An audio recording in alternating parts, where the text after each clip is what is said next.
Engels Today. A Centenary Appreciation. Edited by 9 Christopher. Arthur. 1 Engels and Democracy 1. 2 Engels, Revolutionary Realist. 29 Andrew Collier. 3 Engels Without Dogmatism 47. 4 Engels and the Politics of Nature 67. 5 The Condition of the Working Class in England, 150 years on 95. 6 129. Lisa Vogel. 7 Engels and Materialism 153. 8 Engels as Interpreter of Marx's Economics 173 Christopher. Arthur. Index 211. Introduction. Friedrich Engels died in London on 5 August 1895, aged 74. At his centenary, it is generally recognized that, whereas he became famous as the other half of Marx and Engels, he was in truth a distinct figure in his own right, who made an enormous contribution to the trajectory of radical thought to the present day. In particular, what cannot be underestimated is his contribution to what came to be known as Marxism, both at its genesis and in its diffusion after Marx's death in 1883. Indeed, the French Marxologist Maximilien Rubel considers him to be the veritable founder of Marxism, so important were his works in establishing the tradition. Engels was born on November 28, 1920 in Barmen, a town in the Wupper Valley. He was the eldest child of a mill-owning family which had connections in Bremen and Manchester, cities with which the young Engels became familiar. Although he did not study for a degree, he took the opportunity of his military service in Berlin to make connections with university circles, notably with the young Hegelian movement. From an early date he enjoyed writing for the press and his articles became increasingly radical in content. This radicalism was largely informed by his first-hand knowledge of commercial life. It is said that he became a communist in 1842. While Marx was editor of the Reinigungszeitung, he published articles by Engels. The two met briefly at the Cologne offices of the paper in November 1842, but it was in 1844, at their second meeting, that they discovered how much they agreed with each other. The two became lifelong friends. There is little doubt that Engels was ahead of Marx in his appreciation of the importance of class struggle and in his understanding of the necessity to mount a critique of political economy. The evidence for this statement lies in his masterpiece The Condition of the Working Class in England, and in his earlier essay Outlines of a Critique of Political Economy. Marx thought very highly of these works and continually cited them in his own writings. 9. Introduction. The beginning of the collaboration of Engels with Marx is attested to by their joint works of the 1840s, The Holy Family and German Ideology. While the final literary form of the Manifesto of the Communist Party was due to Marx, Engels made a full contribution to its content through providing Marx with drafts and advice. The two men moved back to Germany to participate in the 1848-49 revolution, Engels again contributing to Marx's re-established paper, the Neue Reinigungszeitung. In May 1849 Engels joined the armed revolt that broke out against the Prussian monarchy. This rebellion was finally crushed in July, Engels escaping to Switzerland. Following the failure of the revolution, both men settled in England for good, but while Marx, in London, set himself to the task of researching his great work on capital, Engels's intellectual work went into eclipse as he concentrated on earning a living at the Manchester branch of the family firm. His main writing during this period concerned military tactics and warfare. His study on the political and military aspects of Prussian relations with Italy, Po und Rhine, was very successful, and, being originally anonymous, was widely believed to be the work of a general. Indeed, Engels's expert articles on military affairs, appearing in various publications, earned him the nickname General with the Marx family. Upon his retirement from business, and his move to London in 1870, Engels was free to devote all his energy to political work, both organizational and literary. His great facility with languages gave Engels a continuing role in liaison with numerous European socialist movements. One of Engels's most influential works, written in the service of the movement, arose almost accidentally.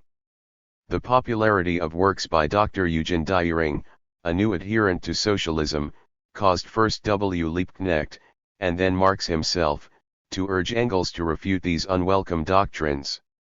It was with some reluctance that Engels took up the challenge. Since Dühring's work ranged widely over philosophy, economics, history, and science, as well as socialist theory itself, Engels found he was imperceptibly constructing an entire system himself. What began as a chore ended as the most influential textbook on Marxism ever written. As Engels later put it, the polemic was transformed into a more or less connected exposition of the dialectical method and of the communist world outlook fought for by 11. Marx and Myself, an exposition covering a fairly comprehensive range of subjects. A still greater success than the book itself was a pamphlet consisting of 3 chapters excerpted from it, namely Socialism, Utopian and Scientific. Within a few years it was circulating in 10 languages, and it sold in tens of thousands. After Marx's death in 1883, Engels had to take on the burden of editing and publishing the remaining volumes of Marx's Capital. But he still found time to produce works of his own, the most influential being his book Origins of the Family, Private Property and the State, and his article Ludwig Feuerbach and the Outcome of Classical German Philosophy. He often generated propositions subsequently much discussed in the course of letters designed to quell the doubts of correspondents. His posthumously published Notes on Dialectics of Nature became a source book for Soviet dialectical materialism. The aim of the present collection of essays is limited. It is unnecessary to attempt a comprehensive coverage of Engels's life and work. There are many books and articles which do this. Rather, what we have attempted is to focus on what are still live issues in Engels's intellectual legacy, either because Engels made a still relevant contribution to a topical issue or because there is some aspect of his work and influence that still occasions debate. One of the fiercest ongoing debates concerns Engels's relation to Marx. He was immensely influential in his role as Marx's editor and primary commentator. For long taken as virtually Marx's alter ego, Engels is now generally perceived as a force in his own right. This, however, has not been to his advantage because the literature concerned erected a dichotomy between the views of Marx and those of Engels, and charged the latter with systematically misrepresenting the former. This view of Engels became so prominent that a recent work by J.D. Hunley, treating and refuting the dichotomist portrait, considered itself to be very much against the stream of scholarly opinion today. The odd feature of this literature, however, is that the authors disagree among themselves on the substantive issues involved, although it is always Marx who is the good guy and Engels the villain. Thus an author with a taste for dialectic will praise Marx's dialectical subtlety, while condemning Engels for his positivism. Conversely, an author with a distaste for dialectic will attribute this aspect of Marxism to Engels's metaphysical inclinations, and rescue the sober scientist Marx from its baleful shadow. For example, Lucio Colletti regrets that Engels inaugurated the tradition of reading Marx as a dialectical materialist, whereas David McClellan in his little book on Engels contrasts Marx's affiliation with Hegel to Engels's Enlightenment naturalism. While my own contribution below touches on aspects of this issue, it is certainly not settled here, and no doubt will always be up for debate. However, it is ultimately less important than assessing the substantive question of whether or not the works of Engels can still provide us with food for thought. We believe this to be the case and offer our essays in this spirit. For, if Engels's legacy became intertwined with the whole intellectual history of the communist movement in the 20th century, it still today repays attention. Because Engels's own range of interests was so wide, our own assessments therefore cover a wide field, although for the most part they deal with theoretical issues. Concentrates on Engels's early career in order to show how profound was his commitment to democracy, and to show how anachronistic and mistaken it would be to see that as in conflict with his communism. Carver's paper gains considerable force from his allusions to the events of 1989, with their echoes of the 1848 revolutions in which Engels of course participated. The following paper, by Andrew Collier, complements Carver's in that it takes up the later work of Engels in relation to his communist politics.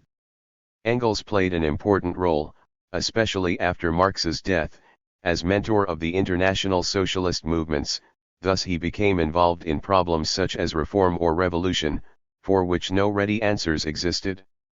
After explicating the Marxist case for revolution, Collier's contribution shows that Engels's approach to the question demonstrates exemplary realism. In related vein, defends Engels against charges that his advocacy of scientific socialism was responsible for generating a dogmatic Marxism such as predominated in the second and third. 13. Internationals.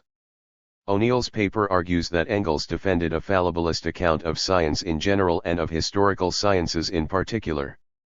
At the time, many radical thinkers were influenced by Darwinism, of course, which was taken to provide the basis of a whole evolutionist world outlook. Situates Engels's work on this topic in the ideological context of the time. In addition, Benton's paper demonstrates Engels's importance as a precursor of environmentalist critique in his book on the condition of the English working class. As we have already said, Engels's first great success was his Condition of the Working Class in England in 1844.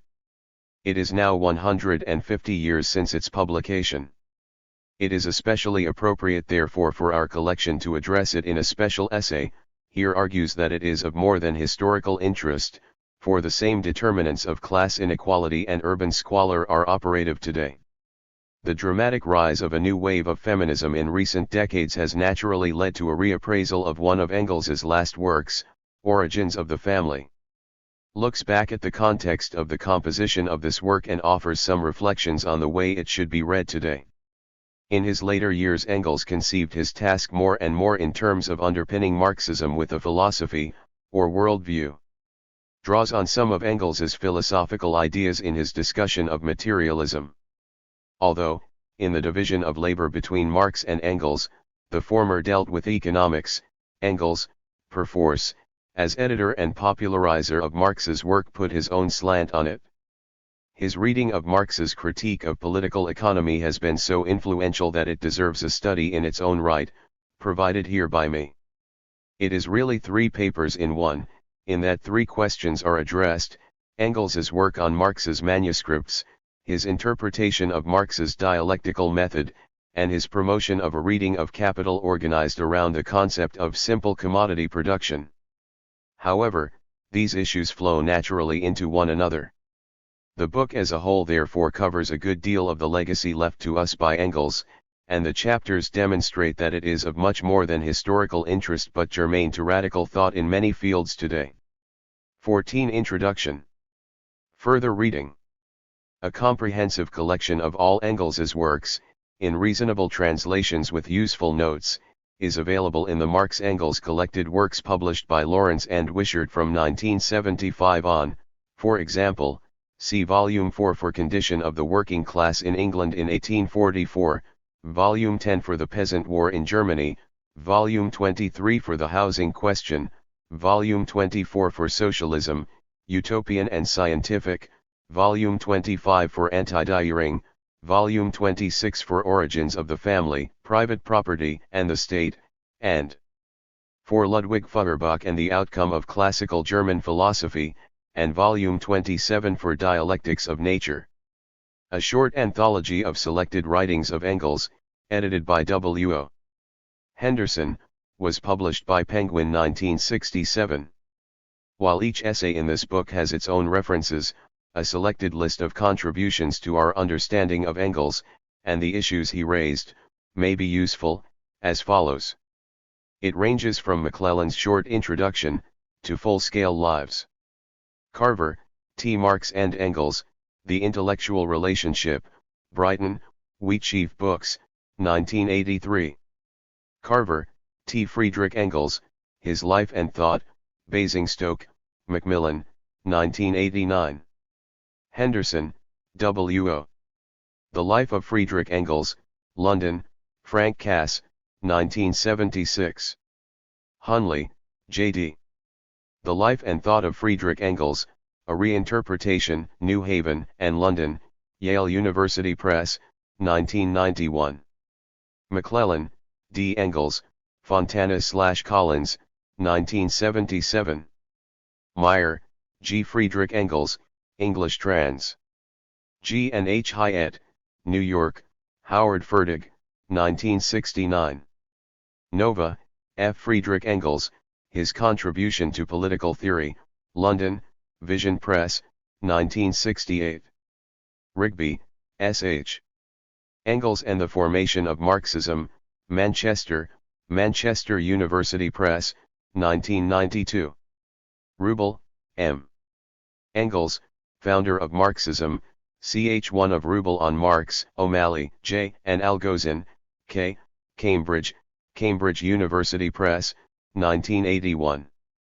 Sayers, J. Evans, M. and Redcliffe, N. Engels Revisited, New Feminist Essays, London and New York, Tavistock, 1987.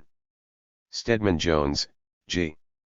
Engels and the History of Marxism, in Hobsbawm, E.J., The History of Marxism, Volume I, Brighton, Harvester Press, 1982. 1. Engels and Democracy. 1.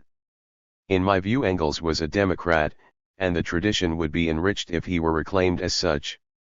His criticisms of bourgeois democracy were trenchant, and they deserve re-examination to see if there has been any progress since their time. Perhaps there has been less than we have been led to believe, and one reason for this may be that politicians have a vested interest in simplifying and foreclosing what we think democracy might mean. Engels, and of course Marx, are chiefly known as revolutionaries, but I shall argue that this aspect of their theory and practice has been vastly overplayed. This was done by parties whose interests are at odds with, or are at least very marginal to, the sort of democratic politics that most people would find generally tolerable. Thus, one way of thinking critically about democracy in the present is to revisit crucial episodes in the past by looking at the writings and careers of political actors such as Engels.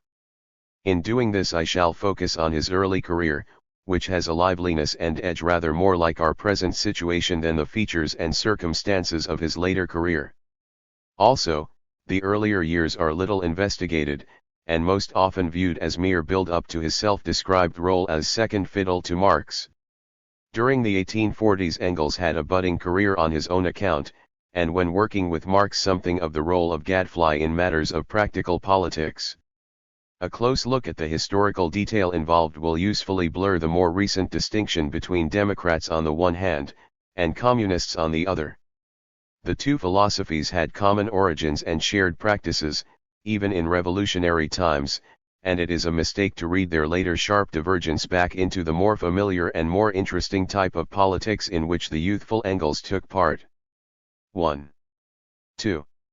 Rewriting the present by rereading the past. Since Engels is well known now as a communist, it may sound surprising to relate that he wholeheartedly supported, in theory and in practice, national and international movements for representative and responsible government, which I take here as a working definition of democracy. While it is acknowledged in the biographical literature that he admired the ideals of the French Revolution and was, at least at the beginning of his career, a Democrat in some vague sense, the focus among modern commentators is very much on getting him through, over, past or around this stage and into the realm of communist revolutionaries, who are thought to be very different in their doctrine and practice. My point here is that what Engels shared with Democrats of his own time, and, other things being equal, with ours, has been left unexplored, as it is thought to be obvious or off the point. Neither is true, and the events of 1989 and the following few years highlight this for us quite dramatically. I would characterize the political changes in East Central Europe as revolutionary reconstructions with large, though varying, amounts of popular participation, and as such they are a further episode in the struggle for truly constitutional governments that dates back most notably to 1789 in France.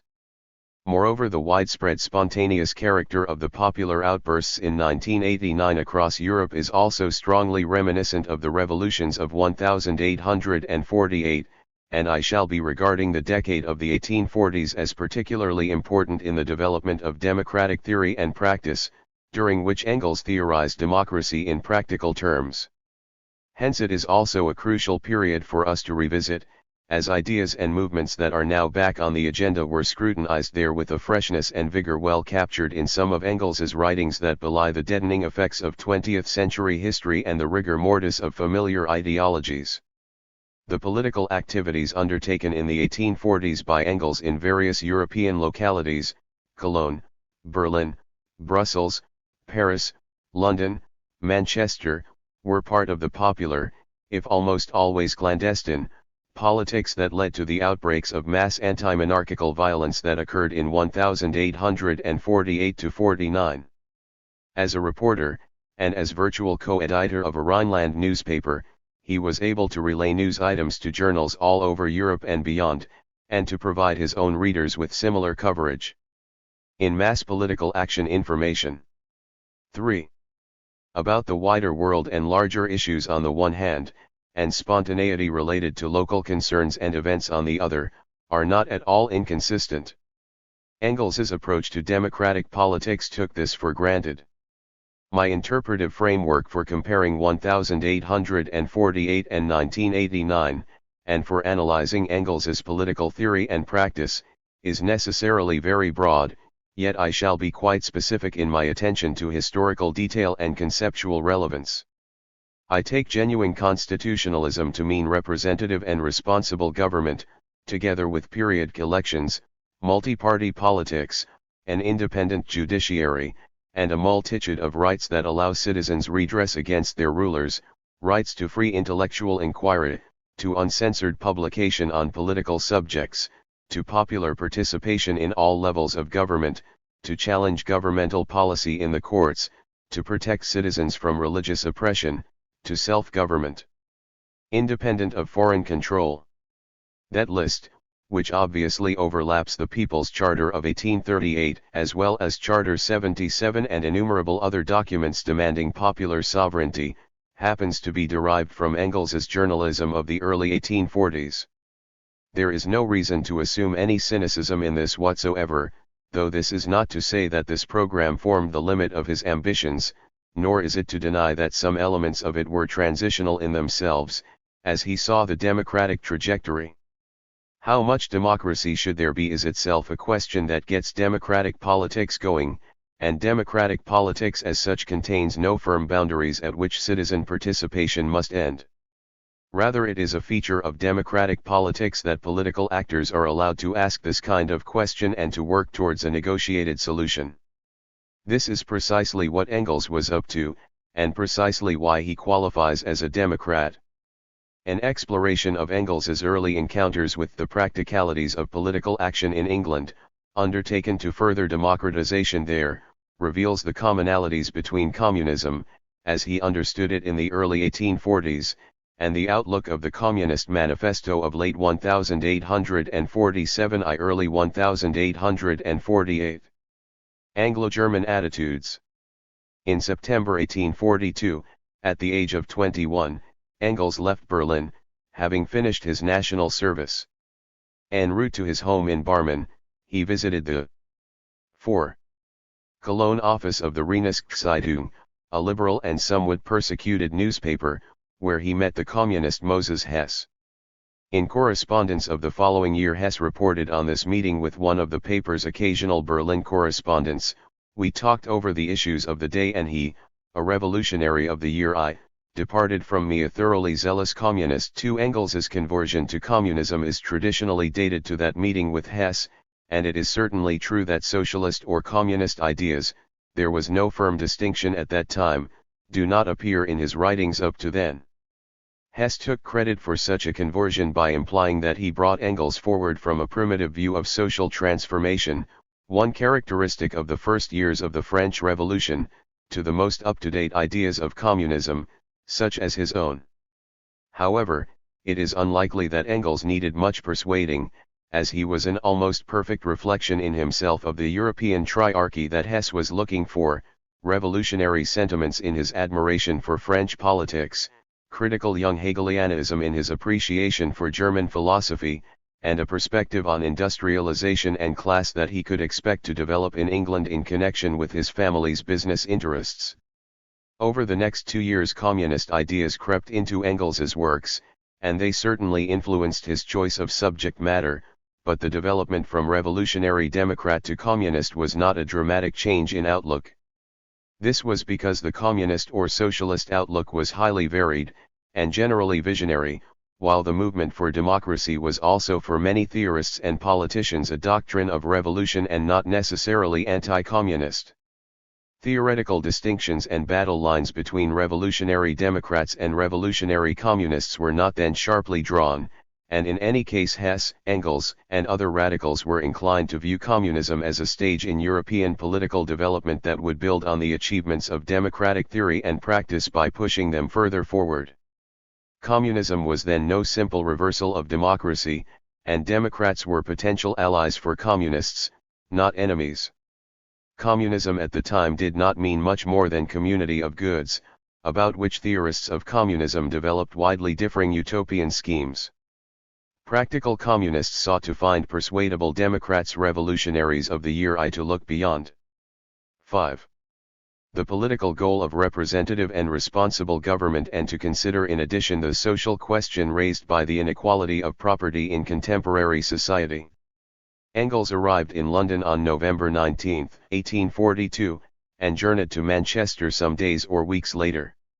As one of the correspondents in England for the Zeitung he covered the concrete conditions and the existing state of things in politics, just as his new editor Marx desired, and his treatment displayed a class perspective that recalled his early journalism, the Letters from Wuppertal, written and published in 1839 when he was just 18. His factual study of industrial poverty in the Wuppertal was highly formative, but even as journalism it was rudimentary. During his time in Berlin he had attended lectures on political economy by Leopold von Henning, whose Hegelian view that economic theory was an aspect of developing rationality in history, and that rationality required its practical realization in the political realm of economic policy making, was clearly inspirational. During his 2 years in Manchester Engels made startling progress on both a theoretical critique of the modem economy and an empirical account of its effects on the working class. Ideas and action. Engels's articles on England for the Zeitung were swiftly written without much research, and they were based on very limited personal experience of the English political scene on which he commented. His views were coincident with previous articles in the paper written by Hess and Gustav Mevisan, a founder and shareholder who had himself visited England that summer. Hess had placed the question of revolution in England on the editorial agenda, and Mevisan had provided a class analysis of the current situation, covering landed interests, manufacturers and middle classes, and propertyless workers. In Engels's time there were obvious, even violent, political clashes to be observed in England, especially the mass strikes in the manufacturing districts that had taken place in mid-1842. The activities of the Chartists and the Anti-Com Law League both led to noisy meetings, demonstrations, marches, and desperate political tensions in Parliament itself. The People's Charter had been published in 1838, and it contained demands for universal male suffrage at the age of 6. 21, annual parliaments, salaries for MPs, elections by ballot rather than by public vote, equality in electoral districts, and abolition of property qualifications for parliamentary candidates.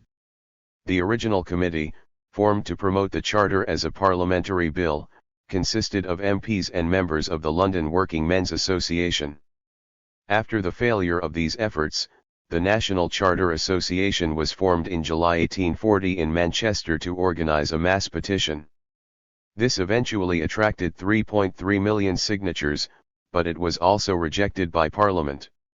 During the mass strikes of August 1842 an attempt was made to link the struggle for wages to the Chartists' cause, but the strikes were forcibly suppressed, and the two movements, one for better wages and conditions for working people, and the other for a more democratic and representative parliament, then diverged. Overlapping those movements to some extent was the Anti-Com Law League, founded in December 1838 in Manchester, and dedicated to the repeal of the protective tariffs that kept out foreign grain. This policy maintained high prices for domestic corn, because it suited aristocratic landed interests, and conversely it forced manufacturers to pay high wages, because their workers were denied access to cheap foreign foodstuffs. The Anti-Com Law League wanted a major reform in policy that the ruling Tories, traditionally allied to landed, agricultural interests, would not countenance. One way of achieving this change in economic policy might be to reform Parliament itself in accordance with the Charter. The Charter, insofar as it promised universal suffrage, might result in a Parliament more favourable to working-class interests and less favourable to agricultural landlords than the current restricted representation allowed. This coincidence of interests did not remove the very real differences between these three groups that a reform of Parliament would inevitably expose. In 1846 the Corn Laws were repealed, a policy change that was to some extent forced on the Tories to counter the threat of reform.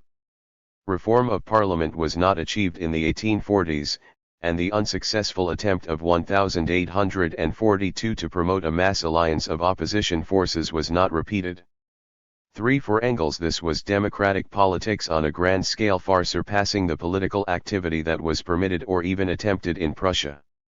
Moreover it was tinged with a kind of proto-communism, in that the interests of the working classes were openly and sometimes violently pursued, though community of goods was not an obvious issue in the struggle.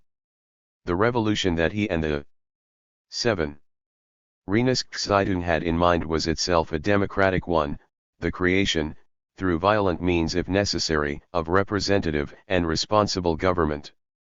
One hay reasoned that such a government would have to legislate to protect the interests of the broad mass of voters, including workers, rather than the minority of wealthy property owners. The social question. 1. The consequences of industrialization were on display in England to a far greater degree than in Germany, and this, too, engaged Engels's interest. Hess had argued that the industrial poor represented the political issue of the future, and England had more of them than anywhere else. In what sense the industrial poor might themselves be an important political actor before and after a democratizing revolution was left nebulous. But then the democratic model was itself vague about the exact scope of revolutionary, electoral, and parliamentary participation that the industrial poor might expect to enjoy in practice, so neither Hess nor Engels must have felt it necessary to define those matters very distinctly. Making the industrial working class a political issue for educated Democrats did not explicitly include, but did not necessarily exclude, some conception of industrial workers as an organized force in politics. Engels's experience as an international trader entered his articles in a striking manner, and in that respect he contributed something of his own to the radical views developed by Hess and others on the Reichszeitung. One air perspective had been internationalist in a somewhat mystical way, a Hegelian synthesis of French revolutionary vigor, English industrial might and German philosophy. For what else could Germany, in the eyes of its intellectuals, contribute but something philosophical and synthetic? In young Hegelian eyes, and perhaps rightly, Germans were international visionaries, as their political and industrial achievements at home were not yet on a European scale to match those of France and Britain. Engels produced an analysis of England as a trading nation. No doubt the motivation for doing this was his expectation that it would reinforce Hess's conclusions concerning the revolutionary potential of an industrialized country, and those are precisely the conclusions that he drew for the readers of the Reichszeitung. But in doing 8. This he challenged young Hegelians to look beyond democracy in the German context and to give content to Hess's sketchy internationalism. If they could see industry abroad, and see industrialization as an international force, they could then see the relevance of a powerful new analytical tool, political economy. Almost at a stroke Engels conjoined philosophical politics with social science. Engels's argument flowed in a chain of empirical deductions quite unlike other young Hegelian discourse. In part this was because the economic issues relevant to a trading country had not yet been fully aired in relation to Germany, and it is therefore unsurprising that they did not play a significant role in young Hegelian literature or in the politics of the day from which the movement arose. Engels's achievement within young Hegelianism was to draw on his unusual background in international trade, his current posting to a job in English industry, and his academic curiosity about economic affairs. His aim was to make significant alterations in his contemporaries' political perceptions about the scope of democratic politics. Very simply, Engels argued that a trading nation such as England must constantly increase its industrial output, or face decline. This was because of the progressive industrialization of the foreign countries which formed its export market. Lower costs abroad would bring a flood of cheap imports, resulting in bankruptcy for domestic manufacturers. Domestic industrialists would consequently demand protective tariffs on foreign goods to protect their position in the home market. This would lead to high prices, to which English consumers would object. Moreover, foreign industries would seek barriers to English products, so English export industries would fail and workers would face unemployment. Competition and protection at home and abroad thus formed a two-sided process continuing to infinity, in his view, and those forces would produce an inevitable contradiction in practice. This conceptual analysis, Engels continued, was also confirmed by direct observation of the existing state of affairs. He took the recent wave of strikes to be a result of changes in the terms of international trade, and an augury of the impossibility for peaceful reform or legal revolution. Because industrialization made more and more people dependent for their livelihood, indeed their very existence, on these economic fluctuations, he predicted a mass revolt against the landowning nobility and the industrial aristocracy. This would be a matter of political necessity. Engels's analysis of the political furor surrounding the Com Laws 9 was straightforward reporting, but it was augmented by a perceptive account of the position of the middle-class party of merchants and manufacturers. He compared their situation in England with the position of similar classes in Germany, who were coincidentally the backers of the Reinigungszeitung. In England he found a relatively enlightened version of the industrialists and traders that he knew from his days in Barman, and he expected the Whig party of the English middle classes to be forced into just the kind of squeeze that he would like to see developing in Germany. In England this would happen when the working class became more and more imbued with the radical democratic principles of Chartism and came to recognize those principles as the expression of its collective consciousness. At that point political power would flow to the working class, who would have an advantage in terms of numbers and determination over the middle classes. The battle against the old order and its political and economic privileges would be bound to intensify, and middle-class Democrats would have to choose which side they were on. 4. Chartists and Owenites. Engels's articles were full of praise for the popular agitation in support of the People's Charter that he had seen at public meetings in Manchester and neighbouring Salford. He contrasted English factuality and humour very favourably with French socialism, which in his view was beset with scheming and factionalism, and with German philosophical radicalism, which he considered ill-written and self-regarding. For Engels, the Chartist movement for the democratization of Parliament was in a sense a popular front for much more radical schemes for revolutionizing contemporary society, including the destruction of landed, aristocratic interests, which he considered reactionary, and the curtailment of propertied, commercial interests, which he considered exploitative.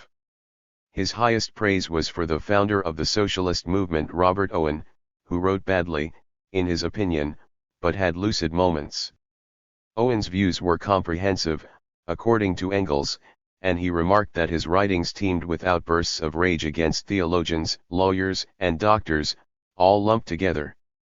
Owenites and their meetings were undoubtedly influential in Manchester, and the heady mixture of groups, interests, and ideas within the Chartist movement of the 1840s was vividly pictured by Engels. 10. An eyewitness and partisan. But he did not pay much attention to the leadership of the movement, which stuck to very limited aims and methods in pursuing the national campaign. His characterization of Chartism as English socialism now seems somewhat odd, since the leadership lost confidence in themselves and then the confidence of their supporters. The first mass political movement to include significant working class participation fell apart long before any very organized form of socialism emerged in England. Engels, writing for Germans in a Swiss paper, had no English audience among Chartists at this point. As political journalism it was thus doubly removed from real struggles, but his analysis was very confident nonetheless. In the socialists, English energy is very clearly evident, but what astonished me more was the good-natured character of these people. I almost called them lads, which, however, is so far removed from weakness that they laugh at the mere republicans, because a republic would be just as hypocritical, just as theological, just as unjust in its laws, as a monarchy. 5. The oppressed and poor as political actors were coming into focus in Engels's analysis of contemporary English politics. He clearly wanted an alliance of Irishmen and Chartists, converted to socialism, to march on the British establishment and remove it. And he did not want any constitutional backsliding towards monarchy or any other stratagems to defend landed and commercial interests at the expense of agricultural and industrial workers. The French constitutional monarchy of King Louis-Philippe was specifically mentioned by Engels as an example of the way in which a mass movement had been betrayed. Yet Engels's notion of mass political participation in the struggle for democracy was inchoate, so he did not handle the role of leaders at all well, seeing them as either traitors or ciphers. The political process by which the interests of the oppressed and poor were to be pursued and then protected in constitutional political structures received little attention in his writings. Though he supported democratic politics, indeed the whole process of democratization in England, France, Germany, or wherever, he also viewed democracy as distinctly limited in what it could achieve with respect to the social question. 11. But democracy by itself is not capable of curing social ills. Democratic equality is a chimera. The fight of the poor against the rich cannot be fought out on a basis of democracy or indeed of politics as a whole. This stage too is thus only a transition, the last purely political remedy which has still to be tried and from which a new element is bound to develop at once, a principle transcending everything of a political nature. This principle is the principle of socialism. 6. The elimination of religious appeals from both kinds of approach, philosophical arguments for intellectuals and factual arguments for others, was crucial to Engels's outlook. Indeed, his intellectual strength derives to a large extent from his conviction that arguments from first principles were more convincing, not less, when they proceeded from atheism and applied a dialectical logic to human experience. But there was a certain political weakness in his conviction that arguments from fact could persuade ordinary readers as effectively as the religious enthusiasm so common and so astoundingly influential in the early 19th century. Practical POLMCS. As a communist supporter of democracy, Engels found himself in a tricky political position. The movement for democratic rights to participate in government was only just underway in Europe, and only just beginning to achieve constitutional concessions from which citizen participation in government could be institutionalized. Insofar as this movement for representative and responsible government was opposed to established monarchical systems and the remains of a feudal social order, socialists and communists supported it wholeheartedly. And insofar as it expanded the numbers of people involving themselves in political life, organizing to promote their ends and communicating their ideas to an increasingly articulate public, socialists and communists sought an alliance with the democratic movement. In those ways socialists and communists expected to build on the principles of constitutional legality and middle-class politics, accepting them as an improvement on feudal tradition and arbitrary rule. But their position as allies to the democratic movement was somewhat undermined when their socialist and communist principles intruded. In pursuing their defining aims, they criticized 12. Democratic principles as insufficient to remedy the social question of endemic poverty and the peculiar ills of industrial society. Keeping clear of middle-class constitutionalism would perforce condemn the political writing and other activities of socialists and communists to a sectarian ghetto and would make it difficult to attract committed supporters and keep them. But forging an alliance with the democratic movement while maintaining a distinctively socialist and communist identity would inevitably expose them to charges of impracticality in trying to go too far too fast. More seriously, it might lead to their expulsion on charges of anti-democratic subversion and socially catastrophic nihilism. In such a position socialists and communists found it easy to make enemies and difficult to keep friends, so throughout most of his life Engels fought his battle for communism in conjunction with a very small group indeed. Middle-class Democrats were committed in principle to freedoms of speech and organization, so socialists and communists could expect some toleration for their critical views and constant agitation. But socialism and communism often jeopardized democratic politics for two reasons: firstly because they appeared too radical for the middle classes on the issue of redistributing property, and secondly because they attracted official repression for their intended subversion of the existing order. Toleration within organizations for would-be allies who sought fundamental alterations from within and attracted destruction from without was consequently limited. But socialists and communists had to align themselves with the democratic movement because it offered them their best access to political influence and practical success. Engels put his name to a letter to communists in Germany advising them as a matter of tactics to proceed Jesuitically, put aside Teutonic probity, true-heartedness, and decency, and sign and push forward the bourgeois petitions for freedom of the press, a constitution, and so on. When this has been achieved, a new era will dawn for propaganda. In a party one must support everything which helps towards progress, and have no truck with any tedious moral scruples. But as a matter of fact he recognized that even these radical bourgeois here see us as their future main enemies and have no intention of putting into 13. Our hands weapons which we would very shortly turn against themselves. 8. In politics Engels aimed to be a communist Machiavel, fighting the battle of democracy, but he found his opponents no less cunning. For that reason his political career involved him in considerable frustration. Though somewhat skeptical of Marx's emphasis on theoretical questions, but highly impressed by his thoroughness in arguing political issues through to basic premises, Engels joined Marx in early April 1845 in an informal political association. This was not an inevitable event, as Engels had previously been much closer to Hess. Indeed, Engels had been working with Hess in Elberfeld, and the two planned for a time to edit a journal together. But Engels had his suspicions that Hess was tending towards philosophical and moral idealism. Even if Marx was not wholly practical in a political sense, he was at least empirical in his interests and razor-sharp in his writings, unlike Hess, who was given to dreamy, ill-defined speculations. Best of all, Marx was utterly disinclined to preach any pseudo-Christian, quasi-religious or even moralistic socialism based on love for one's fellows and true faith in a doctrine, approaches to social reconstruction which Engels's thoroughgoing atheism had led him to reject. Engels admired Marx's insistence that the conflicting material interests of class politics formed the basis of the communist critique of existing society. Indeed, class analysis was a preoccupation dating back to the letters from Wuppertal. In Marx's view, the resolution of social conflict in favor of the laboring class would become the basis in practice of a new society, communism. For Engels, who had experienced the real world of industry and commerce, here were exciting and realistic premises for political action. Towards the middle of the 1840s, the middle-class movement for constitutional rule took off in Germany. Between late 1844 and early 1848, while he was in Barmen, Brussels, and then Paris, Engels continued with his own topical journalism, always from the communist perspective, and with his overt advertisements for the communist cause.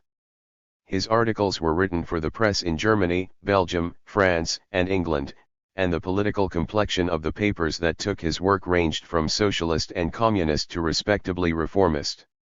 Using German, English, and finally French, Engels covered familiar ground in chronicling industrial unrest in 14. Germany, elsewhere on the continent and in England, protesting at the harassment of communist writers and sympathetic presses in various continental countries, considering the balance of political forces and relative levels of economic development in Britain, France, and Germany, addressing the Irish question, the Chartist campaign and the agitation against the Com laws, and pondering the implications of the development of European constitutionalism for the future of the working class movement. While in Barmen, Engels claimed that the vigor of his own communist analysis, combined with the threat of spontaneous mob violence, could move the middle classes of the Wuppertal to reject the benefits of private property and to see the virtues of communal ownership. But he expected even more enthusiasm from the working classes and even less resistance. He acknowledged that there were a number of Republicans and indeed Communists among the youth of the middle class, but their numbers would inevitably be small. Thus Communists could not count on them but would instead look to the glorious array of working Democrats and Communists. In Germany, he commented, democracy and communism are, as far as the working classes are concerned, quite synonymous. Engels took the line that democracy nowadays is communism, and all European Democrats are more or less communists at heart.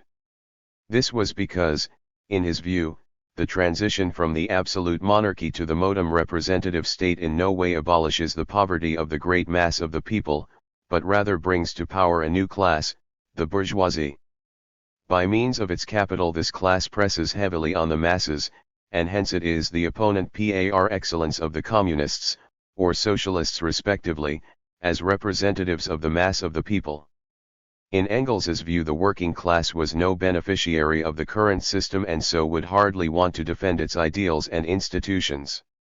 10. By the spring of 1845 Engels had himself had practical experience in class politics, and he put this quite pointedly to Marx, saying, "Standing up in front of real, live people and holding forth to them directly and straightforwardly, so that they see and hear you is something quite different from engaging in this devilishly abstract quill pushing with an abstract audience in one's mind's eye." 11. 15. Engels and his communist associates in the Rhineland, such as Hess, had been holding public meetings arranged on the spur of the moment and without police permission.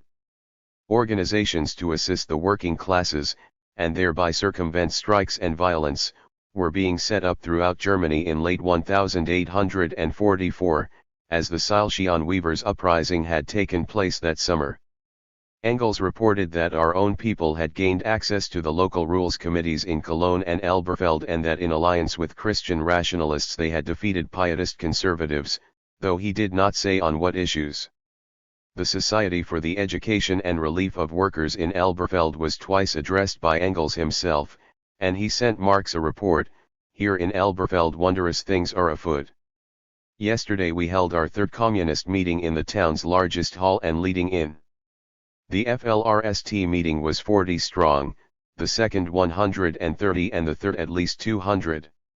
All Elberfeld and Barmen, from the financial aristocracy to epicure was represented, only the proletariat being excluded. 12 proletarian participation was presumably unthinkable, as middle-class participants would surely have stormed out, and the police would have considered it a disorderly gathering by definition. But for the middle classes in a respectably organized gathering Engels reported that communism was a tremendous draw. He considered them to be potentially favorable to the communist cause, as they had been frightened into intellectual curiosity and political action by outbreaks of working-class violence against employers and landowners. Even if the police were successful in banning further meetings as seditious, he expected that communist publications would henceforth be voraciously sought and widely read. Engels was not yet, however, in direct contact with a working-class audience. "What the proletariat does we know not and indeed could hardly know," he wrote to Marx from Barmen.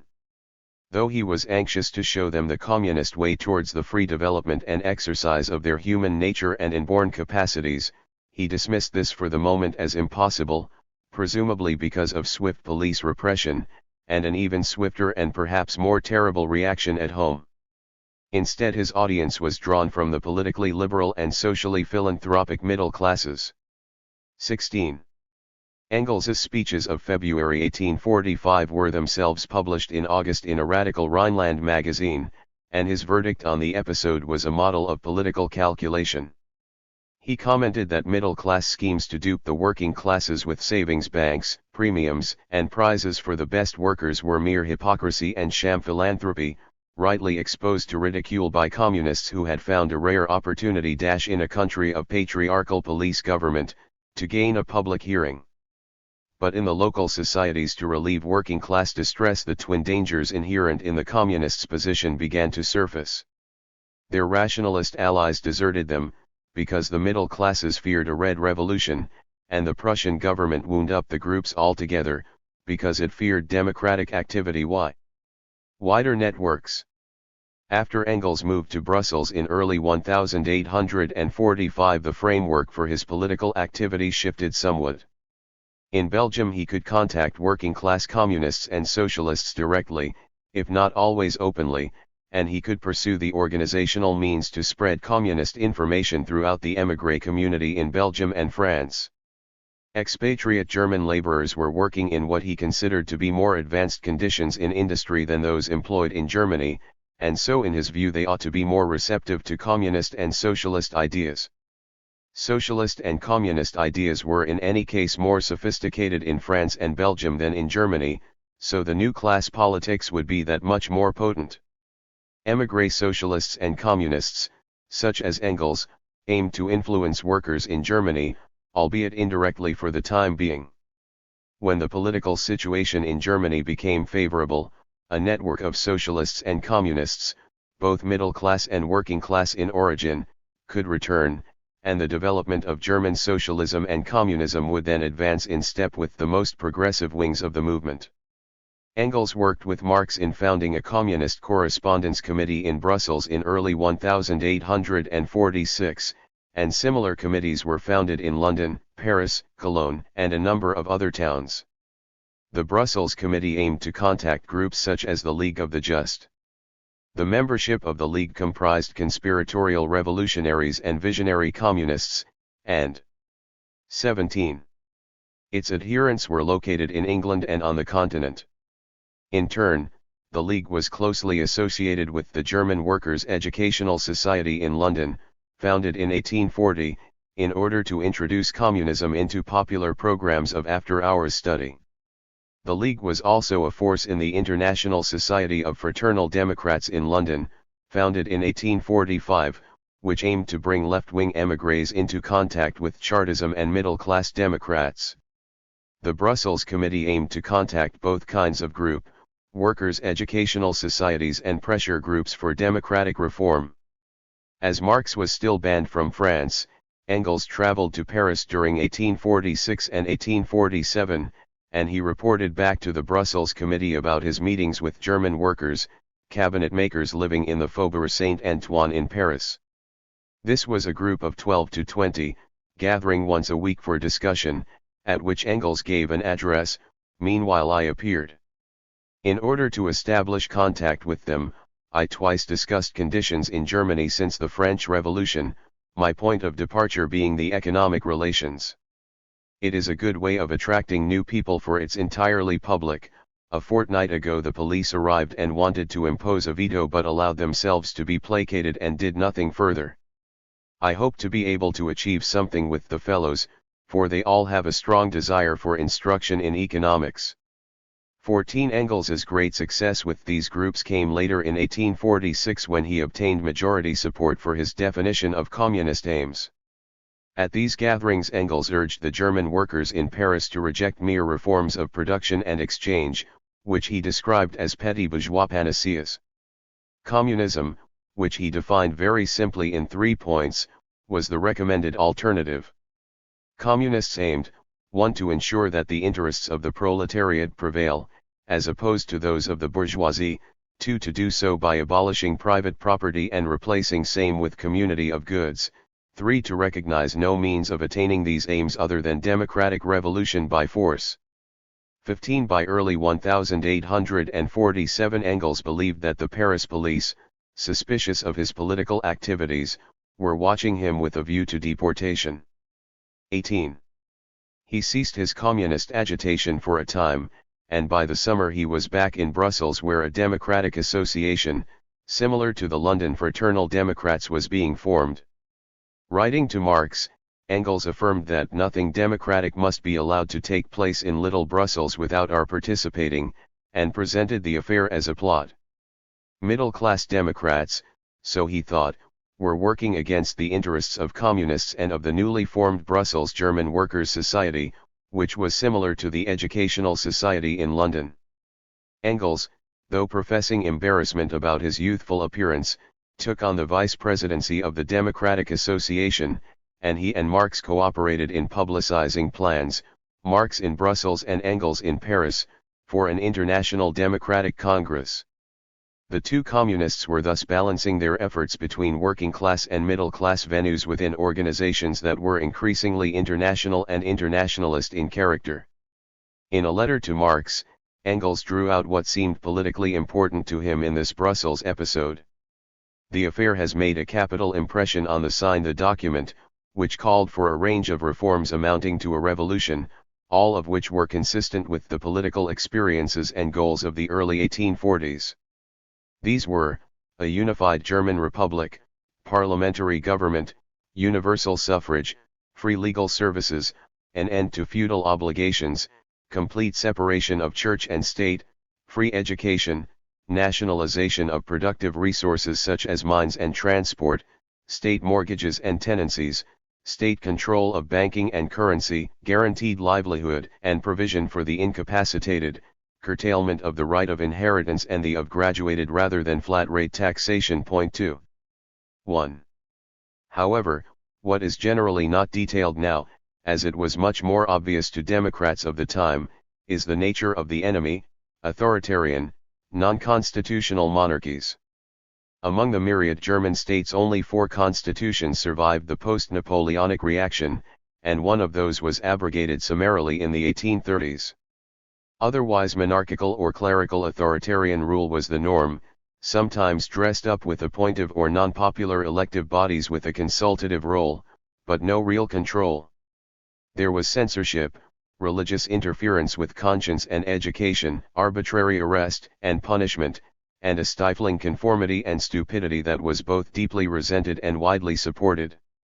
These creaky structures were not up to the horrors of 20th-century Stalinism, but they are not at all lovable in retrospect merely for the contrast.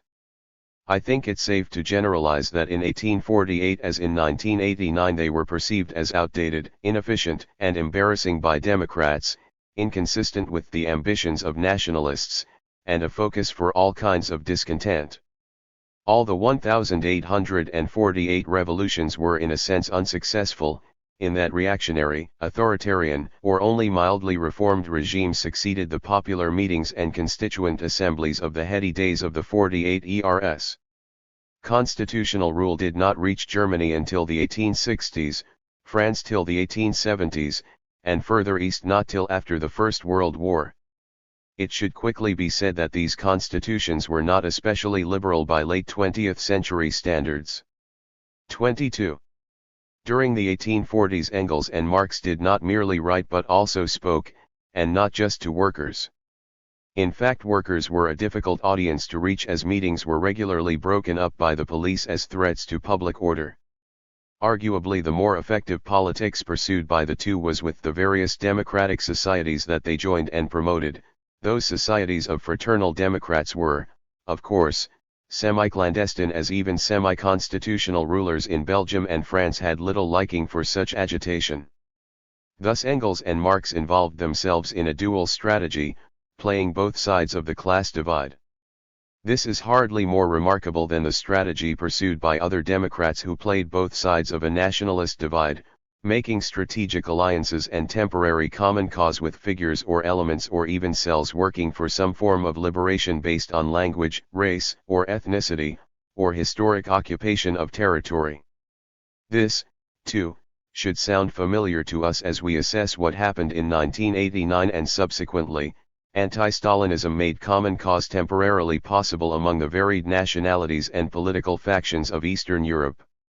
Engels, more than Marx, was willing to play a nationalist card politically, but both were about as wholeheartedly committed to popular sovereignty as one could reasonably expect. Where Engels and Marx differed from most of their democratic allies was in their economic policy, where even in the short term they argued for despotic inroads on the right to property. Most of their strategic bedfellows wanted an expansion of rights to private property at the expense of feudalism, both aristocratic and communal, and these propertied Democrats were not interested in conceding resources or rights to the poor, working class or otherwise. Popular Democrats, after pressuring their authoritarian rulers, also had a large stake in continuing public order and the legal system, so they had a strong incentive to cooperate with large elements of the surviving political structure. They did not need Engels and Marx or any other working-class communists or radicals or idealists or utopians as allies at all in any continuing sense. This should also sound familiar in the present context as reformed and renamed communist parties and familiar political figures reappear in Eastern European politics with popular support or acquiescence, and as a sense of betrayal develops among those who had hoped, like Engels and Marx, to move the political agenda smartly forward in the direction of egalitarian and cooperative structures in the economy, or 23. Those who, rather unlike Engels and Marx, had wanted to push nationalistic demands for border adjustments and ethnic recognition or autonomy in cultural matters. Constitutional government is difficult to achieve, yet solves few real problems. But without it we get absurdistans, which may have had written constitutions. One very common thread of popular complaint during the recent risings in Eastern Europe was they treated us like fools, as respect for the ruled and redress against rulers was notably absent, and public untruth was the norm. It is heartening, and quite amazing, that people will come out in large numbers and take ultimate risks to defend their dignity, and to interpret the recovery of that dignity in terms of participation in constitutional politics. The August 1991 demonstrations in the Russian Republic demonstrated this yet again.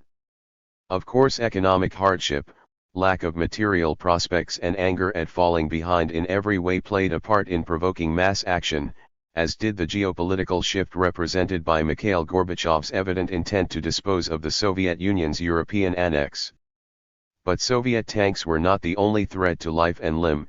Many died in Romania, and economic decline can rumble on for centuries without widespread mass reaction.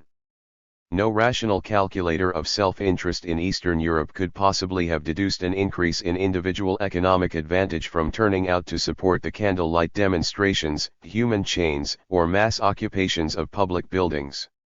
Constitutionalism implies power sharing with citizens, and that implies respect for them and their views. Any coalition for genuinely constitutional rule is very broad but necessarily temporary. Engels and Marx are correctly located within one, and their differences with their various temporary allies are no stranger or more sinister or outlandish or significant than the similar differences over economic and nationalistic issues that arise today.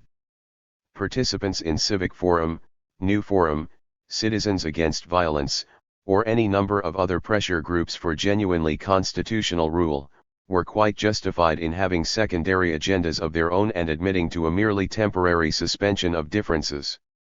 Many of these coalitions were self-proclaimed non-parties headed by non-politicians.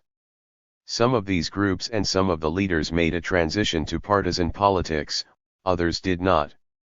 That was to be expected, and it casts no doubt on the original non-party orientation, which was sincere enough and quite effectual. Engels. 24.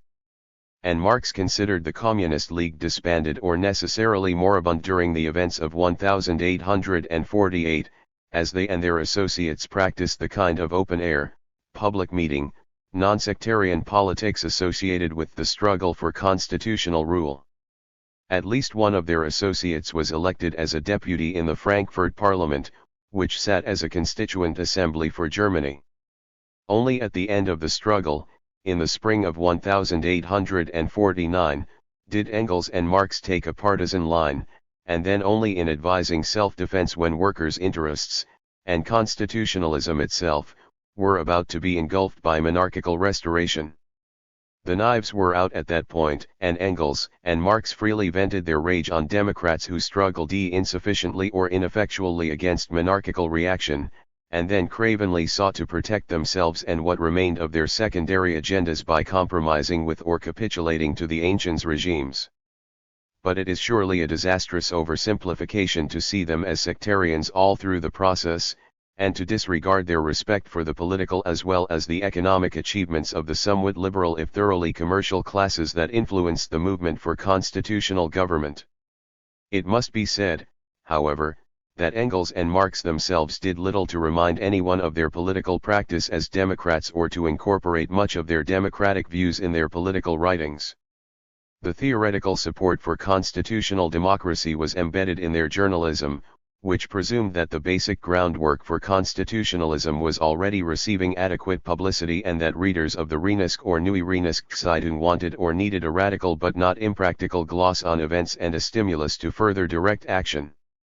Whether temporary coalitions for democracy succeed or fail, after the event the participants are more likely to be known for their differences than for their areas of substantive agreement.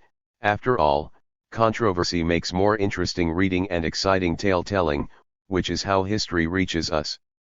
Narration has a logic or structure of its own, independent of events, even as these are conceptualized at the time. Writing history from the point of view and state of knowledge of actual participants is an impossible task. Participants do not know who is going to do what next, and no one knows how they are going to function in a narrative plot constructed years later when history actually appears.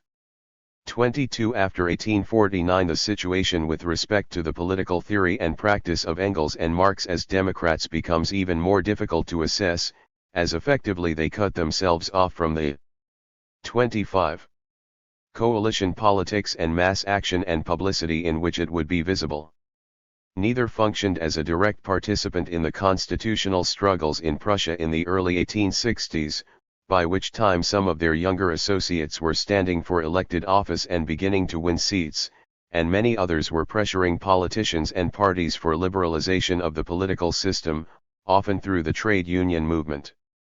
Engels and Marx had little occasion to repeat the basic justifications for constitutional rule, as they did not participate in the coalitional politics necessary to get it going and promote the further erosion of monarchical rights that genuine constitutionalism requires. Instead they gave advice at a distance through sectarian channels, that is the workers' movements, national and international, and the nascent socialist parties of continental Europe and occasionally elsewhere. While in residence in England they contacted native socialists, but stood aloof from progressive coalitions, feeling unwelcome as foreigners. Circumstances were against their return to Germany, they had problems with citizenship, with finances, with family in England and in Prussia. They found it easier to stay on as émigrés in England and to visit Germany just occasionally for non-political reasons. Frankly, though, had Engels and Marx had the will to get back into German politics, they could have found a way. They could have pursued a non-party line on constitutionalism, as in 1848, or a partisan line within representative institutions, or a sectarian line as agitators pushing the political agenda towards economic issues related to class inequality, and pulling it away from the nationalist sentiments that cross-cut social class. Instead they offered advice by correspondence from London, a useful meeting place for international socialists needing encouragement, and theoretical works of uncertain political value. In truth Engels and Marx had no theory of the party in or out of revolution, no theory of leadership partisan or otherwise, no theory of the state or administration, nor is there any body of practical decisions taken or followed by them from which their views could be adduced. There are a few angry articles, occasional sketches, specific bits of advice and enigmatic generalities. This can all be explained away, of course. Had they been practical politicians Marx would never have written his books, and Engels could not have supported him financially. Both were bitter about what they regarded as betrayals in the politics of 1848–49, and neither wanted anything further to do with parties. 26. Their participation in the German socialist movement, before, during and after its period of illegality, was distant and minimal, consisting of advice, mostly by correspondence. Probably Marx did not want to put his wife and children through any more upheavals, expulsions, and police surveillance. Engels never broke with his parents and siblings and seems to have had a fine regard for their feelings as burghers of Wuppertal. Increasing age was perhaps a factor, though the foundation of the non-Lassaline and pro-Marx German Social Democratic Party in 1869 coincided with Engels's retirement from business, at 49 years of age, and Marx was then 51. This is not to berate them for the choices that they made, but to emphasize that their views, as they survive in the written record, must be read against a political background that includes their somewhat peculiar circumstances. From our point of view, these texts are in a dialogue with a silence that requires interpretation. Reading the words on the page is never sufficient. Constitutionalism, however popularly supported, is not going to satisfy everyone in terms of economic policy, nationalistic aspirations, and the mechanics of power sharing. But it seems to me to be the key to the upheavals of 1989 and 1848, and altogether unfortunate to take it for granted.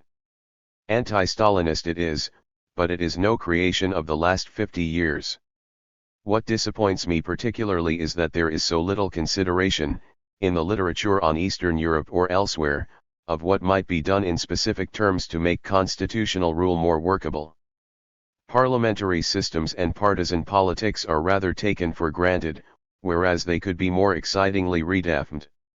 Voting procedures, the mechanics of representation, unified or devolved government, referenda, and consultation, the number of offices open to election, these are what matter in practical politics in democratic countries. But too frequently constitutionalism is ossification, and the documents as negotiated represent a low common denominator of agreement among partisan representatives. Party politicians are necessarily concerned to exclude citizens from the powers and rights that they wish to share out, concurrently or alternately, among themselves. The law of oligarchy is not necessarily an iron one, but it seems depressingly resilient. While the enthusiastic agreement on generalities that characterizes mass politics must inevitably give way to disagreement on specifics, there ought to be some way to fuel compromise with idealism rather than cynicism. I have argued that Engels and Marx were Democrats of a largely 27. Undiscovered and somewhat reticent variety. Did their work undermine constitutionalism? In their own time, they supported it and probably had some effect. Their criticisms of it were not influential on anyone with any great prospects for undermining it. Later, of course, their criticisms of bourgeois democracy were highlighted at the expense of their support for constitutional politics as such. As this was done by other people for reasons of their own, Engels and Marx can hardly be held responsible. Yet they did argue that emerging forms of constitutional rule would prove inadequate in economic terms, as class struggle would be sharpened, yet class struggle within a democratic framework could also force or win an amelioration of working class poverty, and Engels and Marx promoted a socialist politics in their own time on this basis. The extent to which constitutional democracy is consistent with or indeed requires the unregulated, semi-regulated, or welfare-supplemented market economy was the problem that preoccupied Engels from an early age, and it is still the preeminent issue today. 2. Engels, revolutionary. Realist. Andrew Collier. By the time of his death in 1895, Engels was a revered elder statesman of the Second International. The SPD in particular took his opinions seriously, accepting, if somewhat reluctantly, his amendments to its party program at Erfurt in 1891. Yet this party, and most of the other supposedly Marxist parties in the International, behaved as reformist parties, supported their national governments in mutual slaughter in 1914, and survive today as parties dedicated not even to the reform of capitalism, but to its management. Was Engels himself implicated in this process? Some things that he said in his later years can be read as a retreat from the revolutionary politics in which he had been engaged in 1848. In his introduction to Marx's class struggles in France, he certainly pleaded for a realistic recognition of the tendencies adverse to revolution in contemporary history. Was this the beginning of the slippery slope that led to the new realism of modern social democracy? In this essay I will first analyze the structure of the Marxist case for revolution and the way the argument has been played backwards by social democrats, then I will look at the text of Engels's introduction to see what he is arguing there. I shall then relate this to his most systematic account of the projected revolution, in Anti-Diering. Finally, I shall ask what relevance this has for socialists today. I. The structure of the Marxist case for revolutionary socialism seems to me to be as follows: Desideratum 1, capitalism has produced 29. 30. Andrew Collier. Enough wealth for poverty to be abolished if it were used properly, so it should be used in such a way. Obstacle 1, this can't be done, since the laws of the market determine a different distribution and use of that wealth. Desideratum 2, then the government should interfere with market mechanisms to ensure that the wealth is not used and distributed in accordance with their dictates, but on humanitarian lines.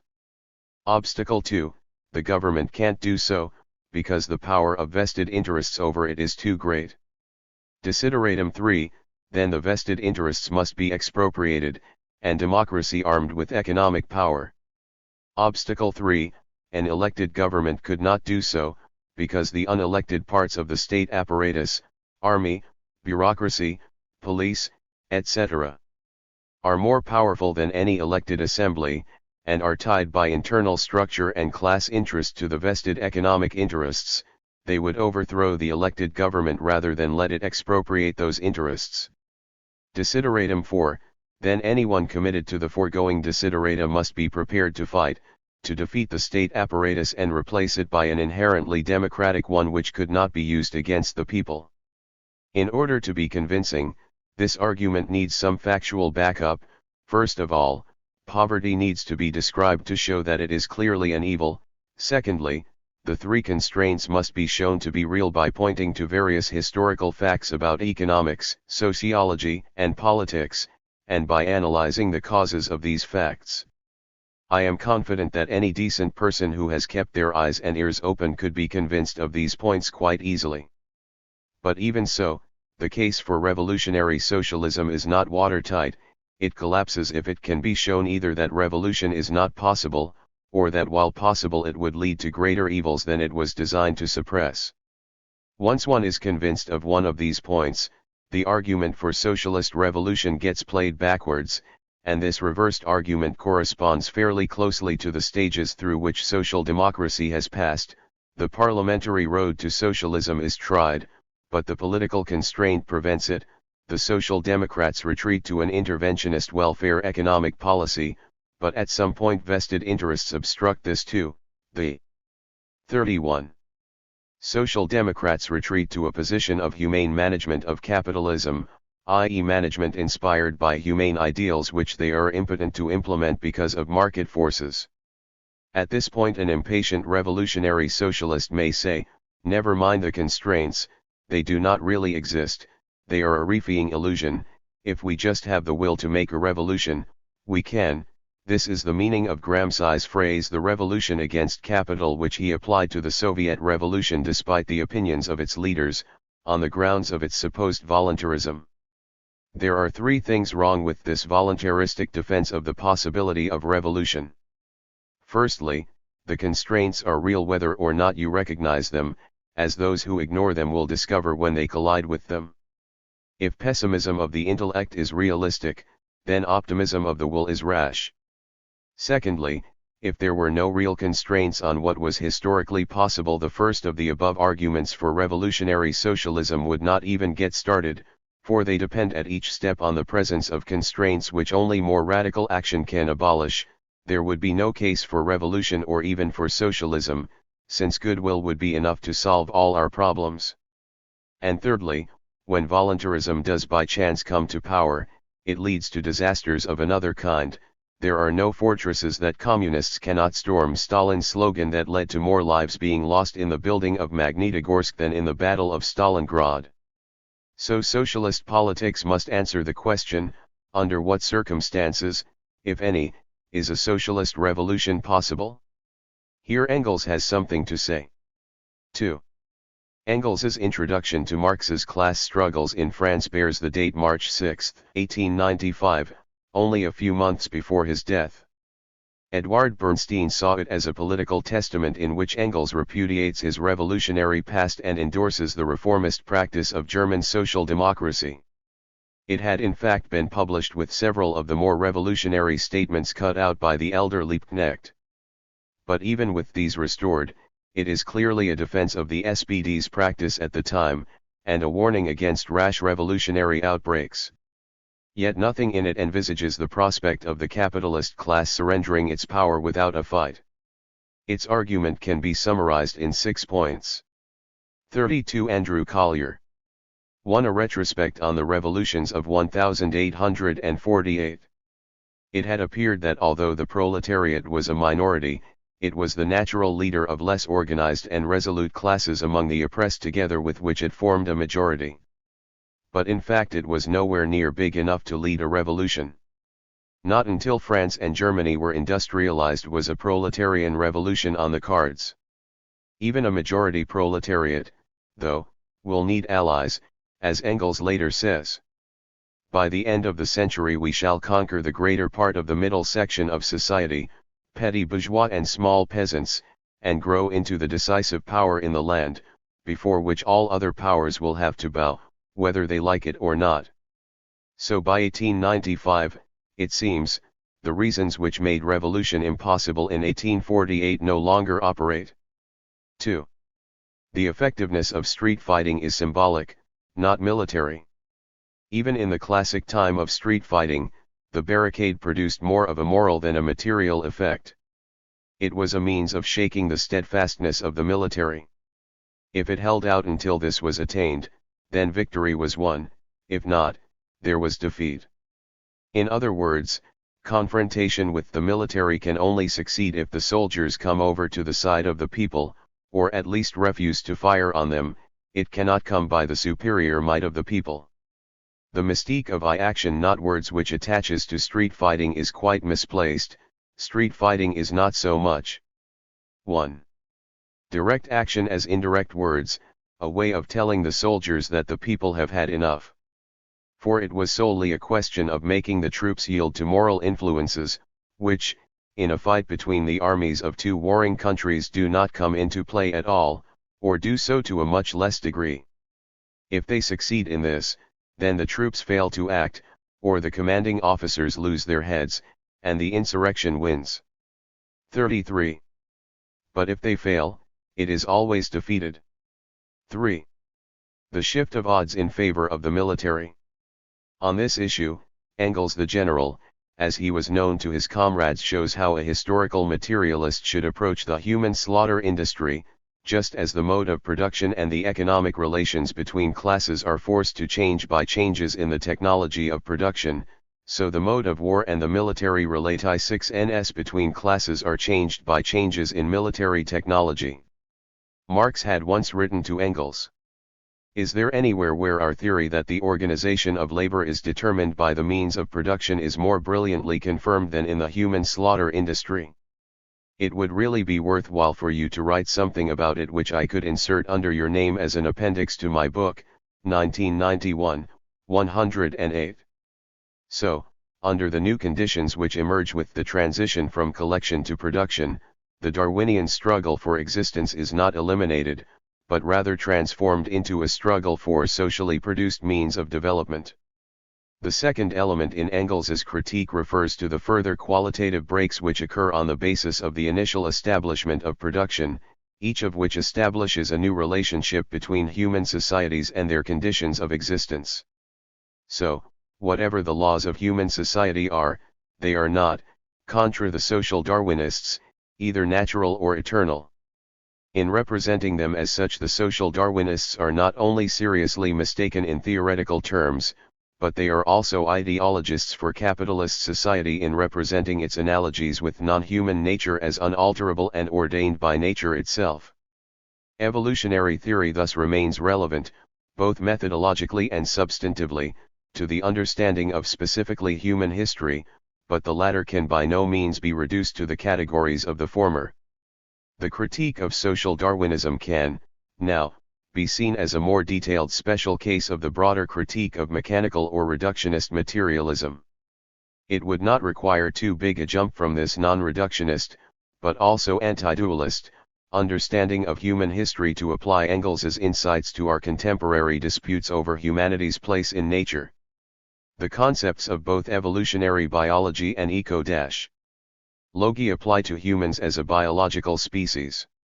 However, the specificities of human nature, and especially of human ecology, require a reworking of those concepts before they can shed any light on the 92. Human case. What Engels points to in his concept of social production as a distinctively human characteristic is the inapplicability of such ecological concepts as carrying capacity to the human case. Elements and relations in the non-human world are constituted as so many conditions and materials for human activity only on the basis of historically variable patterns of social relationships, technical means, and socially produced knowledges and cultural forms. Each such social form is established as a specific way of relating to nature, and as such is subject to its own pattern of ecological limits and potentials. Ecological limits, whether deriving from shortage of raw materials, demographic change, or pollution, cannot be validly specified independently of analysis of the particular forms of human social relations to their non-human conditions, means and media. Humans are, indeed, part of nature, and not set over and against it. They are, however, not an undifferentiated part of nature. They transform nature on the basis of their knowledge of its laws, but, also like Engels's conqueror of foreign people, they are vulnerable to the unforeseen consequences of their actions. 5. The condition of the working class in England, 150 years on. And Den Nahé. Engels collected his research material for the condition of the working class in England between 1842 and 1844 while working in the family firm of Ehrman and Engels. On returning to Barmen in the autumn of 1844, Engels wrote to Marx in November of the same year that he was buried up to my neck in newspapers and books, from which I am compiling my book on the condition of the English proletarians. The book was first published in Germany in June 1845, and in socialist circles it was received with great approval. Reviews of the text not only commented on Engels's condemnation of the oppression he had witnessed in British capitalist society, they also referred to the feeling of hope and faith Engels conveyed. For many workers, it was the first time they had been aware of the possibility of a working class movement. However, the revolutionary conclusions within the text were deplored by bourgeois critics, even though they acknowledged the accuracy of Engels's observations. The German economist Hildebrand argued that Engels's characterization of English bourgeois society was true in detail but incorrect as a whole.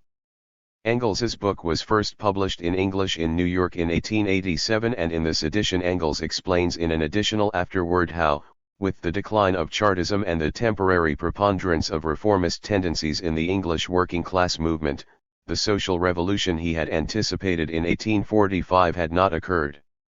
In 1892 Engels's text was published in England without the German and American prefaces. The afterword of the 1887 edition, however, was included. The second edition of the German publication was also published in 1892 with a new preface which was very similar to the English preface of the same year. In 1844 Engels wrote 95. 96. To Marx that his intention had been to publish his address to the working classes of Great Britain separately and send it to English party leaders, literary men, and members of Parliament. However, the address was included, in English, in both the 1845 and 1892 German editions but omitted from the American and English publications. This volume, Engels Today, commemorates the 100th anniversary of Engels's death. But 1995 is doubly significant. It is now 150 years since the publication of Engels's classic text The Condition of the Working Class in England. Over the last 150 years there have, of course, been considerable technological and material advances. Consequently, many have argued that this has rendered Marx and Engels's analysis of capitalist society obsolete. Dahrendorf, for example, argues that the social development of society over the last 100 years has refuted Marx's theory of class. He supports his argument by referring to the social rights of citizenship which include old age pensions, unemployment benefits, public health insurance, and legal aid, as well as a minimum wage and a minimum standard of living. Dahrendorf goes on to say that there can be little doubt that the social development of the past century has contributed greatly to changing the issues and diminishing the intensity of class conflict. Despite these many social developments, inequality of condition appears to be as evident today as it was 150 years ago. This becomes most apparent when looking at the same sources in 1994-95 as Engels used when writing in 1844-45, that is the newspapers and books Engels refers to in his 1844 correspondence with Marx. The comparative contemporary sources are referred to below. These contemporary sources are not used in order to suggest that people are absolutely as badly off now as they were 150 years ago. What they do reveal, however, is that regardless of absolutes, there remains a growing divide between large sections of contemporary society which both perpetuates and exacerbates inequality. This continuing inequality in contemporary British society still appears to be due to the prevailing class structure and social relations which perpetuate systematic domination and exclusion. Engels's methods and explanations therefore are still relevant, particularly to work which emulates his own. Dahrendorf refers to the reforms of the last 100 years and the improvements which these reforms have brought about for much of the population. However, most of these reforms have been unnecessary. 97. Response to the persistence of inequality which has become even more pronounced over the last 15 years of conservative government. Ian Gilmore, a conservative MP from 1962 to 1992, has written that the Conservative Party has never sought to promote equality, on the other hand it has seldom gone out of its way to heighten inequality. Gilmore goes on to highlight the improvements brought about by social policy between the wars and the inception of the welfare state in post-war Britain. Conservative governments up to 197-4, Gilmore argues, implemented social policy where market forces would lead to unacceptable social consequences because the best way of protecting the social fabric was to improve the conditions of the least well-off. In contrast to this, Gilmore argues that during the Thatcher administration the condition of the least well-off and the problem of poverty was no longer a priority. The New Right had long been hostile to the idea of relative poverty. Townsend, in his definitive study of poverty in modern Britain, refers to relative poverty as a lack of the living conditions and amenities which are customary, or at least widely encouraged or approved in society. Relative poverty over the past 15 years has affected an ever-increasing proportion of the population, and this argument is supported by recent research findings published by a number of professional, charitable, independent, and political organizations, for example by the British Medical Association, National Children's Homes and the Transport and General Workers Union, all of which are referred to below. Gilmore, who was part of the present administration until 1992, says that relative poverty is real and does indeed exclude a growing number of people from sharing in the common life of the nation. Unfortunately, in Thatcherite Britain, absolute poverty was also a reality. Manifestly, it no longer exists on a Victorian scale, but it has not been eradicated. Engels, in his preface to the first German edition of The Condition of the Working Class in England, says that he preferred to use sources which originated from the bourgeoisie and cast their own words in their teeth, and it is perhaps appropriate to do the same 150 years on. In our postmodern era where many critics have adopted the post-Marxist sobriquet, it is argued that texts such as The Condition of the Working Class in England are no longer relevant in our classless society. Garras challenges those who offer this argument, particularly when they refer to themselves as post-Marxists. This label, 98, he suggests, only serves as a means of reminding us that Marxism is where they have come from.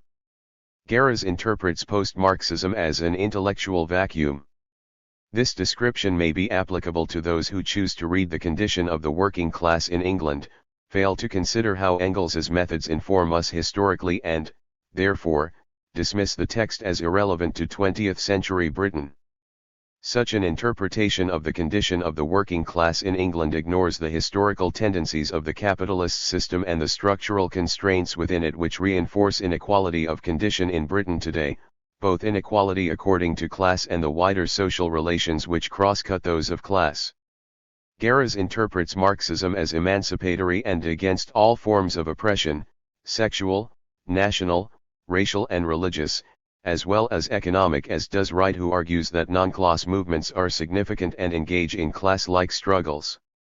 Wood suggests that, apart from their economic position, most people share a collective identity with others according to sex and ethnicity, for example. Wood goes on to refute the arguments of post-Marxists such as Lacan and Mauth, who propose that class interests do not exist until they are expressed politically and subject to discursive construction. To deny the existence of inequality due to class, ethnicity or sex on the basis of Lacan and Mauth's argument is to deny reality. The inequalities due to class, ethnicity and sex discussed, described, and analyzed by Engels in his 1845 text existed before he wrote and before they were the subject of political expression. On the same basis, the same inequalities exposed by Engels's methods today exist in contemporary society whether or not they are the subject of discursive construction by the working class. Engels's 1845 text, and the research methods he used 150 years ago, expose the structural inequalities in capitalist society which informed his theory, for example inequalities which are manifest in the issues of poverty and the polarization of living standards between the richest and poorest. These social problems are as prevalent now as we approach the 21st century as they were in the 19th century.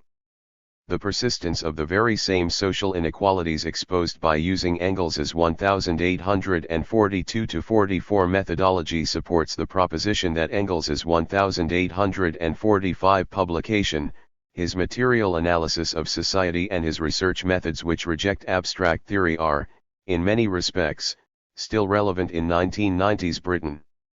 99. Towards a knowledge of the realities of life. Engels's text may be interpreted as a descriptive study of the mental, physical, and psychological condition of the working class in England, but Engels is telling the reader much more, as we shall see. Challoner and Henderson claim that Engels's text demonstrates a revolutionary bias and selectivity in his use of sources. What research or critical writing is without some form of bias? Most would argue none, not even that of Challoner and Henderson. Engels's conclusions and theoretical explanations may be described as revolutionary, but they are the result of his research methods, not a preconceived theory of revolution. Engels did not have a theoretical analysis in which to seek the social conditions that would fit his perspective. His early writings predate both his contact with radical thinkers of the time and the formulation of socialist theories. Engels's life experience and observations as a young man, we shall see, illustrate how his theory was informed by reality, that is the reality of conditions as described by those who lived and experienced them. Engels's starting point therefore was not theoretical, but the raw empirical data of capitalist society. It is this data which informed his theory of class and social analysis, which was later formulated in collaboration with Marx. It was real living man that Engels observed and wrote about in England from 1842 to 1844, based on a knowledge of the realities of life. He developed not an abstract but a material analysis of life.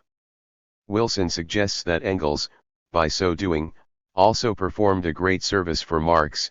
Perhaps the most important service that Engels performed for Marx at this period was to fill in the blank face and figure of Marx's abstract proletarian and to place him in a real house and a real factory.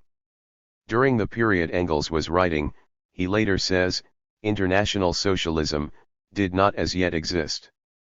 My book represents one of the phases of its embryonic development.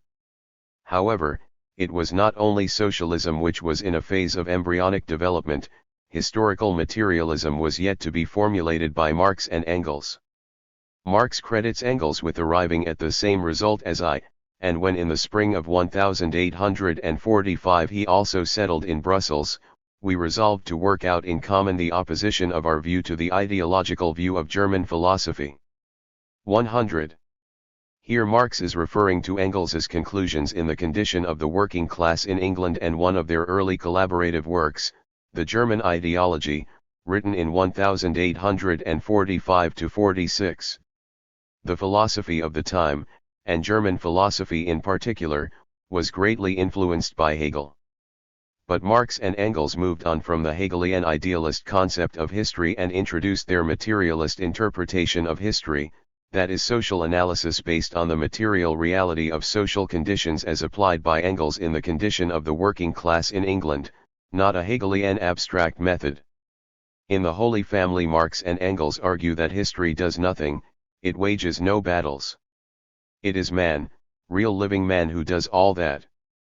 They explain their concept of historical materialism in the German ideology, arguing that the premises from which we begin are not arbitrary ones, but real premises from which abstraction can only be made in the imagination.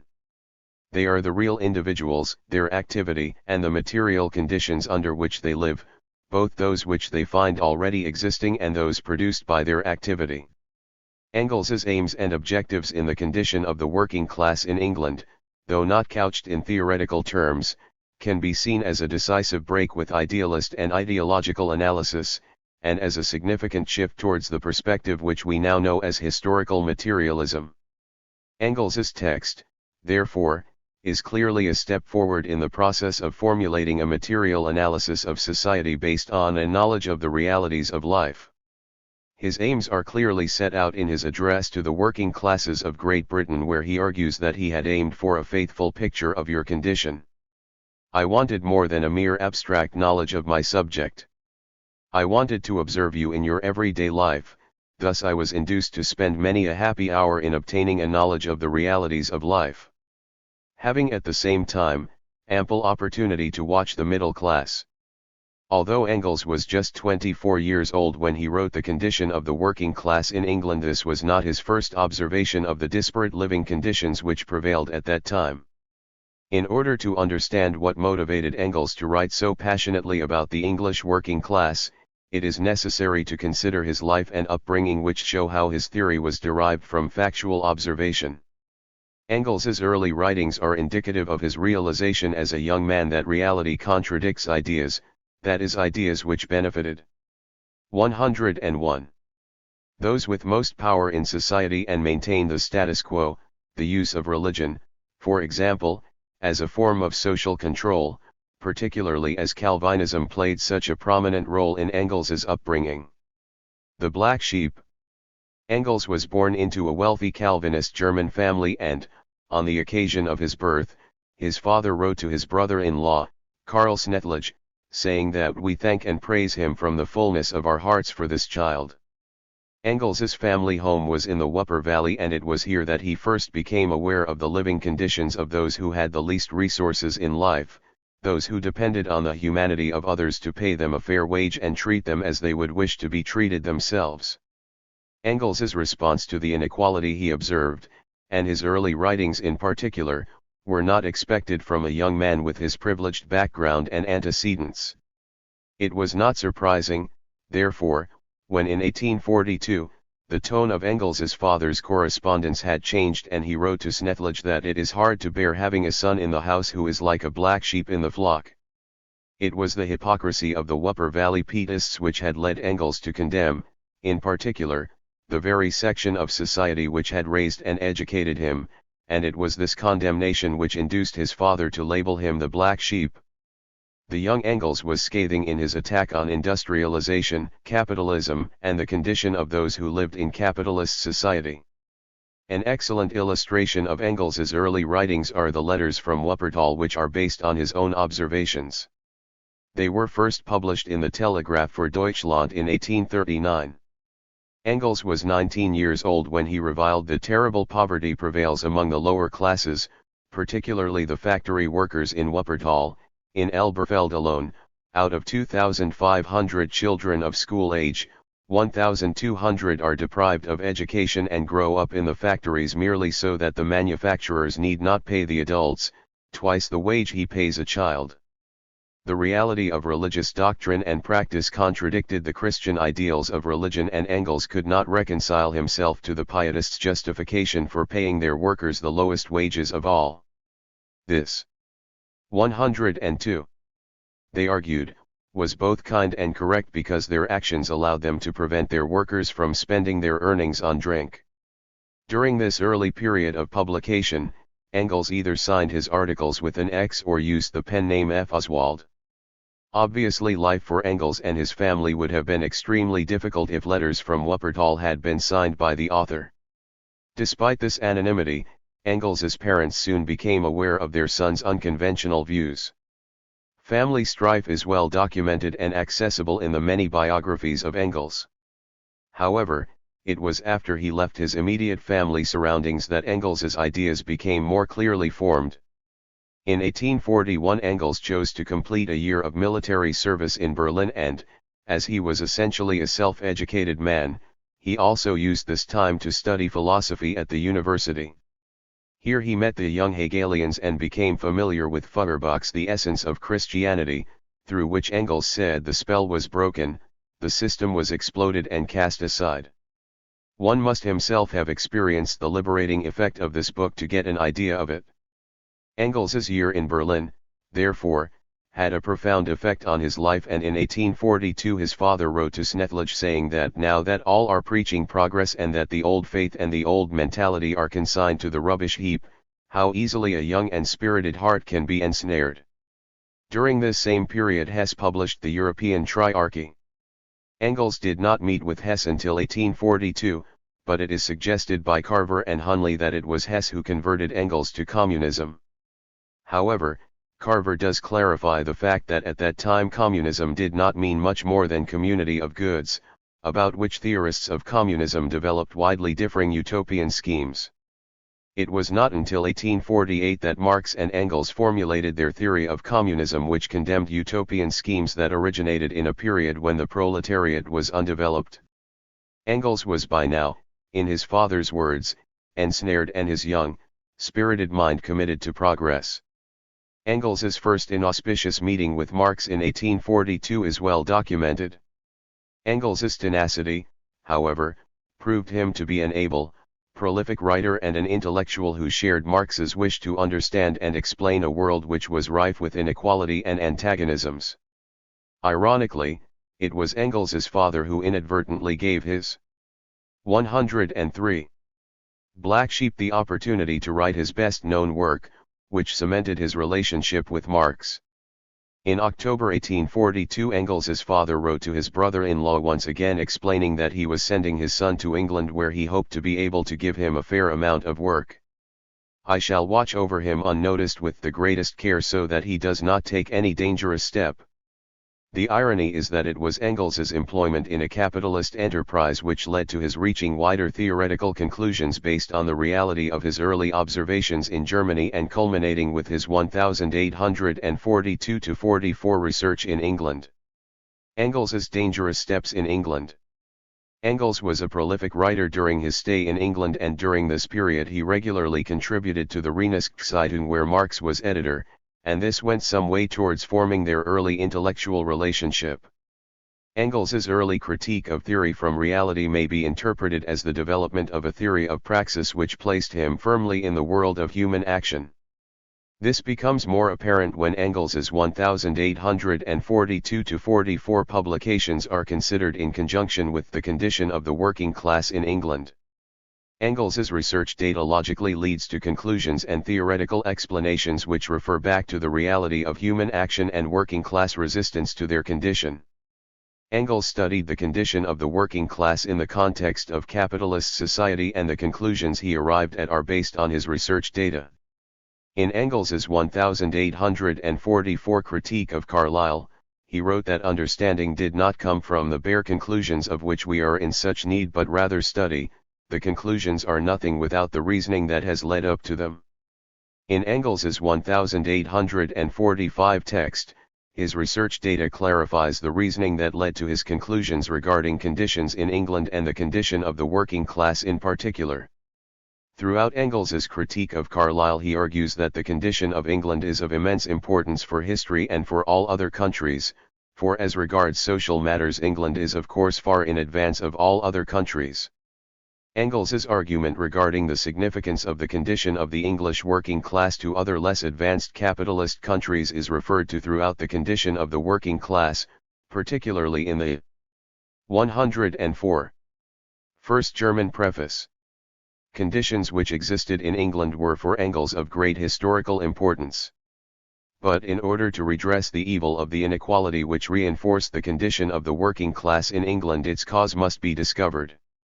In his series of articles The Condition of England, Engels clearly states that the subject of the history of the working class was too great to include as part of a social history. In The Condition of the Working Class in England he argues that the essential part of England, the condition of the working class, soon made it necessary for me to investigate it separately.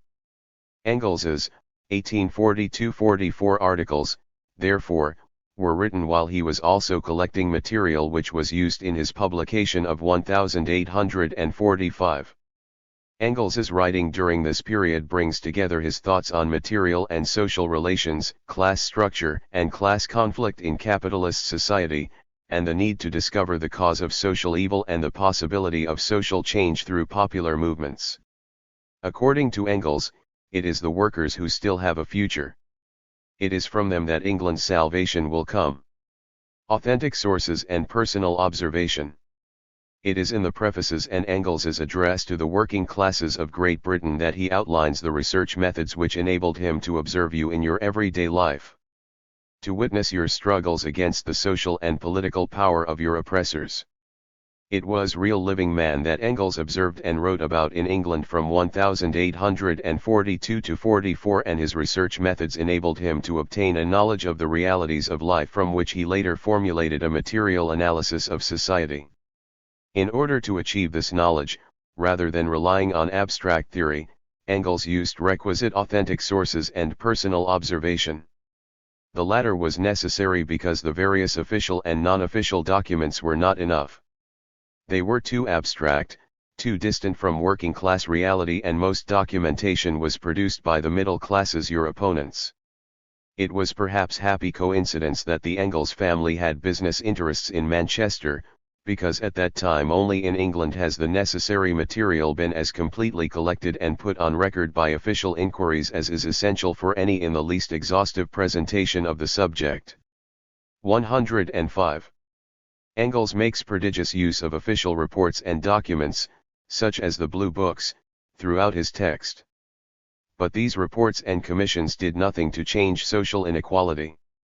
They were simply rotting blue books which were not readable or available to those who were the subject of their investigation or anyone else who wanted a truthful depiction of the condition of the great majority of free-born Britons. These reports were too abstract, too distant from working-class reality. They were, for example, often superficial and only touched the surface of social problems because it was not in the interest of those who produced these documents to look deeper into the structure of capitalist society in order to find the cause of inequality. Engels, however, did go deeper, and constructed real history based on real lives. As Marx and Engels argue in the German ideology, the first premise of all human history is the existence of living human individuals, their activity and the material conditions under which they live. The requisite authentic sources referred to by Engels did not therefore consider or seek to reveal the structural constraints which reinforced the condition of the working class in, what was for many, a daily struggle to survive. Engels refers to the proletarian, who has nothing but his two hands, who consumes today what he earned yesterday, has not the slightest guarantee for being able to earn the barest necessities of life. Throughout his text, Engels utilizes another written source, the press. He refers to the social issues, correspondence, and court proceedings recorded in the Times, the Manchester Guardian, and radical Chartist publications such as the Northern Star. All of these publications were available to his critics. Engels challenges those who disagree with him to prove his inaccuracy and to prove it by data as authentic as mine, a challenge which would still be valid today, for both Engels's period and the 1990s. Chartist sources and working-class resistance. It is evident from Engels's 1842-44 publications, and his 1845 text, that he was an enthusiastic admirer of the Chartists. He frequently attended Chartist lectures at the Hall of Science in Manchester and often met Julian Harney when he travelled to Leeds. The work of the Chartists, especially those with 106. whom Engels had personal contact, was particularly important in informing the political aspects of Engels's theory regarding working class resistance to their condition and the need for class solidarity. In The Condition of the Working Class in England, Engels declares the absolute necessity of a knowledge of proletarian conditions, to provide solid ground for socialist theories. His observations therefore predate his and/or Marx's formulation of socialist theories. But Engels makes clear that before there is theory there must be facts which lead to theoretical conclusions, and these in turn lead to action, praxis, such as the political action of the Chartists and other working class movements.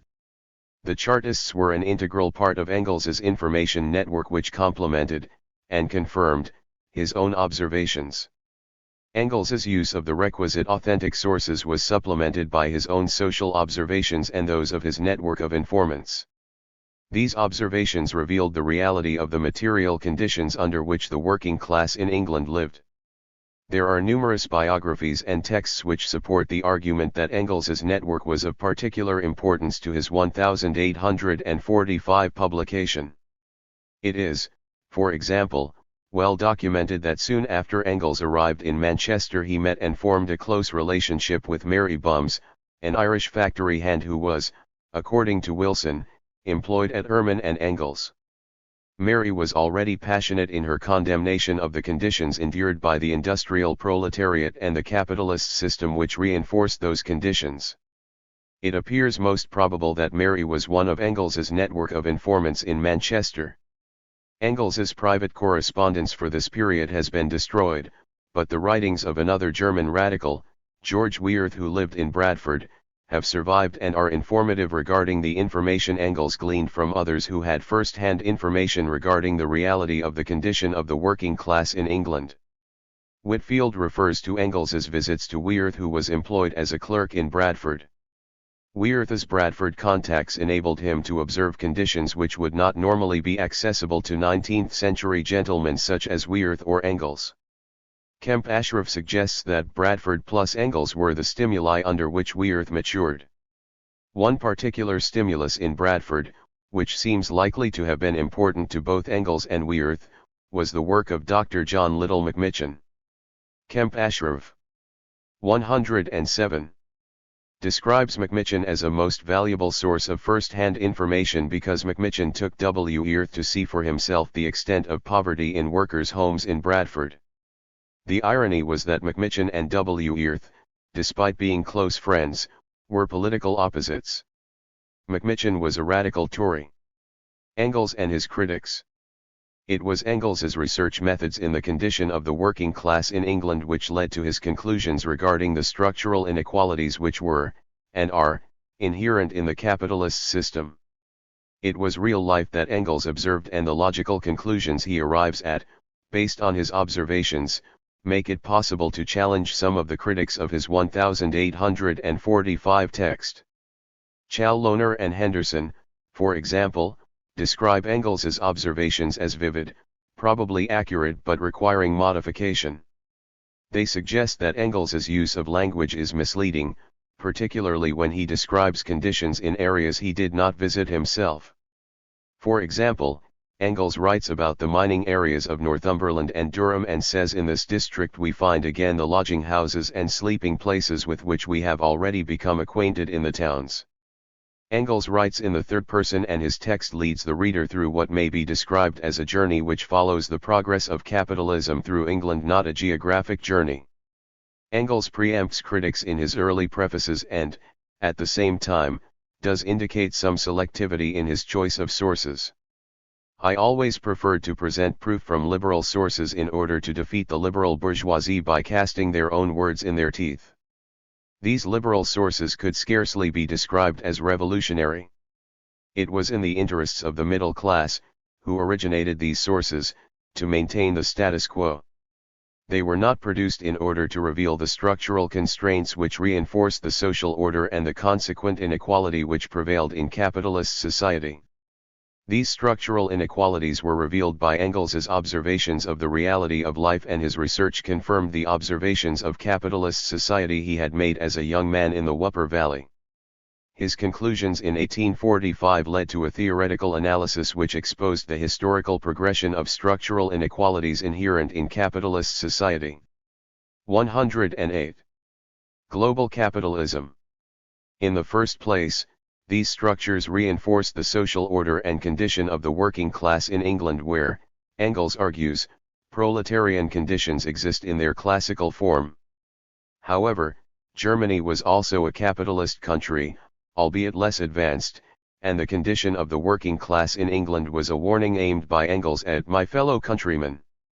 In the preface to the first German edition, Engels reiterates his critique of abstract theory: we German theoreticians still know too little of the real world to be driven directly by the real conditions to reforms of this bad reality. The reality of the miserable condition of the working class in England would eventually prevail in Germany because, Engels argues, Germany has the same social order which sooner or later must necessarily reach the same extremes as it has already attained across the North Sea. Communism, as defined by Carver above, already existed in Germany, as did German socialism, which was based on theoretical premises, not reality. But without an understanding of the historical tendencies of capitalist society and the true condition of the workers in England, the condition of German workers would inevitably become as extreme as they were in England, and the historical tendencies of capitalism would, according to Engels, engender the same results. Engels's address to the working gases of Great Britain is a rallying cry. His 1845 text is, he says, unlike official documents such as the Blue Books. It is written in readable prose, and the conditions it describes would be familiar to any worker who read it. It addresses the English workers who were members of the great and universal family of mankind, who know their interest and that of all the human race to be the same. These interests are class interests which are universal, and any collective action by the working class would, Engels argues, be watched by other capitalist societies, and Germany in particular. Engels's text may have been aimed at his fellow Germans, but capitalism soon crossed the Atlantic to America, where the working class emerged from the same capitalist system, but became conscious of their position through class-like struggles. The preface to the American edition is of particular interest when considering the development of working class movements and class consciousness. As with the capitalist countries of Europe, changes in economic conditions, Pro. 109. Production and exchange would, according to Engels, inevitably lead to a working class movement on a national scale. It was the emancipation of black slaves and the rise of manufacturing which raised the consciousness of the working class in America. This emancipation was a class-like struggle which had the effect of transforming basic class relations. The American working class came to realize that they formed a new and distinct class of American society, the lowest stratum. This in turn led to the formation of a political platform which spoke for the working class. Once again, Engels reiterates the need for solidarity. The laboring masses should feel their solidarity as a class in opposition to all other classes, to embody it in the platform of the new Labour Party. In his preface to the English edition, Engels analyses and describes the historical development of the capitalist system and the working class in England over a period of approximately 50 years. The trade unions, for example, had become more acceptable to employers, but these employers, according to Engels, soon discovered in strikes a powerful means to serve their own ends. Time lost through strikes and employment legislation, such as the 10 Hours Bill, meant that small manufacturers were unable to sustain the costs of lost production time. The large manufacturers were the beneficiaries of these changes, which became a means to accelerate the concentration of capital in the hands of the few. For many years, England had enjoyed a manufacturing monopoly, but the nature of capitalism is such that it will always seek new markets, and, as shown in the American preface, global capitalism was creating a new social order in many other societies. It also created competition. Global capitalism, the continuing decennial crises and increased competition added to the stagnation, distress, excess of capital here, excess of unemployed work people there. It was this historical tendency of capitalism which led Engels to reason that there will be socialism again in England. The Structure of Capitalism and the Position of the Working Class. In 1892, Engels wrote the preface to the second German edition in which he says the English working class movement has again made 110. A good step forward. Engels was referring to the recent parliamentary elections where 3 seats were won by workers who stood openly as socialists at that. Now, Engels argues, it was no longer an electoral competition between conservative and liberal. There was a third party to contend with, and Engels was optimistic that the English Workers' Party will surely be sufficiently constituted to put an early end to the seesaw game of the two old parties which have been succeeding each other in power and thereby perpetuating bourgeois rule. Despite, or perhaps because of, the small victory of working-class politics, Engels's full preface ends on a similar note to his opening lines in 1845.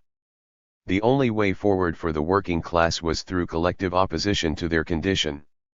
Between 1845 and 1892 there had been many developments in British capitalist society, and in his English preface, Engels refers the reader to Volume I of Marx's Das Kapital, which contains a very ample description of the state of the British working class, as it was about 1865.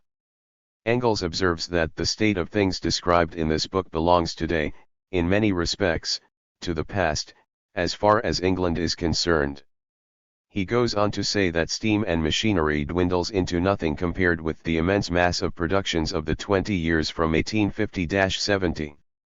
However, Engels does not question the relevance or value of his 1845 text when he refers to the changes between 1845 and 1892. On the contrary, he explains these many changes in the context of the historical development of the capitalist system. For example, the condition of the working class in England continued to be a miserable condition, and the cause of this misery is to be sought in the capitalist system itself. In his 1845 Engels continues his theoretical analysis of capitalist society in England.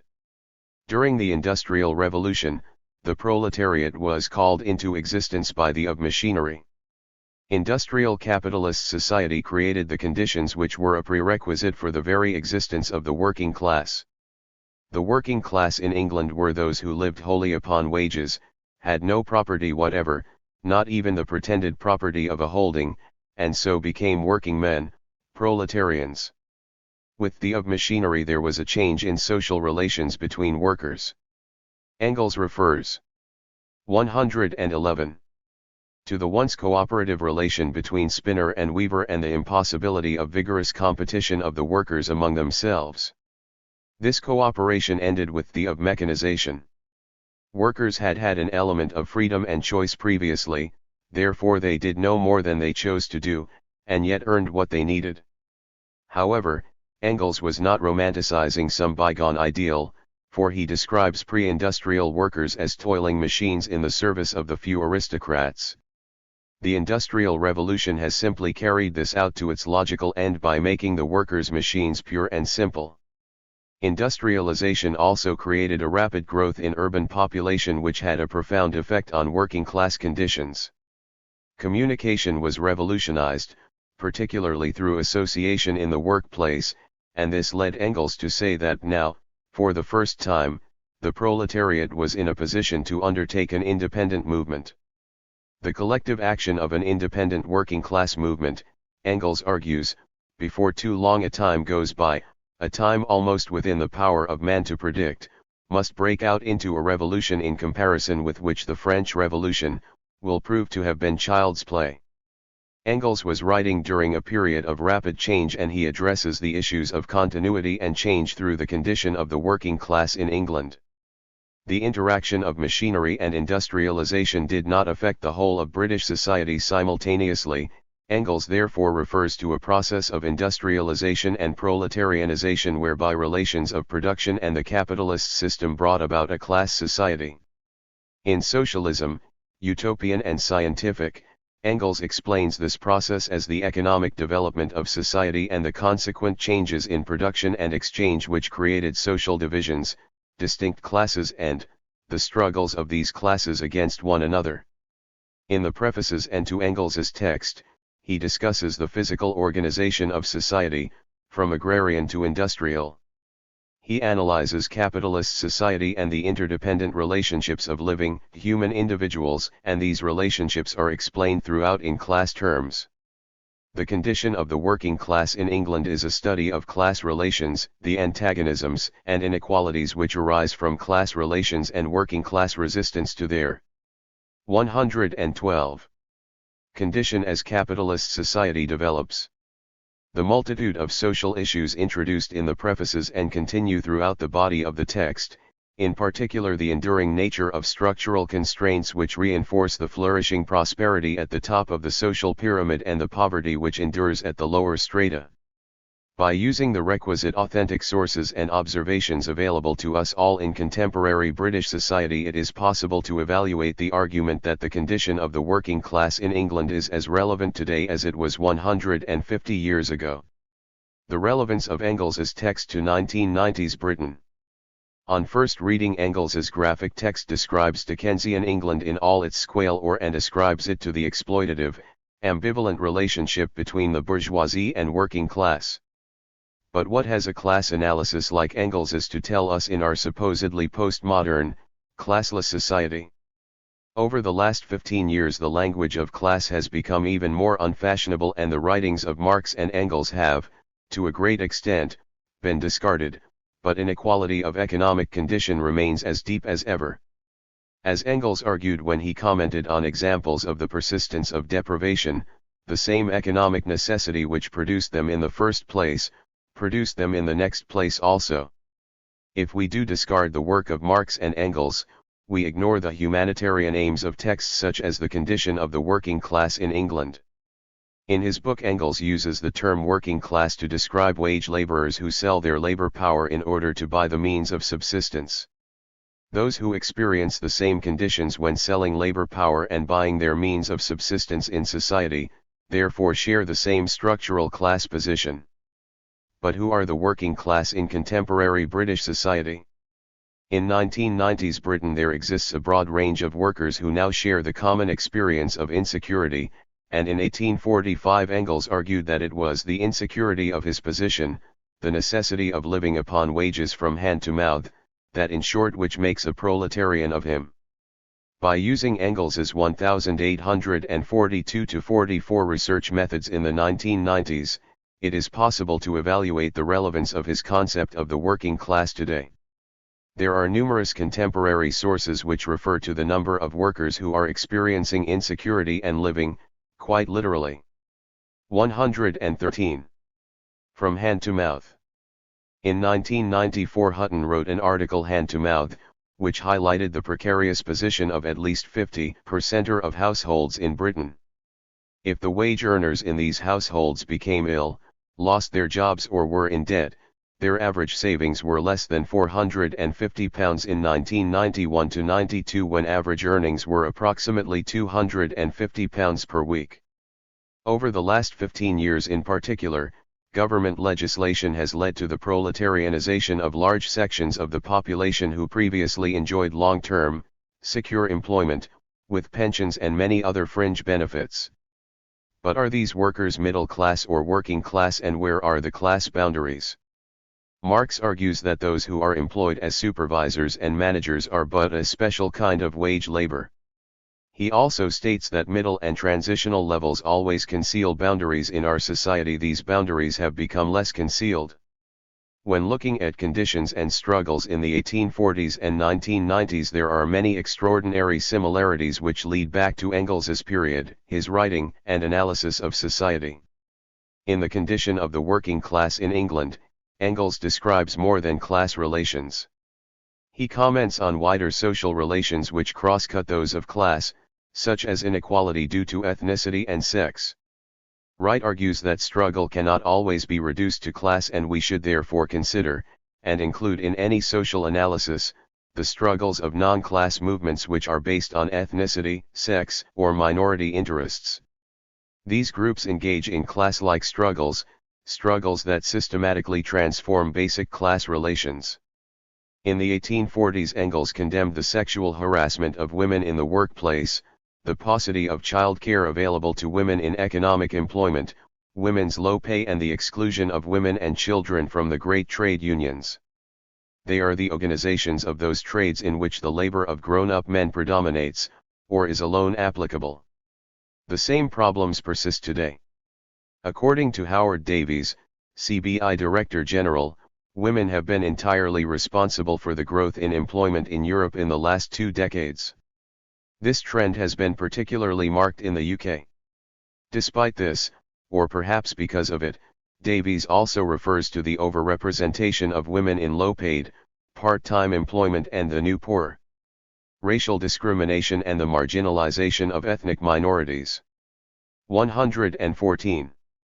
Also persists 150 years on. Engels, in the 1840s, discusses in some detail the problems of immigration, discrimination, and racism. He makes numerous references to the most prominent ethnic minority of his period, the Irish. They, Engels argues, endured the worst rates of pay, housing, and working conditions. Similar conditions are experienced by many ethnic minority groups in Britain today. The ethnic minority groups of Engels's period were, as in contemporary society, among those most likely to experience poverty and marginalization. In the 1990s, skilled ethnic minority women are more likely than less skilled white women to be unemployed or in low-paid employment. Black women therefore experience a double bias, while black male and female entrepreneurs are less likely to be given financial backing and advice than their white counterparts.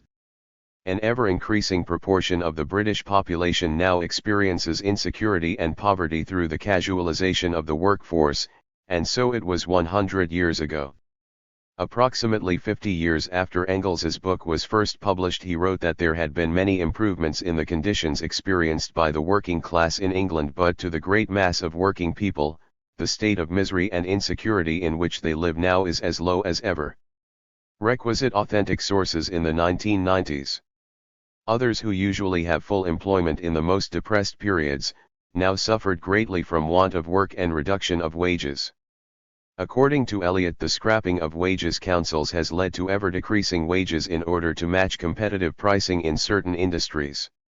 In the laundry industry, which employs mainly women, the demise of the Laundry Wages Council removed protection for thousands of low-paid women workers and has encouraged the more unscrupulous employers to compete by paying their workers rock-bottom rates.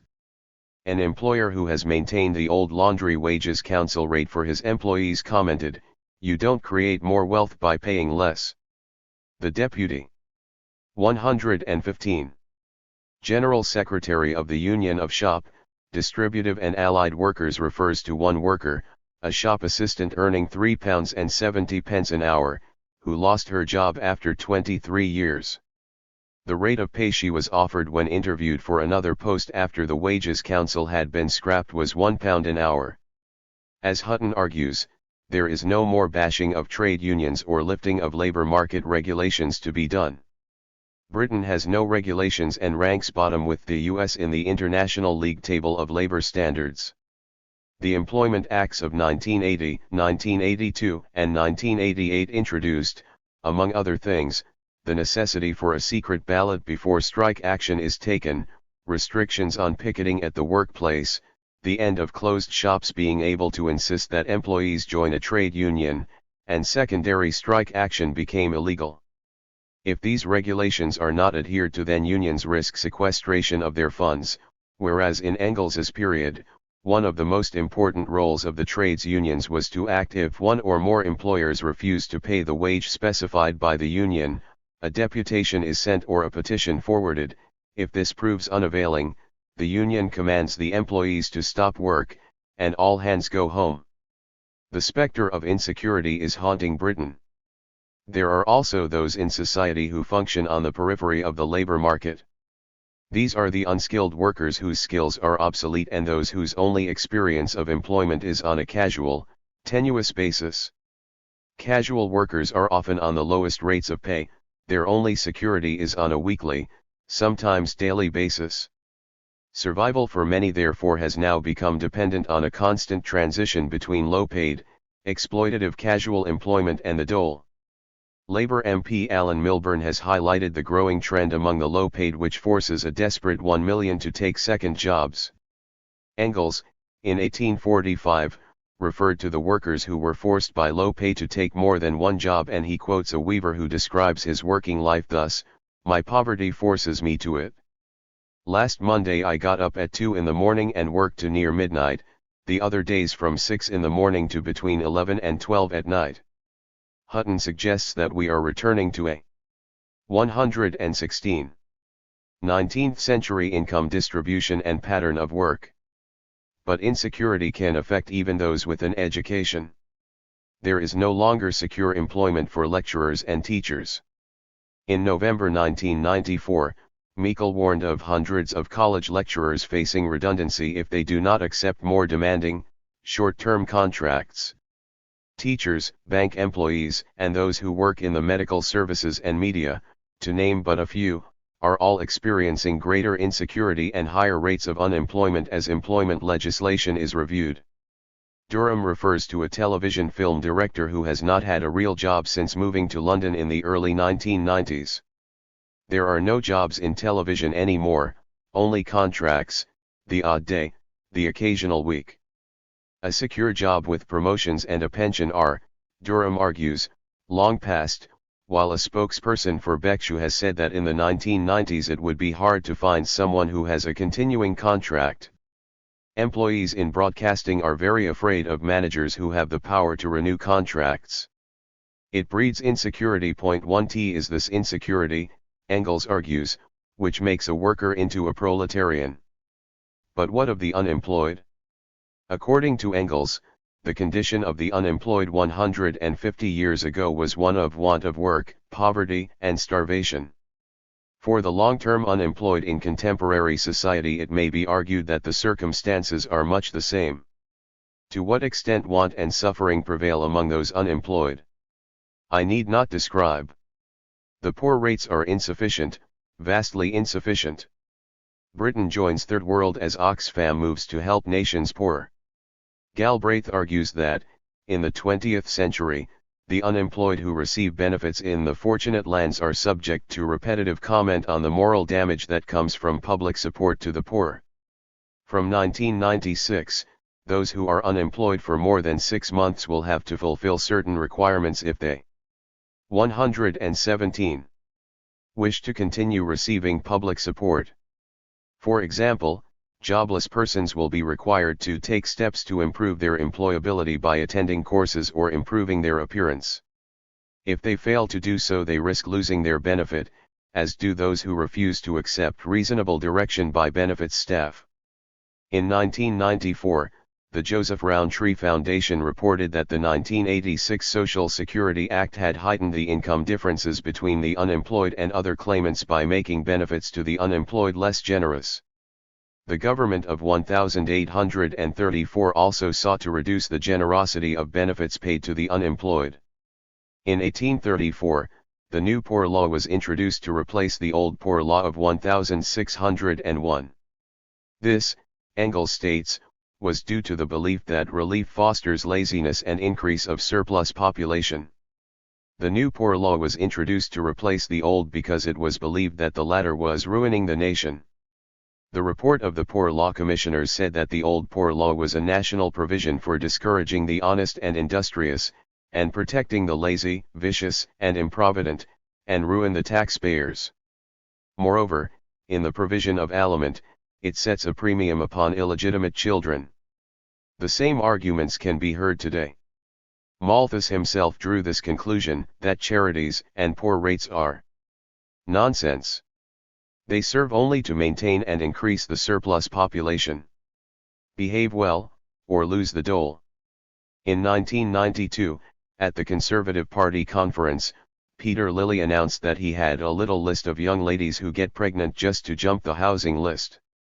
In 1993, 160 years after the new Poor Law, David Hunt, then Employment Secretary, stated, "We want people to help themselves to work, not help themselves to taxpayers' money to which they are not entitled."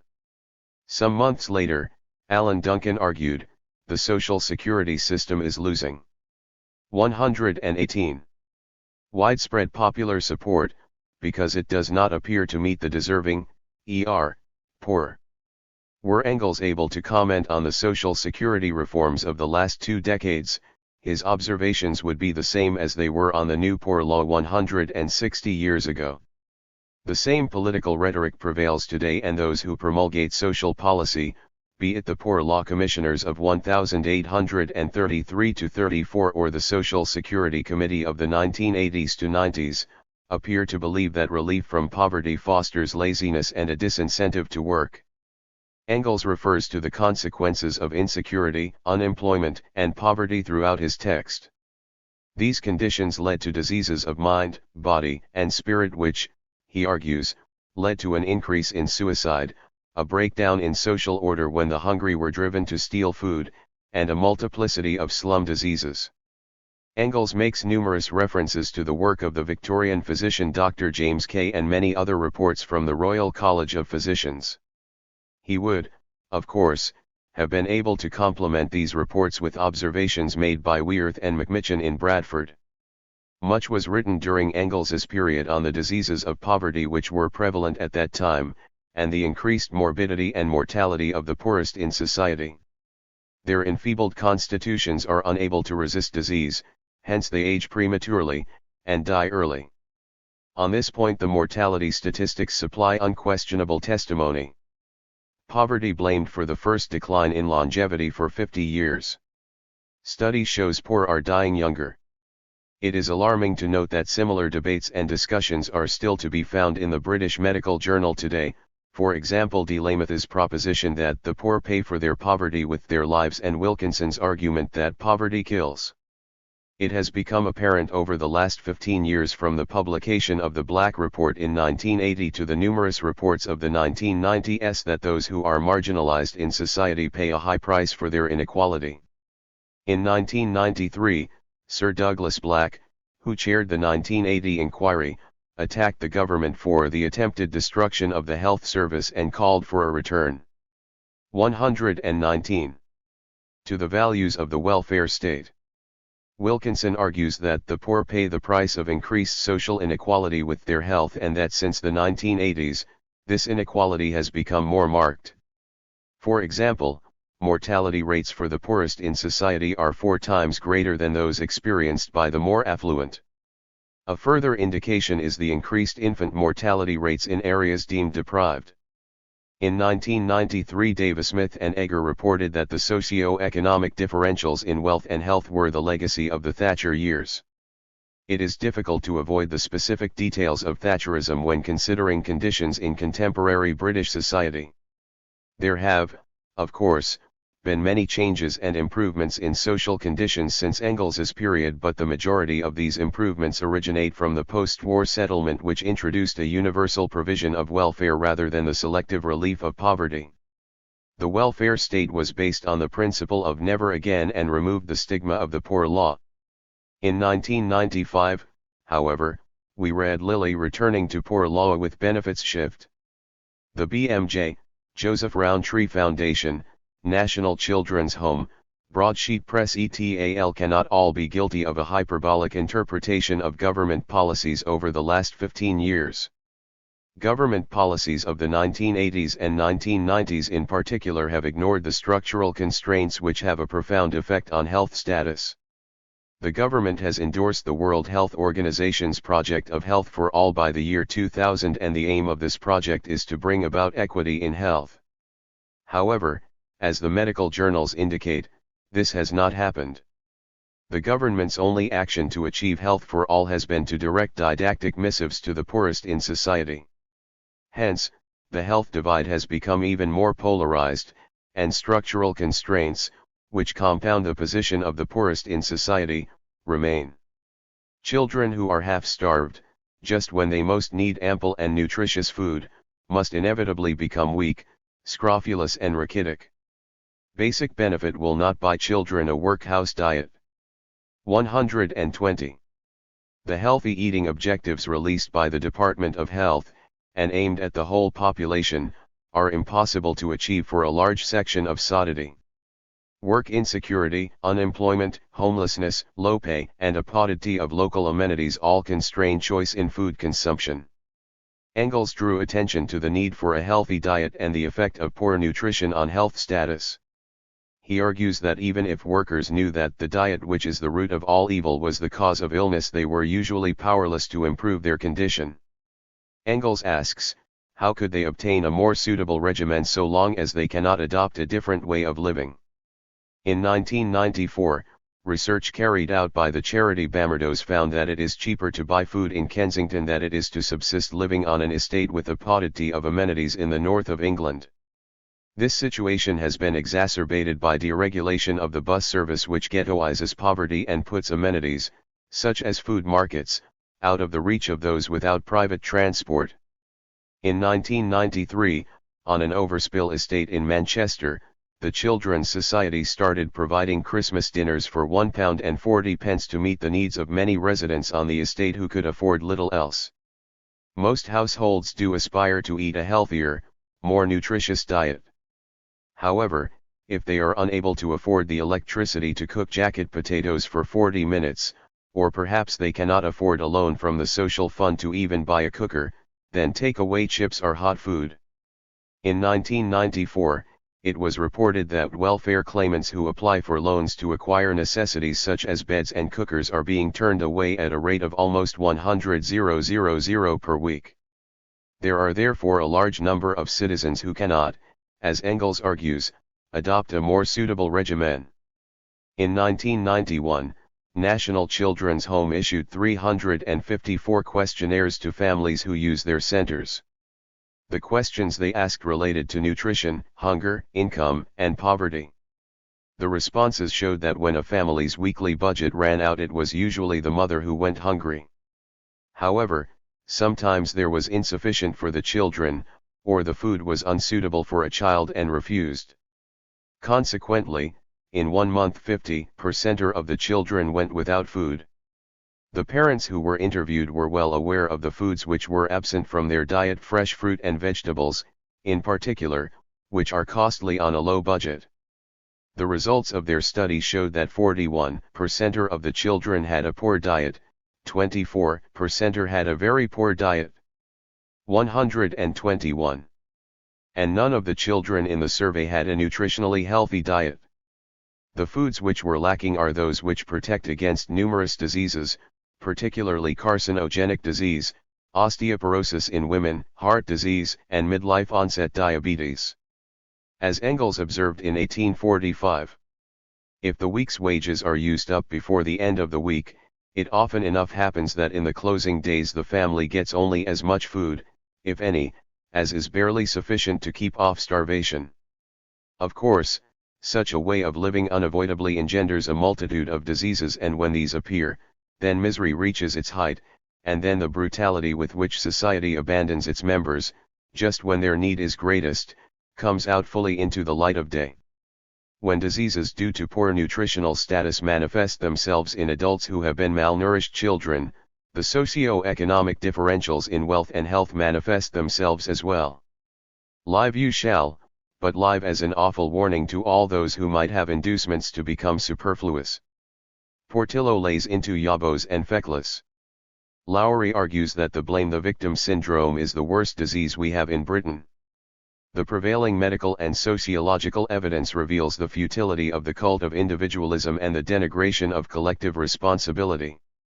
It also shows how government rhetoric regarding the ideals we should aspire to discriminates against many in contemporary society. As Engels commented 150 years ago, the poverty of the proletarian is intensified to the point of actual lack of the barest necessaries of life, to want and hunger.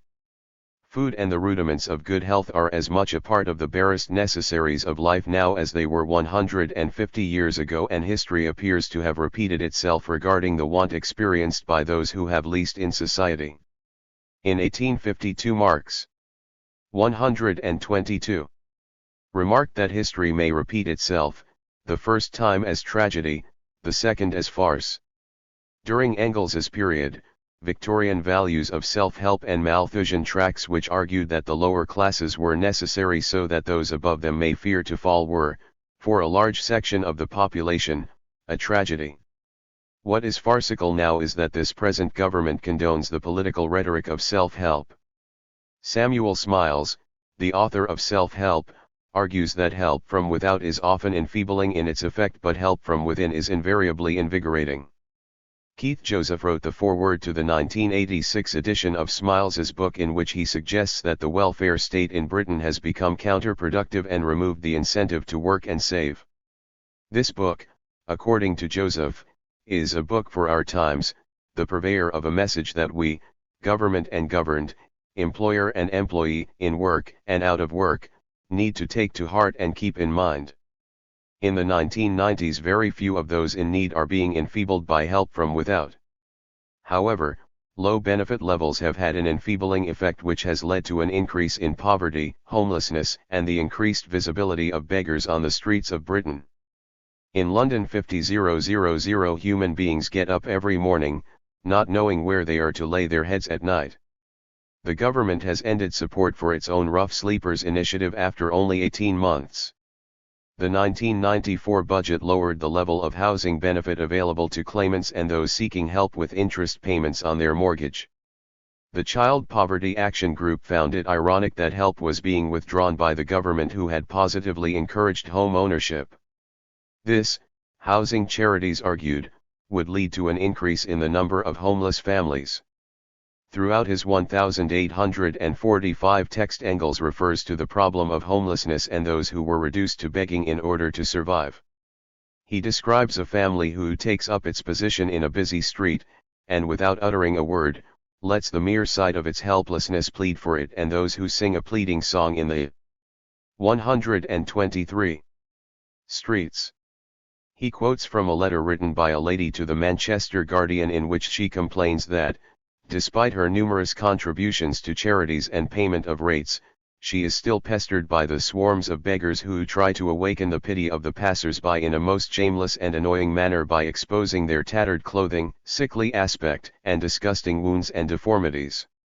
In 1994, John Major could easily have been responding to the lady of Engels's period when he argued that he voiced the feelings of many millions of people in this country by declaring that begging was unnecessary and offensive.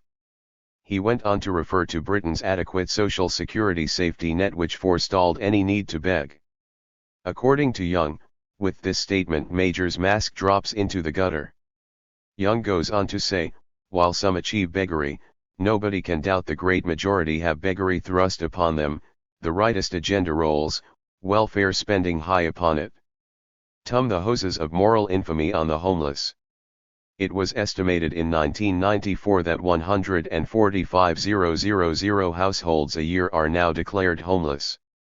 However, this does not tell us how many individuals there are within each household in order to estimate the true number of homeless persons.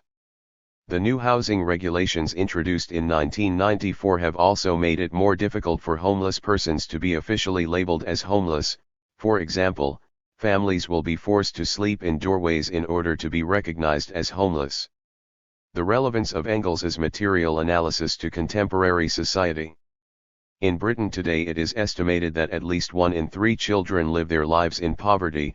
Low-income households are often unable to afford the equivalent of the poor house diet of the last century, and the poorest family's income fell 14% under Thatcher. The Duke of Edinburgh has suggested that absolute poverty no longer exists. But how absolute does poverty have to be if citizens cannot afford basic necessities? That is, shelter, sustenance, the right to work, and dignity when our health or skills fail us. Real poverty and relative deprivation are as widespread now as they were 150 years ago. The specter of uncertainty, insecurity and inequality, the social evils exposed by Engels's research methods in 124. The 19th century, still prevail today. As Duneisen argues, it is not poverty but inequality that damages our health.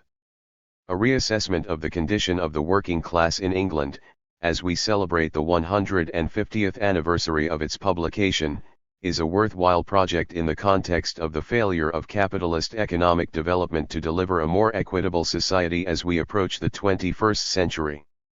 The use of Engels as requisite sources in 1990s Britain supports the argument that Engels's text, research methods, and material analysis of society are still valid today. In the 1990s, as in 1845, a material analysis of society reveals conditions which are the necessary consequences of the historical development of England. Engels's research criticizes the superficiality of documents which are abstract and theoretical. The same criticisms are appropriate today. Consider, for example, the healthy eating campaigns of the 1990s, which are theoretically correct but not achievable in practice for a large section of the population. Engels's method reveals the structures in society which create and recreate want, because the same economic necessity which produced them in the first place, produces them in the next place also. Engels argued in 1845 that a knowledge of proletarian conditions is absolutely necessary to provide solid ground for socialist theories. Perhaps the same is needed in 1990s Britain. The Transport and General Workers Union recently published their response to the reality of socio-economic differentials in wealth, health, and welfare. Their findings argue that this report has demonstrated the growing breadth and depth of poverty, insecurity, and inequality in British society in recent years. At the same time, the forms of social protection built up after the war have been systematically eroded, in a step-by-step process to reform social provision to mirror and entrench the fragmentation and stratification in our contemporary society. What is clear is that nothing less than social reconstruction will do to attack these social evils and bring about a real social security in the changed world at the end of the 20th century. Engels's political theory therefore is still relevant today, and by using his research methods to inform socialist theory, it may be possible to create a more equitable society for a majority of citizens as we approach the 21st century. 125. The utilization of Engels's research methods in the 1990s supports the proposition that a material analysis of society is still useful as a means of exposing the structural inequalities in advanced, capitalist society and refuting the superficiality of abstract notions which do not consider reality. 6. Engels's origin, legacy, burden and vision. Lisa Vogel. Introduction. Friedrich Engels is the origin of the family, private property, and the state has functioned as an authoritative theoretical text for two quite different social movements, the socialist movement on the one hand, and the modern women's movement on the other.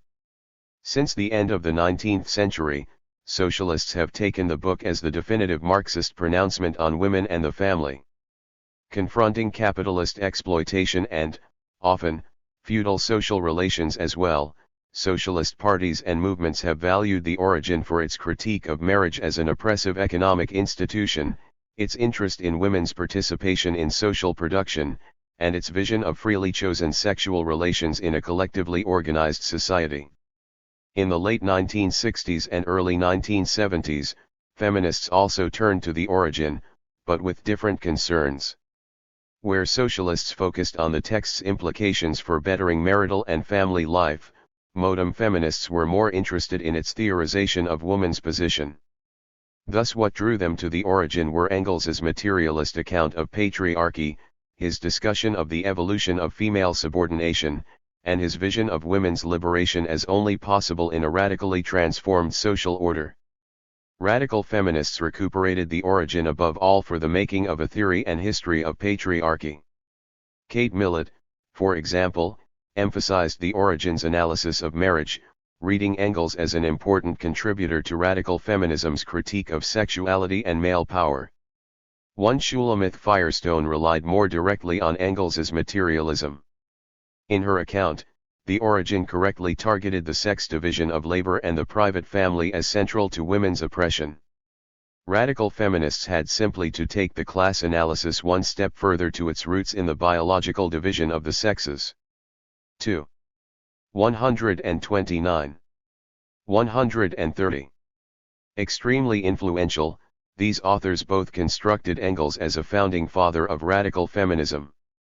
Socialist feminists produced a different reading of the origin. Like radical feminists, they appreciated the text as an important, if somewhat problematic, contribution towards the development of a materialist understanding of patriarchy. But they paid more attention to the analysis it offered of the mechanisms of women's oppression. In Engels's linking of family forms to modes of production and the state, they sought both theoretical guidance and a precedent for their efforts to conceptualize the personal as political. The achievement of the origin was that it revealed women's oppression as a problem of history, rather than of biology, a problem which it should be the concern of historical materialism to analyze and revolutionary politics to solve. 3. In this essay I look again at Engels's origin and what late 20th century feminists have made of it. In my interpretation, the text provides an unsteady point of departure for theorizing about women's liberation. Despite its significant contributions, it is a hastily assembled and contradictory work. To the extent that both the socialist tradition and modern feminists have relied on the origin for theoretical insight, their efforts have been, I argue, confounded by its ambiguities. Sources: Engels wrote The Origin between March and May of 1884, 1 year after the death of his colleague and mentor Karl Marx. The circumstances of Engels's startlingly rapid production of the book are mysterious. Writing to the German socialist Karl Koski on February 16, 1884, he described Marx's enthusiasm for the anthropological writings of the day, adding, "If I had the time I would work up the material with Marx's notes, but I cannot even think of it." Yet by late March Engels was already at work on The Origin and by the end of April close to finishing. 4. The full explanation of the reasons for his change in plan, which is especially striking in view of the fact that he was already immersed in the editing of Marx's unfinished volumes of Capital, must await further research. It is likely that the context was political. In 1879, the German socialist leader August Bebel had published Woman in the Past, Present, and Future, which appeared in a revised and expanded version late in 131. 1883. Tremendously popular from the start, Bebel's Woman bore the influence of emerging tendencies toward reformism within the socialist movement. 5. Engels's decision to write The Origin surely reflected a recognition of the weaknesses in Bebel's work. The socialist movement's interest in women's emancipation required a more adequate foundation, and The Origin represented Engels's attempt to provide one. The book constituted an implicit polemic within the movement. The Origin is thus a document produced at a particular historical conjuncture. Best understood as a palimpsest, it amalgamates texts by three men with disparate projects. The earliest is that by Lewis H. Morgan, Ancient Society, published in 1877, an inquiry of strictly anthropological intent. 6. Morgan's book forms the basis for the second text, a set of extracts embedded among other notes from Marx's reading in contemporary ethnography. Whether Marx had an ultimate purpose for these ethnological notebooks is unknown. 3rd is Engels's hurried effort, no doubt politically motivated, to use both sources in order to produce a guide for the socialist movement origin. Morgan's Ancient Society is thus complexly filtered as it makes its way into The Origin, first by Marx in the ethnological notebooks and then again by Engels as he rereads Morgan in the light of Marx's notes. To grasp the meaning of The Origin, it is therefore necessary to examine the assumptions and incoherences of Ancient Society as well as the way Marx excerpted Morgan's text in his notebooks. In Ancient Society, Morgan sought to demonstrate the parallel evolution of four characteristics of human society: inventions and discoveries, government, family, and property. Ranging across a vast array of ethnographic data, the book is divided into sections corresponding to the four characteristics. In the first, Morgan sketches three stages in the evolution of human inventions and discoveries. At the most primitive level of social organization, peoples in the stage of savagery gather wild plants, fish, and hunt. The second period, barbarism, is characterized by food production, first horticulture and later agriculture. Finally, in the period of civilization, societies use advanced agricultural methods and keep written records. Morgan divides such societies into two broad types, ancient and modern. With this sequence of stages, Morgan rests human history on a materialist foundation, but one whose nature is technological, not social. Morgan devotes nearly two-thirds of ancient society to the second characteristic, government, tracing the evolution of social. 132. Organization from early kin-based governance to the state. The social organization of the most primitive peoples is based simply on broadly defined classes of persons permitted to marry one another. As the circle of possible marriage partners narrows, the gens, or clan, develops.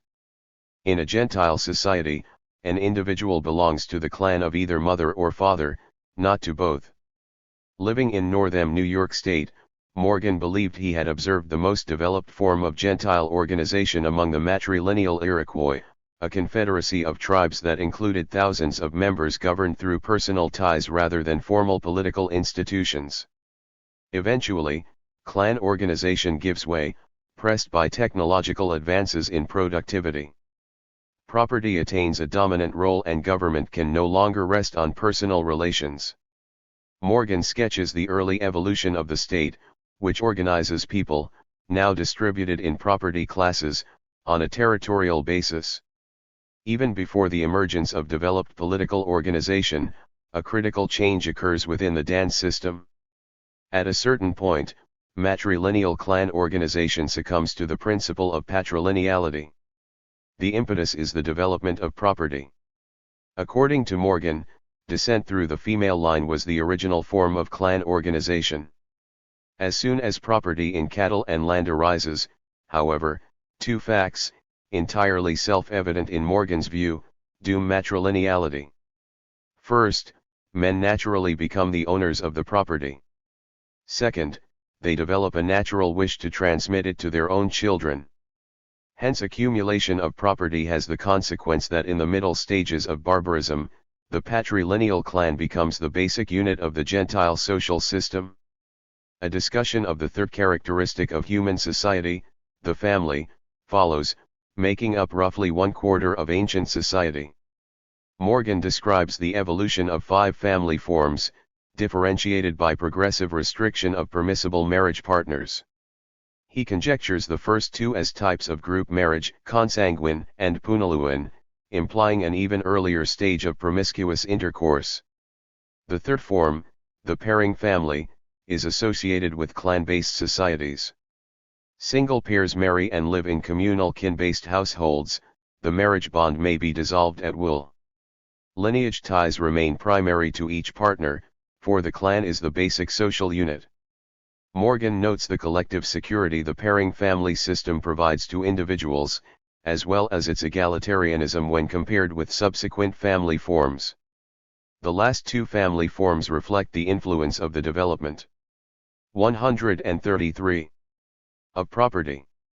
The patriarchal family organizes a group of persons slave, servant, free, under a male head who exercises supreme authority. The monogamian family consists of a single couple which, with its children, composes an independent household. Morgan conceptualizes both family types as institutions whose primary purpose is to hold property and transmit it to offspring. To ensure the children's paternity, strict fidelity is required of women. Paternal power is more or less absolute, and only death can break the marriage bond. The patriarchal and monogamian families are forms more appropriate for political society, and they appear in the last stages of barbarism and continue into the period of civilization. Morgan argues that the patriarchal and monogamian families represent a social advance, for they permit a heightened individuality of persons. At the same time, he recognizes that in practice such individuality was available only to men. Women as well as children were generally subordinated to the paternal power of the family head. By contrast, the pairing family of clan society provided women with a certain level of equality and power, particularly before the transition to patrilineal descent. So long as children remained in their mother's clan, the pairing family was embedded in the matrilineal clan household, and Morgan thought it likely that the woman rather than the man functioned as the family's center. With the shift to descent in the male line, the pairing family became part of the patrilineal clan household and the woman was more isolated from her Gentile kin. Because she was still a member of her own clan, she nevertheless retained a measure of independent social standing. The advent of paternal power in the patriarchal and monogamian families opens the way to a profound degradation of women's position. Here, the cruel subordination of women and children belies Morgan's optimistic notions of evolutionary development. Ancient society closes with a brief consideration of the fourth characteristic, property. Morgan distinguishes three stages in the development of property, generally corresponding to the three major evolutionary periods. Among the most primitive peoples, those at the level of savagery, property scarcely exists. Lands are held in common, as is housing, and Morgan speculates that the germ of property lies in a developing right to inherit personal articles. Property in land, houses, and livestock emerges in the stage of barbarism. The rules of inheritance at first conform to clan organization. Property reverts to the clan of the deceased, not to his or her spouse. Eventually, individual ownership through the monogamian family 134 prevails, with property inherited by the deceased owner's children. The period of civilization has arrived. In conclusion, Morgan offers the observation that in his own time property has become an unmanageable power. Society is heading towards destruction, the logical outcome of a social organization in which property is the end and aim. Still, Morgan holds out hope for society's reconstruction on the next higher plane, where it will appear to be a revival, in a higher form, of the liberty, equality, and fraternity of ancient clan society. 8. In ancient society, Morgan solved the puzzle of clan organization and analyzed the sequence of social institutions in evolutionary terms. The book became the foundation for all subsequent research on the history of early human societies, despite its many factual and interpretive errors. These shortcomings, as well as Morgan's substantial contributions, have been much discussed. 9. Here, the emphasis will be on Morgan's assumptions about the mechanisms and motivations of social change. Morgan describes four characteristics evolving in parallel along the path from savagery through barbarism to civilization. Each sequence constitutes a natural as well as necessary sequence of progress, but ancient society does not identify the impetus for the forward motion. The book's extremely repetitive organization likewise suggests an inability to establish a clear relationship among the four kinds of phenomenon. A theory of social development lies implicit nonetheless in Morgan's work. Frequently observing that the experience of mankind has run in nearly uniform channels, Morgan proposes that the placement of the major markers in these channels is determined by the evolution of the arts of subsistence, that is, by the types of inventions and discoveries used to acquire or produce the means of subsistence. Human progress ultimately rests on technological advances in the mode of material life. 10. But what motivates technological progress? Morgan points to the critical role played by property. The need to transmit property to heirs underlies the shift from matrilineal to patrilineal clan organization. The rise of new complicated wants, growing out of an accelerated accumulation of property, brings about the dissolution of clan organization and its replacement by political society. For Morgan, property consists simply of things, the objects of subsistence, with no particular location within a network of social relations. Once the idea of property appears, it grows automatically, extending itself in both magnitude and complexity while nurturing a sequence of 135 stages in the arts of subsistence, commencing at 0 in savagery. The passion for the possession of property, as the representative of accumulated subsistence, has now become dominant over the human mind in civilized races. That is, a passion in the minds of men. Greed leads naturally to the evolution of property and, consequently, to technological advances and social development in general. Morgan's book captured the attention of many, among them Marx. In the ethnological notebooks, published only in the 20th century, Marx made copious extracts. Perhaps the most interesting feature of these notes is the way Marx revised the structure of ancient society, altering both the sequence of presentation and the relative weight of the sections. Morgan had begun with the evolution of the arts of subsistence and then surveyed the parallel development of government, family, and property. Marx moved Morgan's long section on government to the end and altered the relative amount of space given to each part. He reduced by half the already short discussion of the arts of subsistence and by a third the section on the family. At the same time he extended, proportionately, the space given by Morgan to the consideration of property and government. In sum, Marx's notes rearrange Morgan's material as follows: arts of subsistence, family, property, government. Through this reorganization Marx perhaps sought to put Morgan's findings in an intellectually more coherent order. The origin as a palimpsest text. To the extent that Engels incorporated the material in ancient society into his origin of the family, private property, and the state, he adopted the order of Marx's excerpts in the ethnological notebooks, making, however, several important structural changes. He did not devote a separate chapter to the subject of property. He greatly enlarged the relative importance of the chapter on the family, giving it almost as much space as he assigned to the chapters on the state. And he shifted the focus to the transition between barbarism and civilization. In this way, Engels converted Morgan's 4 lines of human progress into 3 sections, which make up the bulk of the origin. Substantively, Engels followed Morgan quite closely. He pruned. 136. The wealth of ethnographic evidence, even replacing it where his own reading offered more relevant data. He emphasized the points that most tellingly exposed the revised explanatory framework he was seeking to establish. And he employed a more readable, even engagingly chatty, literary style. In general, the origin seems to be a shorter, more focused and more accessible version of ancient society. A closer examination of the ways in which Engels's presentation of the material differs from Morgan's reveals both the contribution and the limitations of the origin. In a short opening, Chapter 1, Stages in Prehistoric Culture, Engels succinctly recapitulates Morgan's account of the evolution of 3 stages in the arts of subsistence.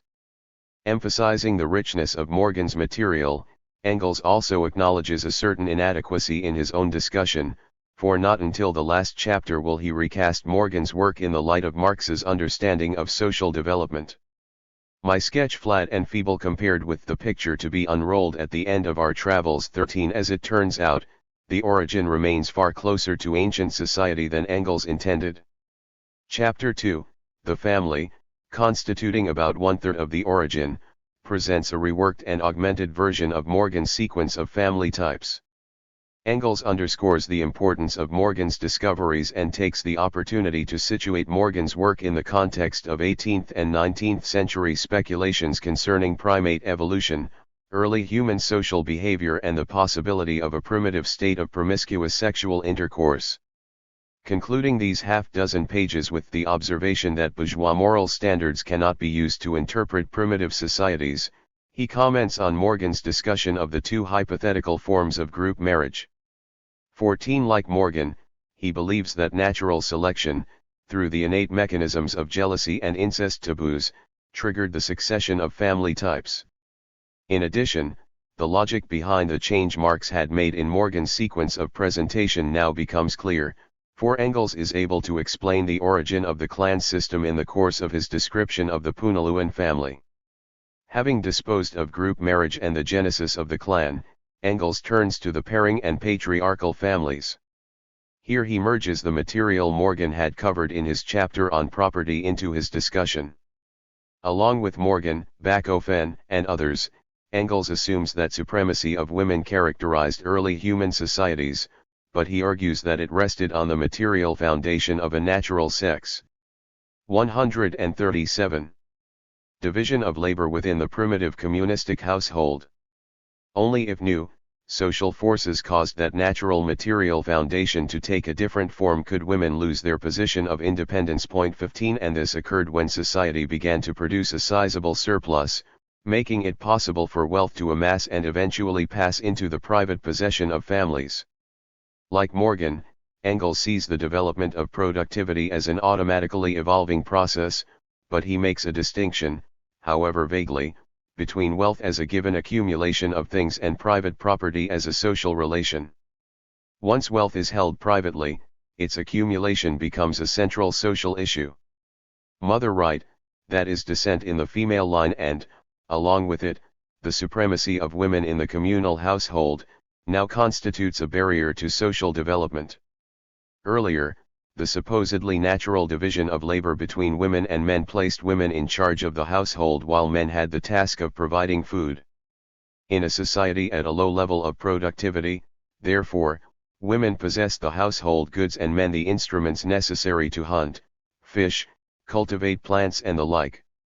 With increasing productivity and the development of private property in land, cattle, and slaves, this historical accident, as it were, has the grim consequence that men, the former possessors of the instruments of gathering and producing food, now own the wealth. Mother right makes it impossible, however, for men to transmit the newly evolved private property to their children. Mother right, therefore, had to be overthrown, and overthrown it was. 16 Engels regards the shift to the patrilineal clan system as crucial in its impact on society and on women's position. It marks the establishment of a set of social relations conducive to the further evolution not only of private property but of full-scale class society. More dramatically, the overthrow of mother right was the world historic defeat of the female sex. The man took command in the home also, the woman was degraded and reduced to servitude, she became the slave of his lust and a mere instrument for the production of children. 17 The patriarchal family, with its incorporation of slaves and servants under the supreme authority of the male head, now emerges as a form intermediate between the pairing family and monogamy. Engels offers specific historical examples of this transition stage, emphasizing the relationship between land tenure and social structure, as well as the brutality of the patriarch toward women in the household. 138. In discussing the monogamous family, Engels again follows Morgan while simultaneously incorporating a clearer analysis of property relations and focusing on the question of woman's position. The monogamous family appears toward the end of the second stage in the development of the arts of subsistence, that is, at the threshold of civilization, and represents a perfected form for the transmission of private property from father to children. Engels emphasizes the origin of the monogamous family in economic conditions and its function as a property-holding institution. It was the first form of the family to be based not on natural but on economic conditions, on the victory of private property over primitive, natural communal property. 18 Although Engels never states it unambiguously, the implication is that the form of the monogamous, as well as the patriarchal, family constitutes a product of the rise of class society. Engels has no illusions about the position of women in the monogamous family. Monogamy is a standard enforced on the woman only, and exists solely to guarantee the paternity of the offspring, not for any reasons of love or affection. Men are free to live by a different standard. At the same time, the phenomenon of the neglected wife begets its own consequences. Thus, side by side with the institution of so-called monogamous marriage flourishes all manner of adultery and prostitution. Furthermore, monogamous marriage comes on the scene as the subjugation of the one sex by the other. It announces a struggle between the sexes unknown throughout the whole previous prehistoric period. In Engels's formulation, this struggle between the sexes appears simultaneously with class relations. The first-class opposition that appears in history coincides with the development of the antagonism between man and woman in monogamous marriage, and the first-class oppression coincides with that of the female sex by the male. Contrary to a common misinterpretation of these remarks, Engels does not assert that the sex struggle antedates class conflict. Neither, however, does he clearly argue that it is rooted in the emergence of class society. He simply treats the two developments as parallel, skirting the difficult problems of historical origins and theoretical relationships. 19 With the basic character of monogamous marriage established, Engels turns briefly to a number of topics not addressed by Morgan. To start, he presents a quick history of the monogamous family's development in the period of civilization, with emphasis on the extent to which it fostered individual sex love. According to Engels, 139.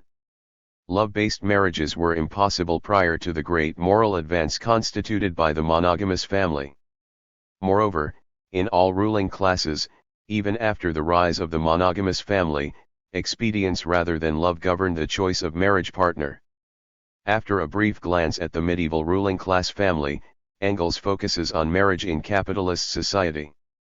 Among the bourgeoisie, marriage is a matter of convenience, generally arranged by parents to further property interests. By contrast, the proletariat has the opportunity to truly experience modem individual sex love. Among the proletariat, all the foundations of typical monogamy are cleared away. Here there is no property, for the preservation and inheritance of which monogamy and male supremacy were established, hence there is no incentive to make this male supremacy effective. Here quite other personal and social conditions decide. Moreover, Engels believes that with the increasing employment of women in wage labor, and women's accompanying independence, no basis survives for any kind of male supremacy in the working class household, except, perhaps, for something of the brutality toward women that has spread since the of monogamy. 20. Most of Engels's discussion of women's situation in capitalist society is framed in terms of the gap between formal and substantive equality. 21. He begins with an analogy between the marriage contract and the labor contract. Both are freely entered into, juridically speaking, thereby making the partners equal on paper. This formal equality disguises, in the case of the labor contract, the differences in class position between the worker and the employer. The marriage contract involves a similar mystification since, in the case of a propertied family, parents actually determine the choice of children's marriage partners. In fact, the legal equality of the partners in a marriage is in sharp contrast with their actual inequality. Once the patriarchal and monogamous families develop, the wife's labor within the household becomes a private service. As Engels puts it, the wife became the head servant, excluded from all participation in social production. Her work loses the public or socially necessary place it had held in earlier societies. Both excluded and, later, economically dependent, she therefore becomes subordinate. Only with large-scale capitalist industry, and only for the proletarian woman, does the possibility appear for re-entry into production. Yet this opportunity has a contradictory character so long as capitalist relations endure. If the proletarian wife carries out her duties in the private service of her family, she remains excluded from public. 140. Production and unable to earn, and if she wants to take part in public production and earn independently, she cannot carry out family duties. 22. Engels's conclusions regarding the conditions for ending women's subordination, summarized in a few paragraphs, generally converge with the equally brief remarks on the subject made by Marx in Capital. 23. Like Marx, Engels underscores the progressive role that participation in the collective labor process can potentially play and its crucial importance as a condition for human liberation. But where Marx had embedded his comments in an analysis of the historical impact of capitalist large-scale industry, Engels places his observations in the context of a discussion of legal inequality. He again draws an analogy between workers and women, arguing that both groups must have political rights if they are to understand the character of their respective struggles. The democratic republic does not do away with the opposition of, on the contrary, it provides the clear field on which the fight can be fought out. And in the same way, the peculiar character of the supremacy of the husband over the wife in the modem family, the necessity of creating real social equality between them and the way to do it, will only be seen in the clear light of day when both possess legally complete equality of rights. 2. 4. The discussion of women's oppression in Engels's chapter on the family marks a significant advance over ancient society. From the perspective of late 20th century feminism, however, the account is problematic in many ways. Engels does not delineate the relationship between women's position and the emergence of class, or, perhaps, capitalist society. With respect to pre-capitalist class societies, he fails to specify the nature of women's subordination in different classes. For capitalism, he misses the significance of the working class household as an essential social unit, not for the holding of property but for the reproduction of the working class itself. Thus he cannot see that a material basis for male supremacy is constituted within the proletarian household. Throughout the text he assumes that it is natural for family duties to be the exclusive province of women. And he underestimates the range of ideological and psychological factors that provide a continuing foundation. 141. For male supremacy in the working class family. Finally, Engels's emphasis on the strategic importance of democratic rights leaves open the question of the relationship between socialist revolution, women's liberation, and the struggle for equal rights. The result is ambiguous, potentially suggesting that the socialist program for women's liberation consists of two discrete objectives: equal rights with men in the still capitalist short term, and full liberation on the basis of a higher form of the family in the far distant revolutionary millennium. Engels closes the chapter on the family with a long look to the future. 25. These pages sketch a society in which the means of production have been converted into social property and marriage is no longer tied to economic inequality. True monogamy, that is monogamy for the man as well as the woman, is now possible. Men and women come together on the basis of individual sex love and part when affection definitely comes to an end or is supplanted by a new passionate love. Engels's focus on the emotional and sexual content of relations within the family reflected a common view that they represented the essence of the so-called woman question.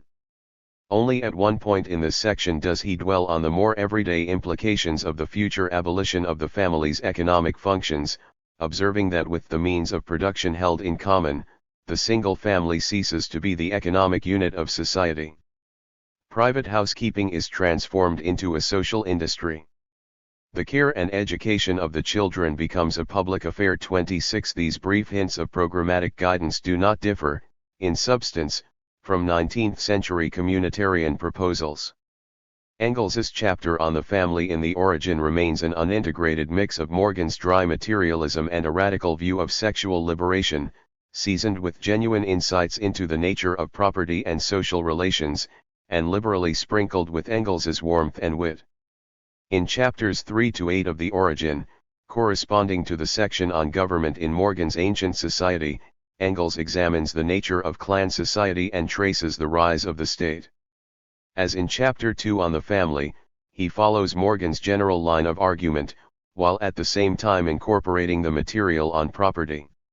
In Engels's words, the changes in form between the institutions of the Gentile constitution and those of the state have been outlined by Morgan, but their economic content and cause must largely be added by myself.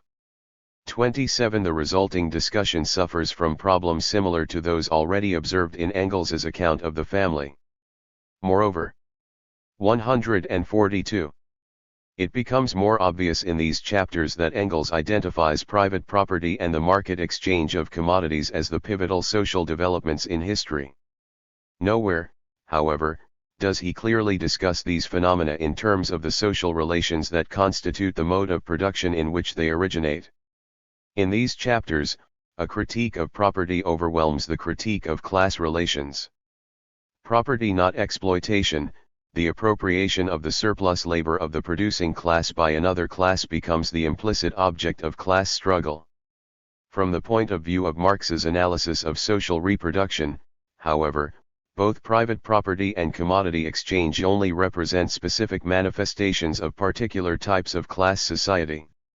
In such societies, a given set of relations of exploitation always dominates, constituting the basis for specific social relations and forms of private property, the market, the state, and so forth. The difference between this formulation and that in The Origin is not simply a matter of style or manner of exposition. Rather, it indicates that Engels's arguments generally remain within the framework of a utopian socialist critique of property. 28. Furthermore, Engels has confused the circumstance that the products of labor are exchanged in a society, with the presence of capitalist, or at least class, relations of production. In The Origin's closing chapter 9, Barbarism and Civilization, Engels examines the general economic conditions behind the developments presented in previous chapters. He restates his account of social evolution in the period of the decline of clan society and the emergence of civilization, this time pointing out a series of major milestones. In the middle stages of barbarism, the separation of pastoral tribes from the mass of other peoples marks the first great social division of labor. These tribes tame animals and develop agriculture. As a result, they soon find themselves with products that make regular exchange possible. Inevitably and automatically, the increasing exchange leads to higher productivity, more wealth, and a society in which the harnessing of surplus labor becomes feasible. Hence, slavery appears. From the first great social division of labor arose the first great cleavage of society into two classes, masters and slaves, exploiters and exploited. Engels reminds the reader that the change in the division of labor also has consequences for relations between the sexes in the family. Because the pre-existing division of labor had supposedly assigned the task of procuring subsistence to men, men became the holders of the new wealth, and women found themselves subordinated and confined to private. 143. Domestic labor. A second great division of labor occurs at the close of the period of barbarism, when handicraft separates from agriculture. On this basis, a new cleavage of society into classes develops, the opposition between rich and poor. Inequalities of property among individual male heads of families now lead to the breakup of the communal household, and the pairing marriage dissolves into the monogamous single family, even more oppressive to women. Finally, a third division of labor emerges in the period of civilization. A class of merchants arises, parasites whose nefarious activities lead to periodic trade crises. In the meantime, the rise of class cleavages has necessitated replacement of the Gentile constitution with a third force, powerful but apparently above the class struggle, namely the state. 29 In sum, the final chapter of The Origin argues that civilization results from the continual evolution of the division of labor, which in turn gives rise to exchange, commodity production, class cleavages, the subordination of women, the single family as the economic unit of society, and the state. Once again, Engels simply lists phenomena without locating them in social relations and the workings of a dominant mode of production. Moreover, he awards the leading role to the technical division of labor in the labor process, what Morgan had considered under the rubric arts of subsistence. The development of class cleavages simply follows automatically, once a certain level of material productivity is reached. The emphasis on technological progress in this chapter constitutes a new element, tending somewhat to replace the focus in earlier chapters on the rise of private property as the prime mover of social change. At the same time, Engels, like Morgan, often invokes innate human greed and competitiveness to explain historical development. 30 All in all, the scattered analysis of social development presented in this final chapter represents some of the least coherent reasoning in The Origin. Engels's concluding comments on the emancipation of women exhibit similar contradictions. He emphasizes, yet again, the crushing impact of the first great social division of labor on women's position, and then leaps to the supposedly self-evident conclusion that the entry of women into social production is emancipatory. As in the chapter on the family, Engels assumes that domestic labor is purely women's work, does not locate his statements about women with respect to a specific class society, and blurs the relationship between women's eventual liberation in communist society and immediate strategic goals. 144. Production and reproduction. Engels made one argument in The Origin that the socialist movement later refused to endorse but which became central to modern feminist discourse. In a frequently cited passage in the preface, he spoke of two types of production proceeding in parallel. The determining factor in history is, in the final instance, the production and reproduction of immediate life. This, again, is of a twofold character. On the one side, the production of the means of existence, of food, clothing, and shelter and the tools necessary for that production; on the other side, the production of human beings themselves, the propagation of the species. The social organization under which the people of a particular historical epoch and a particular country live is determined by both kinds of production, by the stage of development of labor on the one hand and of the family on the other. L. 1. In these sentences Engels gives equal emphasis to procreation and to the production of things. It is difficult to believe, however, that he meant what this passage seems to imply, an equal theoretical weighting of human reproduction and social production. Throughout The Origin, as elsewhere, Engels describes developments in production as fundamentally causal. For the 19th century socialist movement of which he was a leader, class struggle in the workplace was the key to revolutionary social transformation. The passage actually reflects The Origin's perilous relationship to yet another text, the German Ideology, written with Marx in 1846.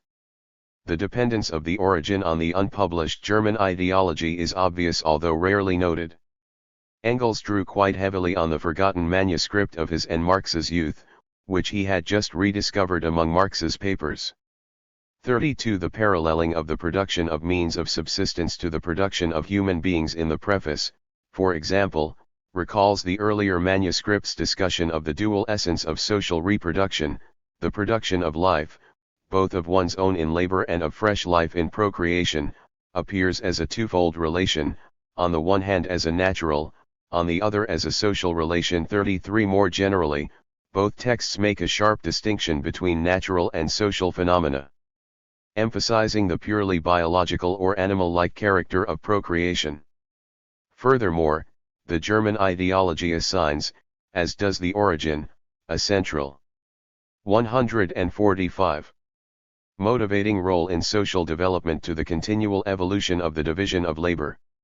According to the German ideology, society develops in stages, beginning from the simplest forms, in which the only division of labor is natural and rooted in the sexual act. With the growth of the division of labor, social relations distinguish themselves from natural ones, and the family relation becomes subordinate. Both the German ideology and The Origin refer to the development, at this point in history, of a relationship of latent slavery within the family, representing the first form of property. 34. Finally, both texts put forth an equivocal image of the family as a germ or nucleus within which larger social contradictions originate or are reflected, and which itself constitutes the fundamental building block of society. 35. The many convergences with the German ideology suggest that the older manuscript entered as a fourth text into the making of the palimpsest that is The Origin. Less visible than Morgan's Ancient Society or Marx's Reading Notes, the German ideology nonetheless plays a constitutive role. Its incorporation also has the effect of importing into The Origin many of the weaknesses of the earlier manuscript. In particular, the positing of two separate systems of production of material life implies a very primitive distinction between natural and social phenomena. 36. The revival of the dichotomy epitomizes the theoretical instability found throughout The Origin. Socialists and feminists have differed in their evaluation of Engels's assertions concerning the twofold character of social reproduction. Reading The Origin as a seamless canonical text, socialists found the claims in its preface very remarkable, indeed almost incomprehensible. What disturbed them was the implication that the family could be understood as an autonomous center of social development. Soviet commentators eventually settled on the view that Engels was mistaken, and that the statement can at most refer to the very earliest period of human history, when people were supposedly so much a part of nature that social relations of production could not be said to exist. 37. The implication that family and class constitute independent but interacting systems was precisely what caught the interest of feminist theorists in the 1970s. Their citation of The Origin's preface in article after article had several purposes. It emphasized the material essence of the social processes for which women hold major responsibility. It implied that the production of human beings constitutes a process that has not only an autonomous character but a theoretical 146. Importance equal to that of the production of the means of existence. It suggested the importance of placing the problem of women's oppression in the context of a history of overall social reproduction. For socialist feminists, it also affirmed their commitment to the socialist tradition and suggested that Marx and Engels had more to say about the question of women than the later socialist movement was able to hear. In short, this much-quoted passage from the Origins preface seemed to offer authoritative backing for feminists' focus, in the 1970s, on the family, sex divisions of labor and unpaid domestic work. As well, it appeared to validate their efforts to theorize a human reproduction process comparable to, but separate from, commodity production. Feminists posited the existence of a family or housework or domestic mode of production alongside the capitalist or industrial mode of production, a sex/gender system alongside the class system, or, to put it at its simplest, patriarchy alongside capitalism. Engels thus became the conveyor of official revolutionary approval for the dualism of much of 1970s feminist theory, and particularly for that of socialist feminism. During the 1980s, feminist theorizing turned, for a number of reasons, to questions for which Engels's origin had little relevance. In the US, feminist thought moved into the academy and new generations of feminists no longer identified with an activist, much less socialist, feminism. Meanwhile, social theory repositioned Marxism as one of many emancipatory grand narratives, all now presumed irrelevant in the post-modern world order. In a changed political climate, the Origin was retired to the status of an outdated text for an archaic social movement. Socialist feminism survived more as an outlook and an orientation than as a substantive focus. 38 For those who still explicitly ponder the relationship of socialism and feminism, Engels remains a significant figure. Feminists often disparage the weaknesses of his theoretical contribution, the limitations of his vision of women's liberation, and the way in which he put his feminist principles into practice in his own life. But, as Jane Humphreys wisely notes, Engels has become a target of criticism precisely because of his, by contemporary if not modern standards, sensitivity to feminist issues. 39 His work endures as an important touchstone for socialist feminist politics and theory. Many socialist feminists continue to use a dual systems conceptualization, viewing patriarchy and capitalism, reproduction and production, sex and class, as distinct but inextricably interrelated. 147. Structures that together shape women's lives. From this point of view, the theoretical task remains that of integrating an analysis of women with one of class. Engels's affirmation of the twofold nature of social reproduction is thus still key, constituting, for example, the major unifying theme of the papers presented at a 1984 conference commemorating the centenary of the Origin. 40 Socialist feminists rise to defend the formulation and extend what they believe to be its kernel of truth. Jane Humphreys maintains a literal interpretation, arguing that Engels indeed intended to parallel reproductive and productive activity as analytically equivalent. In her view, his failing was not to have fully pursued his own insight. Martha Gimenez suggests the Origins preface makes better sense when interpreted as utilizing a dialectical rather than a dualistic mode of analysis. Juliette Mathey comments approvingly on an effort to conceptualize the household as a mode of reproduction.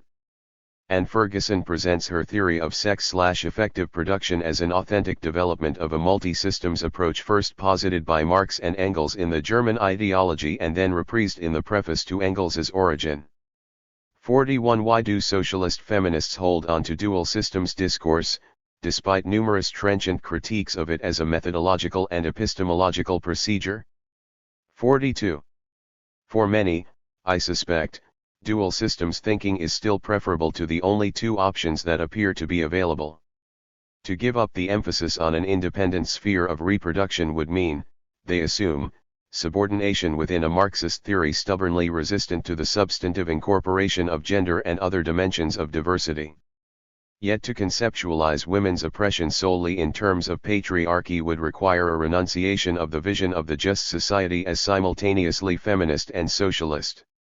Socialist feminists fear a unified theoretical framework would put class before gender, race, ethnicity and other categorical specificities. But they also hesitate to abandon the Marxist tradition altogether, with its concern for those at the bottom of hierarchies and its hopes for individual fulfillment in the context of community. Few dare name, much less address, the daunting task that might resolve the dilemma, to radically transform Marxism itself. Yet, as Jean Gardner observes, socialist feminists were, in the 1970s, among the first to intuit the coming crisis of Marxism and to delineate the limitations of Marxist political economy. The feminist critique of Marxist theory remains to be carried through. 148. Conclusion. Engels's stated purpose in publishing The Origin was to present the results of Morgan's researches in the light of the conclusions of materialist examination of history, and thus to make clear their full significance. 44. Engels's treatment of the material fell short, however, of this goal, for he only partially transformed Morgan's crude materialism. The Origin is marred throughout by Engels's failure to deploy a coherent account of social development. Instead, he relies on several theoretical frameworks in addition to his understanding of Marx's work, the technological determinism implicit in Morgan's Ancient Society, his main source of data, the German ideology's early version of historical materialism, and a generally utopian critique of property and view of the socialist future. While The Origin manages, in places, to rise above this eclecticism, its conceptual instability was to have serious consequences. The Origin constitutes an erratic text whose ambiguous theoretical and political formulations nevertheless became an integral part of the socialist, and, more recently, the feminist, undertaking. This evaluation of The Origin, written 100 years after Engels's death, may seem inappropriately harsh. It is, however, strictly a critique of the book as a theoretical text. Nothing said here can tarnish The Origin's bright legacy of hope for freedom, equality, and love in a socialist society. As we move through difficult times into the 21st century, we can still call upon Engels for a vision of how that collectivist future might liberate us from and for each other. But what will there be new? That will be answered when a new generation has grown up, a generation of men who never in their lives have known what it is to buy a woman's surrender with money or any other social instrument of power, a generation of women who have never known what it is to give themselves to a man from any other considerations than real love or to refuse to give themselves to their lover from fear of the economic consequences. When these people are in the world, they will care precious little what anybody today thinks they ought to do. They will make their own practice and their corresponding public opinion about the practice of each individual, and that will be the end of it. 45. 7. Engels and Materialism. Sean Sayers. Engels was a Marxist. He describes himself as a proponent of ideas whose leading basic principles were due to Marx. 1. And it is in relation to Marx that his work is usually regarded by others too. But that is not how I am going to discuss him here. On this, the centenary of his death, it is appropriate to consider Engels as a thinker in his own right. I shall focus on the subject of philosophical materialism. This is a topic which occupied a great deal of Engels's attention in the later years of his life but about which Marx wrote little. For Engels's ideas on it are original and important, and of considerable current philosophical interest.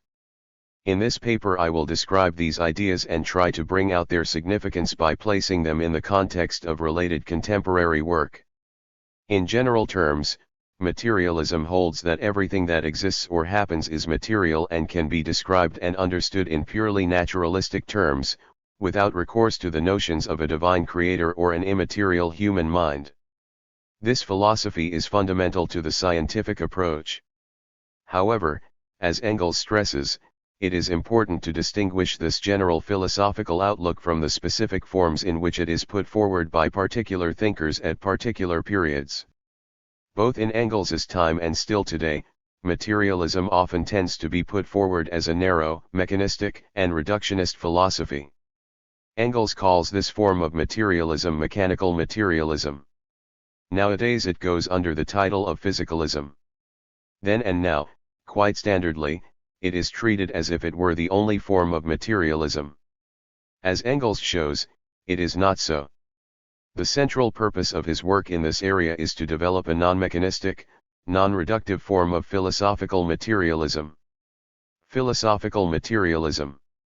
Engels gives a clear and useful general account of what the philosophy of materialism involves. He defines it in relation to the great 153. 154. Basic question of modum philosophy, the relation of thinking and being. 5. Materialism holds that the material, natural world is primary. More strictly defined, it is a form of ontological monism. Everything that exists is material in character. The material, sensuously perceptible world to which we ourselves belong is the only reality. Our consciousness and thinking, however supersensuous they may seem, are the product of a material, bodily organ, the brain. Matter is not a product of mind, but mind is itself merely the highest product of matter. 6. However, Engels is less clear when it comes to the classification of non-materialist philosophies. All too often he lumps them all together under the heading of idealism. Many other Marxists have followed him in this.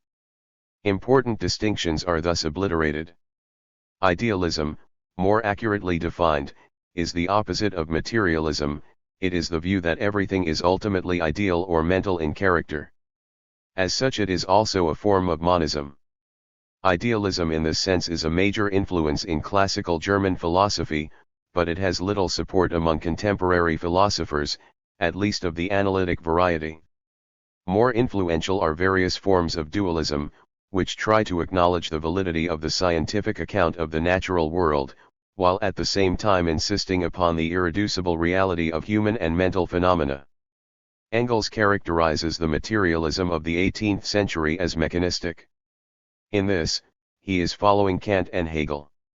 This philosophy was based upon the ideas of the natural sciences of its day, and particularly on mechanics and physics because, Engels argues, only these had then come to any definite close. It is sometimes argued that the physical sciences have developed since that time and that such materialism is no longer influential. That is questionable. It lives on in contemporary philosophy as physicalism. According to physicalism, the material world is as it is described by modern physics and quantum mechanics. It is true that quantum theory involves statistical rather than mechanical laws. Nevertheless, in its exclusive reliance on mechanics and physics and in its reductionism, physicalism is the modern heir of the mechanistic materialism of the 18th century. As an ontological doctrine, physicalism holds that all things are composed of fundamental physical particles and fields of force, whose behavior is determined by the basic laws of physics and quantum mechanics. Complex entities and phenomena, such as chem. 155. Eichel substances, biological organisms, human actions, and states of consciousness, are all ultimately composed of such particles and forces. This ontology, it is argued, implies that all phenomena can be described and understood in purely physical terms. The special sciences can in principle be reduced to physics and mechanics. In practice, it is readily conceded, such reductions would be immensely complicated. They are not now feasible, and perhaps they never will be. 8. In principle, however, all empirical knowledge can be reduced to the terms of physics. Other sciences have no independent validity, no irreducible content, they contain nothing that cannot be stated in purely physical terms. 9. Many philosophers reject reductionism of this sort, Engels among them. 1 degree contemporary philosophical criticism of physicalism is focused in the main on its reductive account of human thought and activity. Donald Davidson's work has been particularly influential. He maintains that human belief and action are intentional in character, and intentionality, he insists, is a holistic phenomenon. A particular belief or intention can be identified and described as such only by reference to a context of other intentional events, and ultimately to a web of meaningful social practices, to which a purely physicalist account is blind. Moreover, such identification involves assessing the belief or action according to norms and principles of coherence, rationality, and consistency, 11 which the physicalist picture excludes. To describe and explain human thought and intentional activity as such, Davidson argues, we need to adopt a distinctive mental or psychological standpoint which uses concepts and theories which are irreducible to those of physics and mechanics. These arguments are correct, I believe, and there is every reason to believe that Engels would also have endorsed them. However, since materialism is quite standardly identified with physicalist reductionism, the rejection of the latter is often taken to imply a rejection of materialism tout court and to point instead towards either dualism or out-and-out idealism. Neither of these alternatives is attractive, and neither is adopted by Engels. Engels argues for a non-mechanistic and non-physicalist form of materialism, which avoids reductionism on the one hand and idealism and dualism on the other. 156. Davidson's anomalous monism. Davidson also argues for a non-reductive form of materialism, but it is very different to that of Engels. For Davidson wants to combine a non-reductive account of the mental with a physicalist ontology of the sort that Engels criticizes. There are great problems with Davidson's position, as I will now briefly argue. Davidson calls his philosophy anomalous monism. This involves a physicalist ontology, in that it holds that all events, including mental ones, simply are physical events.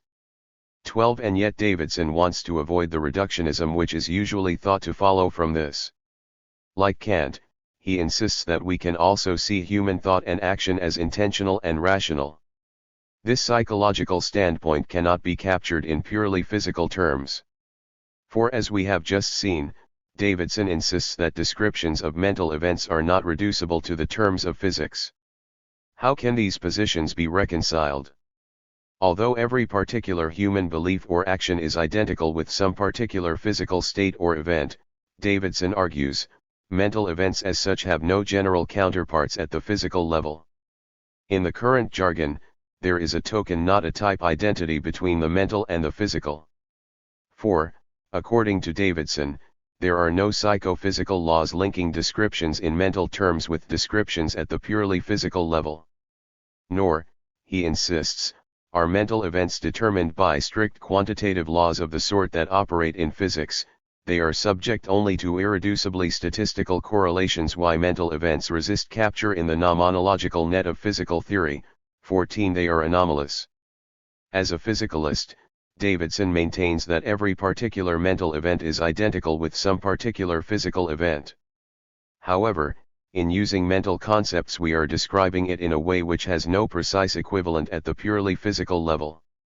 Events are mental only as described. 15. Thus mental concepts give us a way of describing or interpreting events which carries no implications of the existence of a separate realm of mental entities. As Davidson puts it, the mental is not an ontological but a conceptual category. 16. The attraction of this approach is that it seems to make room. 17. For an irreducible mental standpoint, while at the same time affirming physicalism and thus sidestepping the troubling ontological implications of dualism. As Evnine says, Davidson effected a kind of liberation when he showed how one could be a materialist without 157. Having to posit unlikely identities between kinds of mental events and kinds of physical events. 18. Unfortunately, this liberation is illusory. Davidson's approach does not ultimately escape the problems of traditional, ontological dualism, it merely shifts them elsewhere. The view that events are mental only as described has the effect of making the mental into a mere standpoint or way of describing things. The result is what one might call a form of standpoint dualism. Mental properties are no longer located in the object being described, they are shifted into the subjective sphere, into the standpoint, into the description and/or the describer. Here the old problems of the relation of the mental and physical simply arise again. How is such a thing as a description or a subjective standpoint possible in a material world? How is it embodied? How does it arise? These problems are relocated by Davidson's philosophy, but they are not resolved. In Davidson's account, the mental seems to hover above the material world, neither reducible to it nor autonomous from it, hence the charge of epiphenomenalism which is brought against it by philosophers like Kim. 19. Nor can these problems be resolved within the framework of Davidson's philosophy. By refusing to ontologize the mind, he does not avoid ontology altogether. On the contrary, his ontology is quite explicitly physicalist. His sole concern is to ensure that this ontology does not rule out the possibility of a distinct and irreducible mental standpoint, but physicalism is left quite unquestioned and uncriticized as an account of the world in its material aspect. This is characteristic of dualism, which typically tries to combine a physicalist account of the material world with the recognition of an irreducible mental sphere. Philosophies of nature. A more far-reaching criticism of physicalism is required in order to develop a satisfactory non-reductive materialism. To understand how this is possible, it is essential to see that physicalism gives an unsatisfactory and reductive account not only of human activity but also of purely material phenomena. This is where Engels comes in. 20. He explicitly recognizes this and attempts to develop a materialist but non-physicalist philosophy of nature. The contrast with the approach of contemporary philosophers like Davidson is striking. Modem discussion of materialism takes place. 158. In a field which has come to be identified as philosophy of mind. The assumption commonly made in this field is that the Cartesian, Enlightenment concept of mind is the main obstacle to a satisfactory understanding of the mind-body relation. Engels's approach is quite different. Of course, as a materialist, Engels rejects the Cartesian notion of the mind as an immaterial entity. With Marx, he gives a social and historical account of human thought and activity. At the same time, however, he criticizes mechanistic materialism, the physicalism of his day, not just for its reductive philosophy of mind, but also as a philosophy of nature. Philosophy of nature is now generally taken to involve the attempt to propound a speculative theory of nature a priori. Accordingly, it is dismissed as a suspect and discredited field of philosophy, particularly by contemporary analytic philosophy of mind, which prides itself on the scientific and empirical basis of its outlook. No doubt some philosophies of nature take this form. As Engels is well aware, he criticizes Hegel's system for involving an a priori scheme of this sort. 2. 1. However, philosophy of nature may take other forms as well.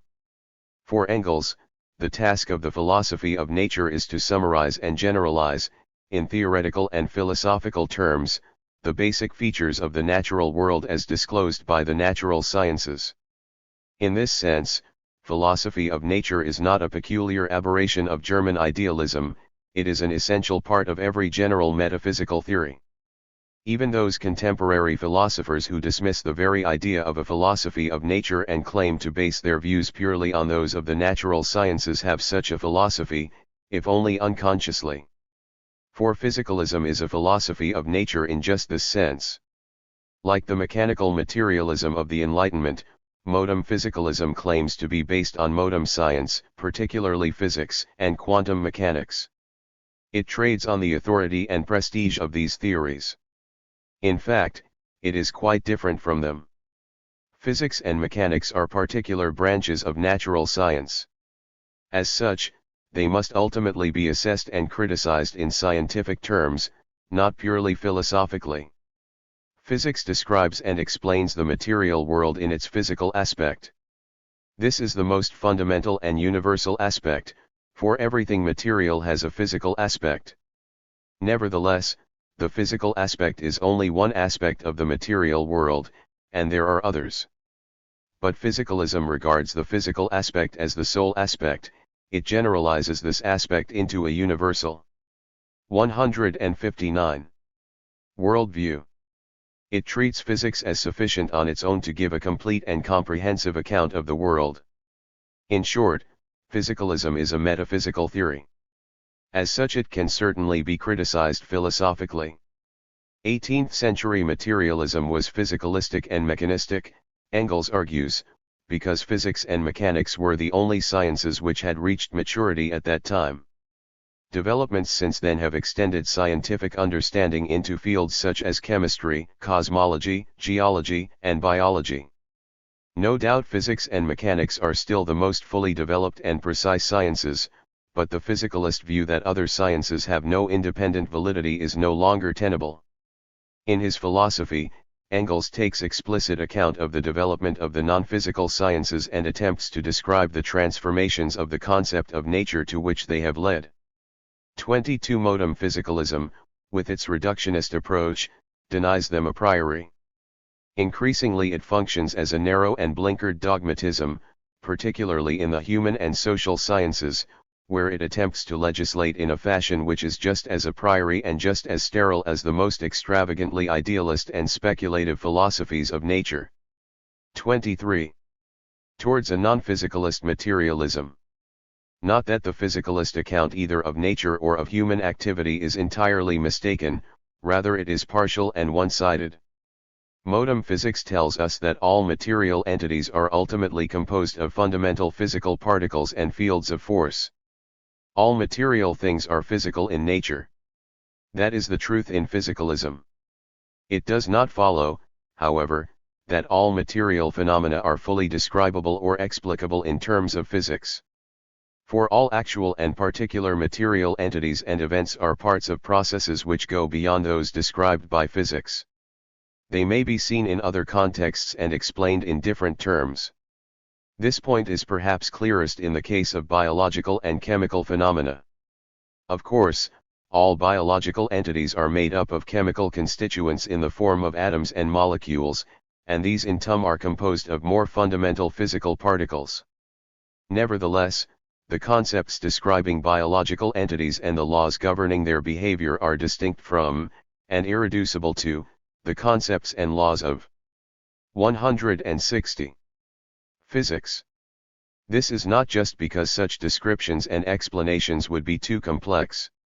Rather it is because the properties identified by biological concepts have no counterparts at the purely physical level. Biological phenomena cannot be comprehended as such in purely physical terms. A biological organism is not a mere collection of chemical or physical constituents, it is an entity with its own specific form and properties. Its parts, as parts, cannot adequately be understood as merely externally related to each other and to the organism as a whole. The limbs and organs of an organic body are not merely parts of it, it is only in their unity that they are what they are, and they are unquestionably affected by that unity, as they also in turn affect it. 24. They can be comprehended only in the context of the whole, holistically. Similarly, the behavior of an organism can be explained only in terms of laws governing the organism as a whole. For these laws make essential reference to the life processes of the organism as a whole, to its interest in its own preservation and in the preservation of its species. Such laws postulate ends towards which the behavior of the organism is oriented. They thus involve norms, or at least they describe the material process of goal-directedness which is the essential material basis of norm-governed behavior. As Dennett says, when an entity arrives on the scene capable of behavior that staves off, however primitively, its own dissolution and decomposition, it brings into the world its good. That is to say, it creates a point of view from which the world's events can be roughly partitioned into the favorable, the unfavorable, and the neutral. As the creature thus comes to have interests, the world and its events begin creating reasons for it, whether or not the creature can fully recognize them. The first reasons pre-existed their own recognition. 25. This is not to suggest that living things are animated by an immaterial vital force or anything like that. Biological organisms are purely natural, material entities. In some cases the underlying physical and chemical mechanisms and processes that govern their behavior are beginning to be understood. Yet this does not mean that biological phenomena as such can be described and explained. 161. In terms of mere physics or chemistry, or that such reduction will ever be possible.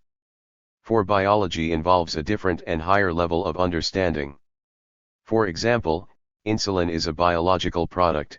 It is a hormone which is secreted in the pancreas.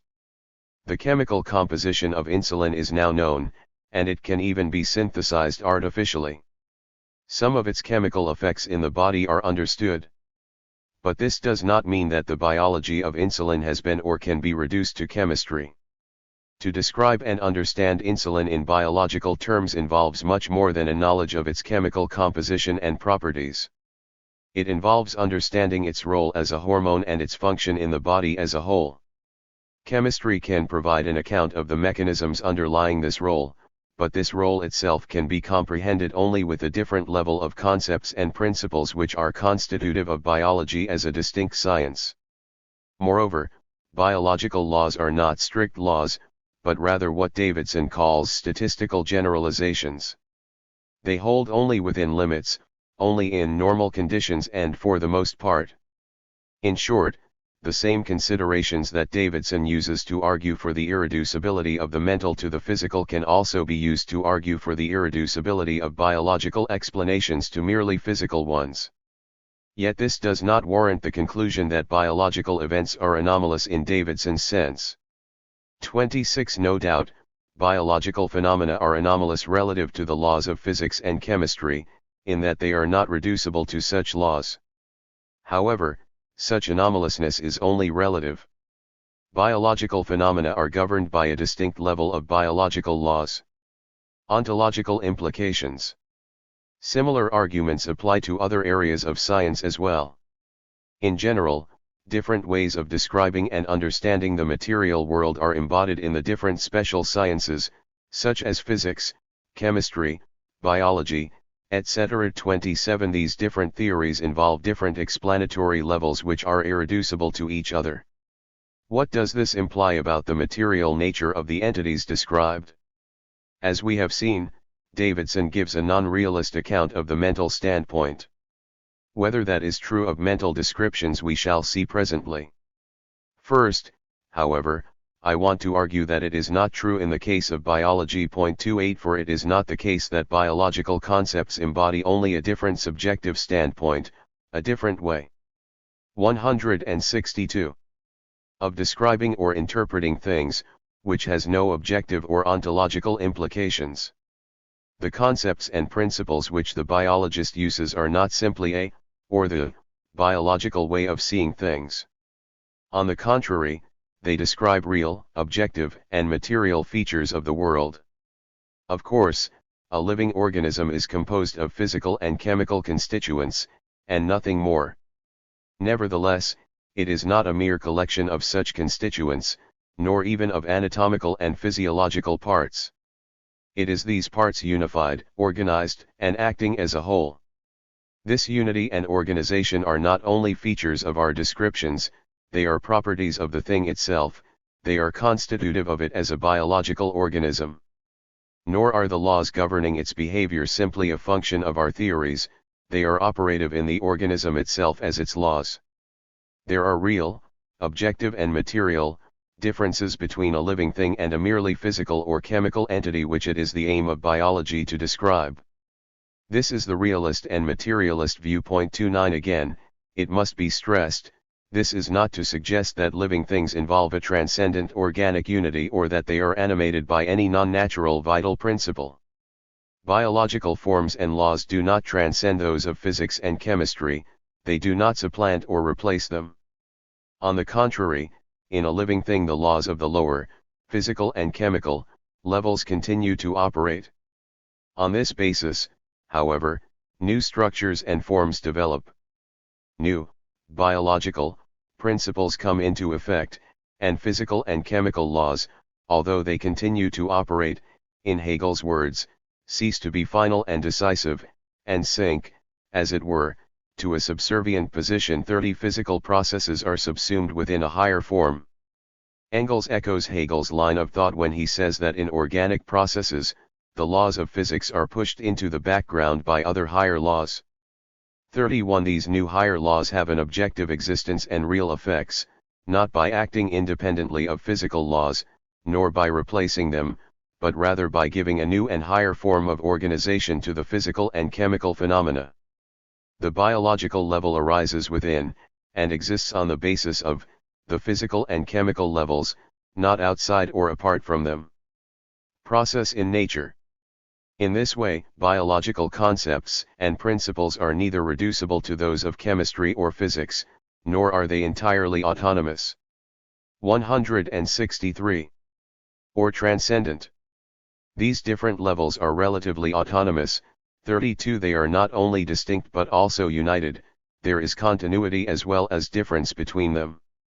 The clearest demonstration of this is provided by the fact, and modern science takes it for a fact, that biological phenomena emerge from merely chemical and physical, i.e. non-biological, conditions, by purely natural processes. Evolution of higher and more complex forms from lower and simpler ones is not peculiar to biological evolution, it is a fundamental feature of material existence more generally. It is exhibited at a simpler level in the evolution of the universe as a whole, in the formation, development, and ultimate death of galaxies, stars and planetary systems described and explained by cosmology. Likewise, geology describes the development of the material features of the planet. These phenomena are material processes which have their basis in certain physical and chemical mechanisms. Nevertheless, such processes cannot be reduced to chemistry, physics, or mechanics. And this is not just for the reasons given so far, that the concepts and principles of these sciences are irreducible to purely physicalist terms. It is a specific limitation of mechanistic, physicalist materialism, Engels argues, that it is unable to comprehend the universe as a process, as matter undergoing uninterrupted historical development. 33. For such materialism involves the reductionist view that all natural processes can be entirely explained in terms of a few simple and eternal laws of physics and mechanics.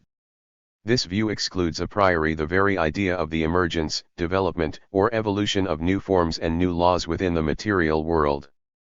Physicalism thus gives an unsatisfactory account of the material world even in its physical aspect. This is not to deny that cosmology, geology, biology, and other scientific theories which study processes of natural development postulate purely physical and chemical mechanisms as the basis for the evolutionary processes they describe. Indeed, it is essential to their being scientific theories that they do so, in that these theories are thus given a naturalistic and materialistic basis, and non-materialist explanations in terms of rational purpose or divine providence in natural history are excluded. However, it is impossible to understand cosmological, geological, or biological evolution in terms of purely physical processes alone. The underlying physical mechanism is merely a postulated basis for evolutionary processes, the explanation of which, in all these fields, relies on concepts and principles specific to these sciences. 164. Human activity and thought. We are now in a better position to consider the nature of the mental and its relation to the physical.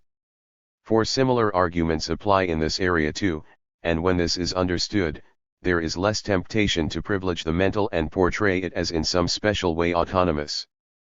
Human beings are, of course, biological organisms. They are made up entirely of physical, chemical, biological constituents. Nevertheless, human thought and activity cannot be described or understood as such in purely biological, let alone chemical or physical, terms. A distinct and independent set of concepts and principles, a new and different approach or standpoint, is needed for this task. Engels is at one with writers like Kant and Davidson on this. As Davidson argues, this is not simply because of the complexity of mental phenomena. Rather, it is because the description of mental activity as such involves reference to a wider context of meaningful human activity, and it involves appeal to norms of coherence and rationality which are beyond the scope of physical theory. Davidson's term for the discipline which describes and explains human intentional activity is psychology, and when he contemplates the idea of a material basis for mental phenomena he thinks in terms of neurobiology. These are common tendencies in current analytic philosophy of mind. However, his own account of the mental diverges significantly from the individualistic perspectives of both psychology and neurobiology.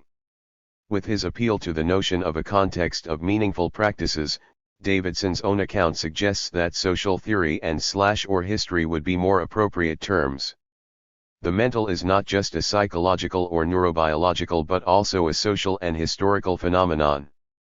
And the wider context of practices, and the principles of rationality and coherence to which his account appeals, are essentially social in character. Marx and Engels, it hardly needs adding, are the main authors of this theoretical insight in its modum form. As we have seen, Davidson gives a non-realist, non-ontological, account of the mental standpoint. Descriptions of human thought and activity are merely different forms of interpretation, with no objective implications. I have criticized these views as they apply to biology, and the same criticisms apply here too. The concepts and principles we use to describe and understand human thought and activity refer to real and objective features of 165. Human life. The context of intentional activities to which we must refer when we characterize a phenomenon in mental terms is not a function of our interpretation only. The holism of the mental is not a feature merely of the concepts and categories with which we describe it, it has an objective, material existence. It is constituted by the social practices and institutions within which we necessarily operate as human agents. Likewise, the normative principles of rationality and coherence that we must use to assess human actions are not only our subjective creations. They are embodied in social institutions and practices, and particularly those of language. These provide the context in which alone human beings can develop the ability to reflect on what they are doing and act in a self-consciously intentional and rational fashion. No doubt, a human being is a biological organism, and society is a collection of such organisms. Nevertheless, it is impossible to understand human thought and activity in purely biological terms. For, in society, those biological organisms are united and function according to social and not merely biological principles. Their behavior can be understood only in the context of the social institutions and practices in which they are embedded.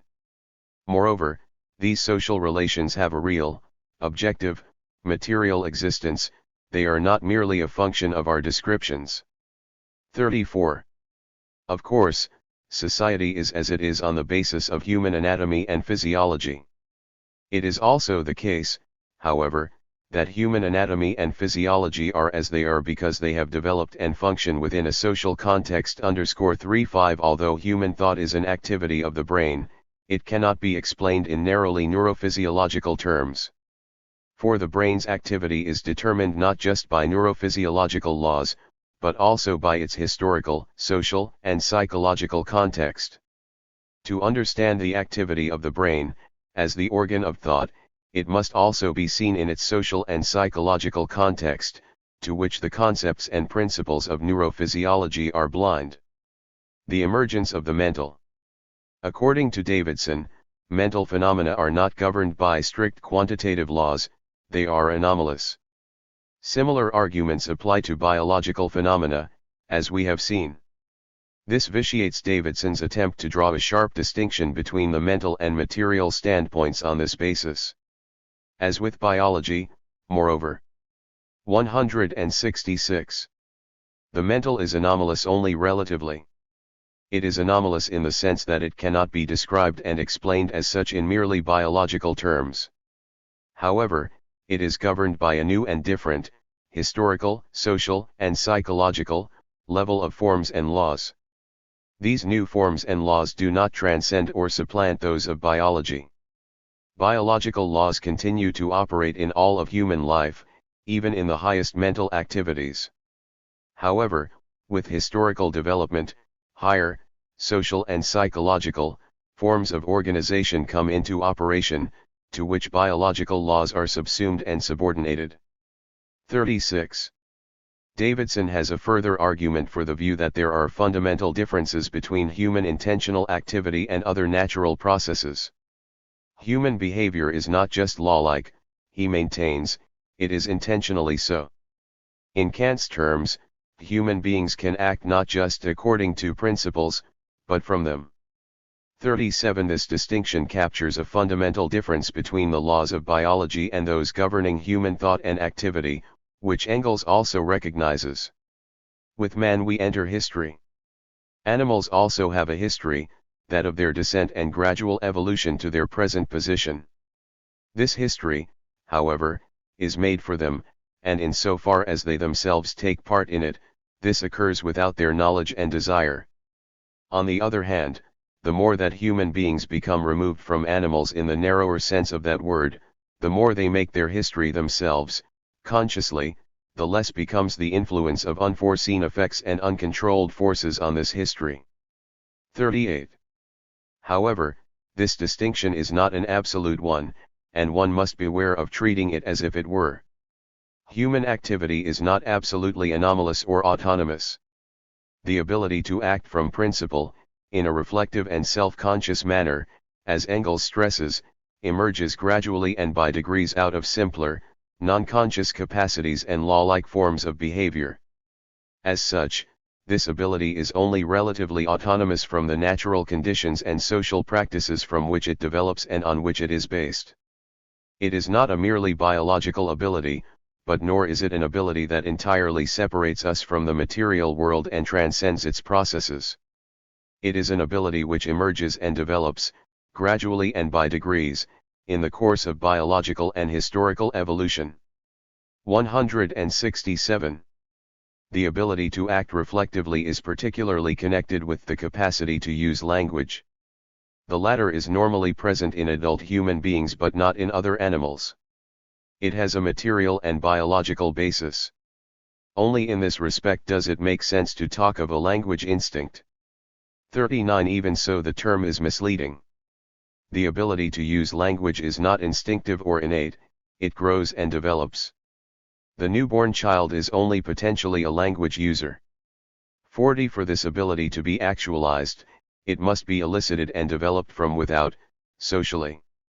The ability to act reflectively and rationally is one which presupposes a basis of biological capacities, but which can develop and be realized, both in the species and the individual, only in a social context. Human beings are not by nature self-conscious or rational, they become so, partially and to a degree, through the course of their development. Self-consciousness and rationality are essentially social phenomena. They are a product not only of biological processes, but also of human social activity and historical development. These developments result in the emergence of self-consciousness and rationality from natural conditions by natural processes. They involve the development of new and higher, social and historical, laws and principles in human life. These are not absolutely anomalous or autonomous.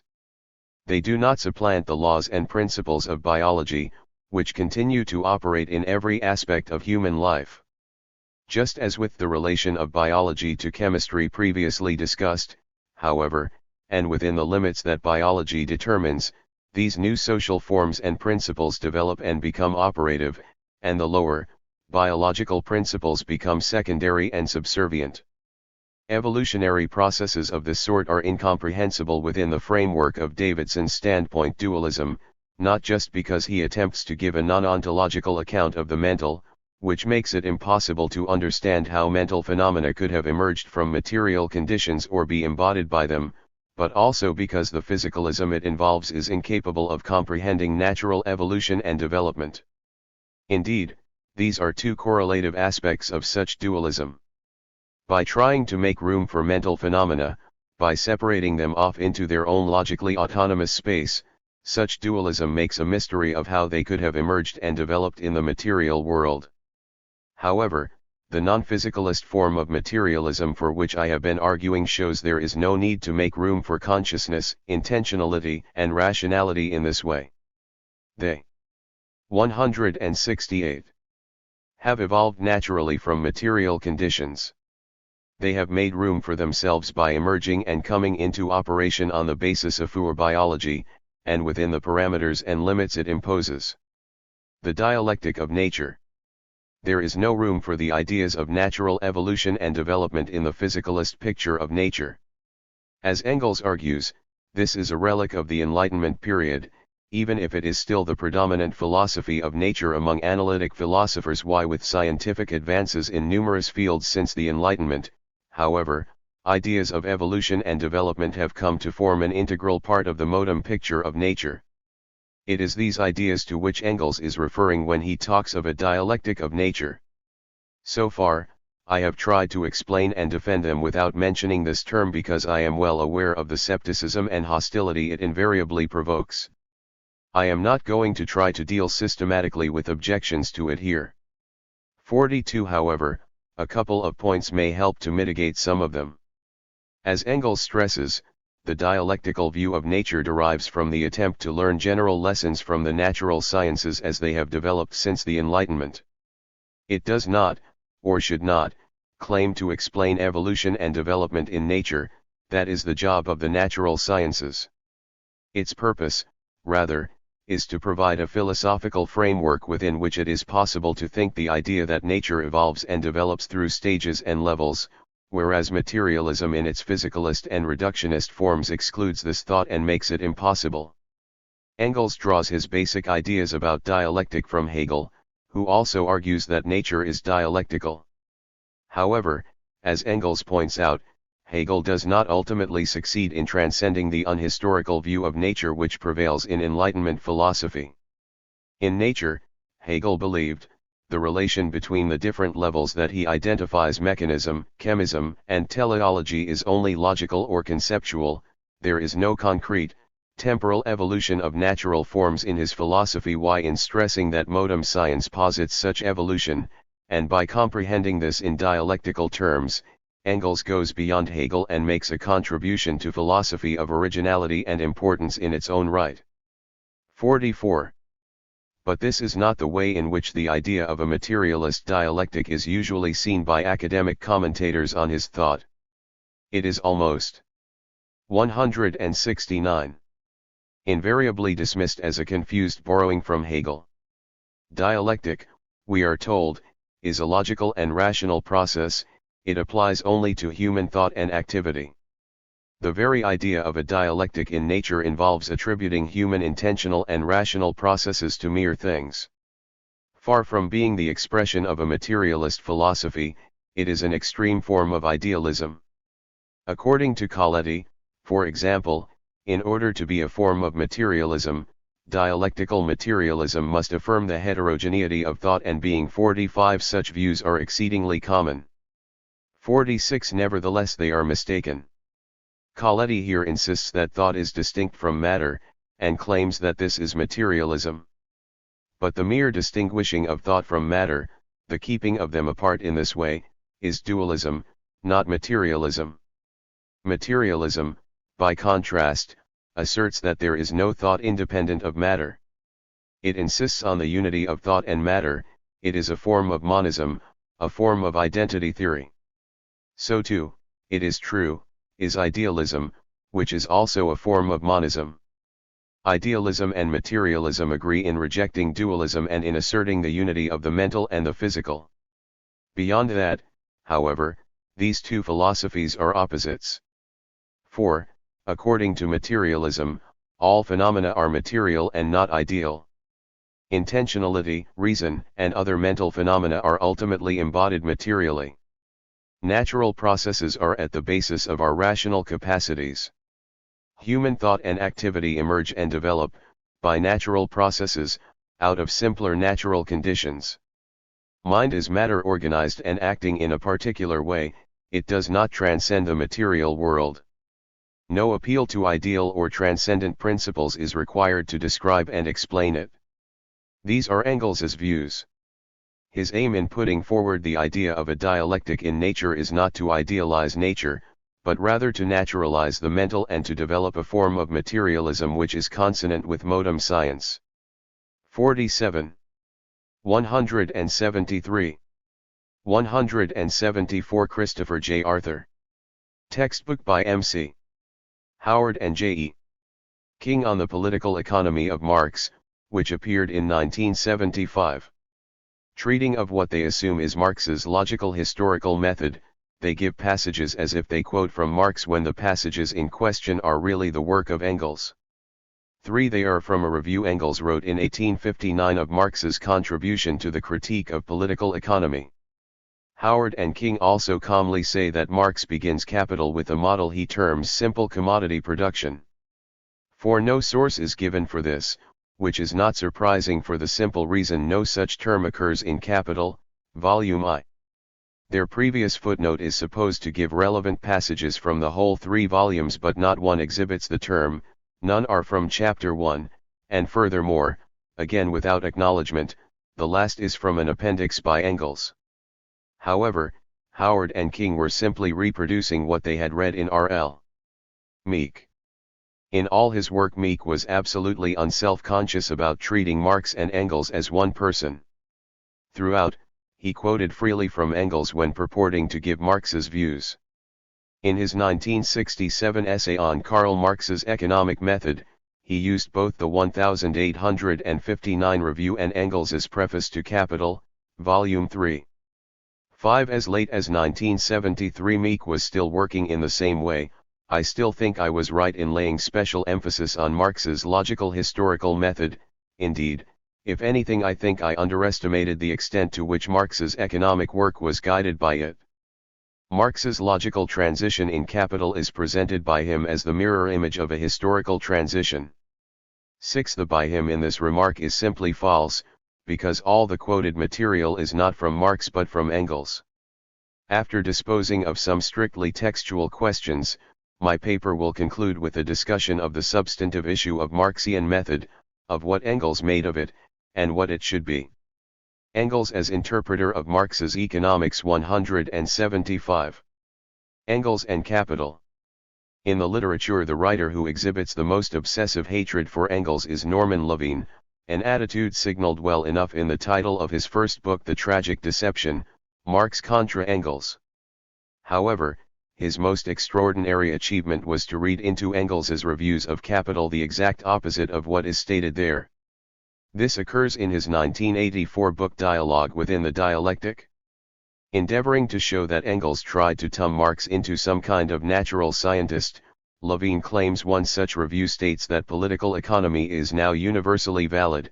In fact, the review said it was considered hitherto just as abstract and universally valid a science as mathematics, a concept to which Marx put an end. 8. Levine goes on to claim that the review attributes to Marx the discovery of laws of social development. The review does nothing of the sort, but rather points out that after Marx's work it will no longer be possible to apply laws which are valid for modern industry to earlier epochs.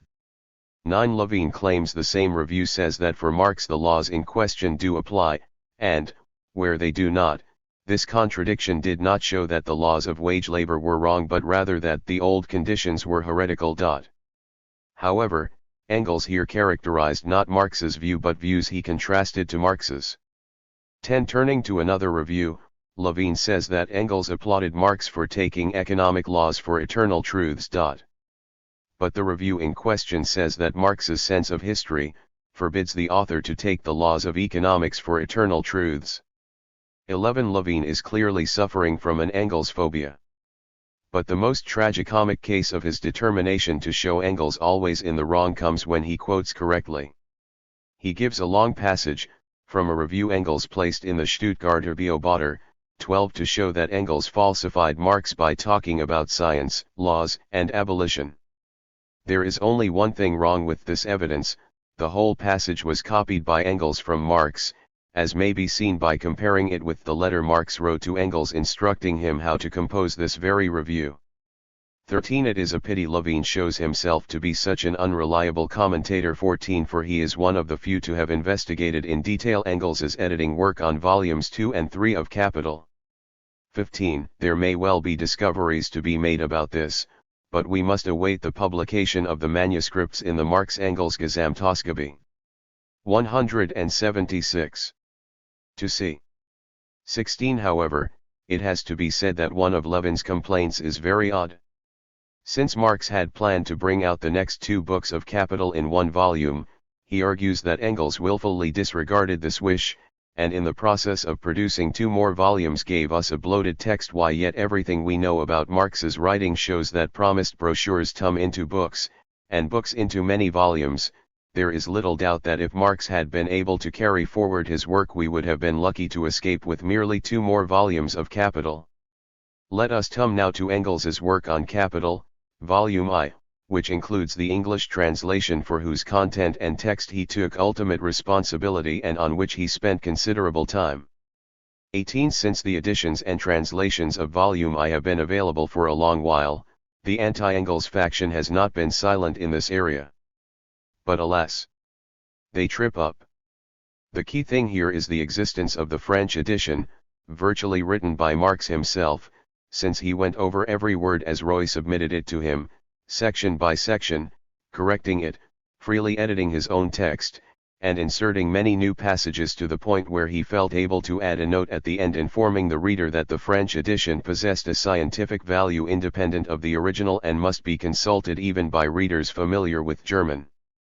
19 Given this, the strategy of comparing the English edition supervised by Engels with the German original, in order to detect interference by him, is defective. The fact is that changes made by Engels generally follow changes Marx had already made in the French. Of great importance in this connection are Marx's letters to N. Danielson, his Russian translator, for example, in regard to the second edition of Capital. I wish that the division into chapters, and the same goes for the subdivisions, be made according to the French edition 20. No doubt he gave Engels the same instructions. Given this, it is odd that Banfaux in his modem translation published by Penguin should attribute the English chapter divisions to Engels's arrangement 21 without mentioning why this was done. Also A. Oakley, following Faux, complains that Engels chose to rearrange the chapter and part divisions of Capital, for the English ones do not follow the German. 22 Quite so. They do not. They follow the French. 23 From the second edition on, the German has 25 chapters in 7 parts. The French, and later the English, has 33 chapters in 8 parts. 177. Still more astonishing, given his erudition, is that Hal Draper failed to say this in his monumental Marx-Engels Cyclopedia.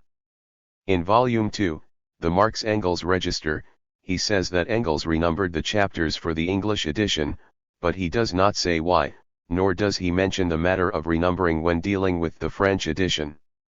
24 Raya Dunayevskaya, in spite of calling attention to the importance of the French edition, became confused herself when she charged Engels with creating a new Part 8 for the section on so-called primitive accumulation. This was a mistake in her view, for that section should have been inseparable from the accumulation of capital. 25 But, alas, the culprit was Marx, who himself introduced Huisham section. L. Accumulation primitive. Engels was simply copying his master in preparing the English with the same divisions.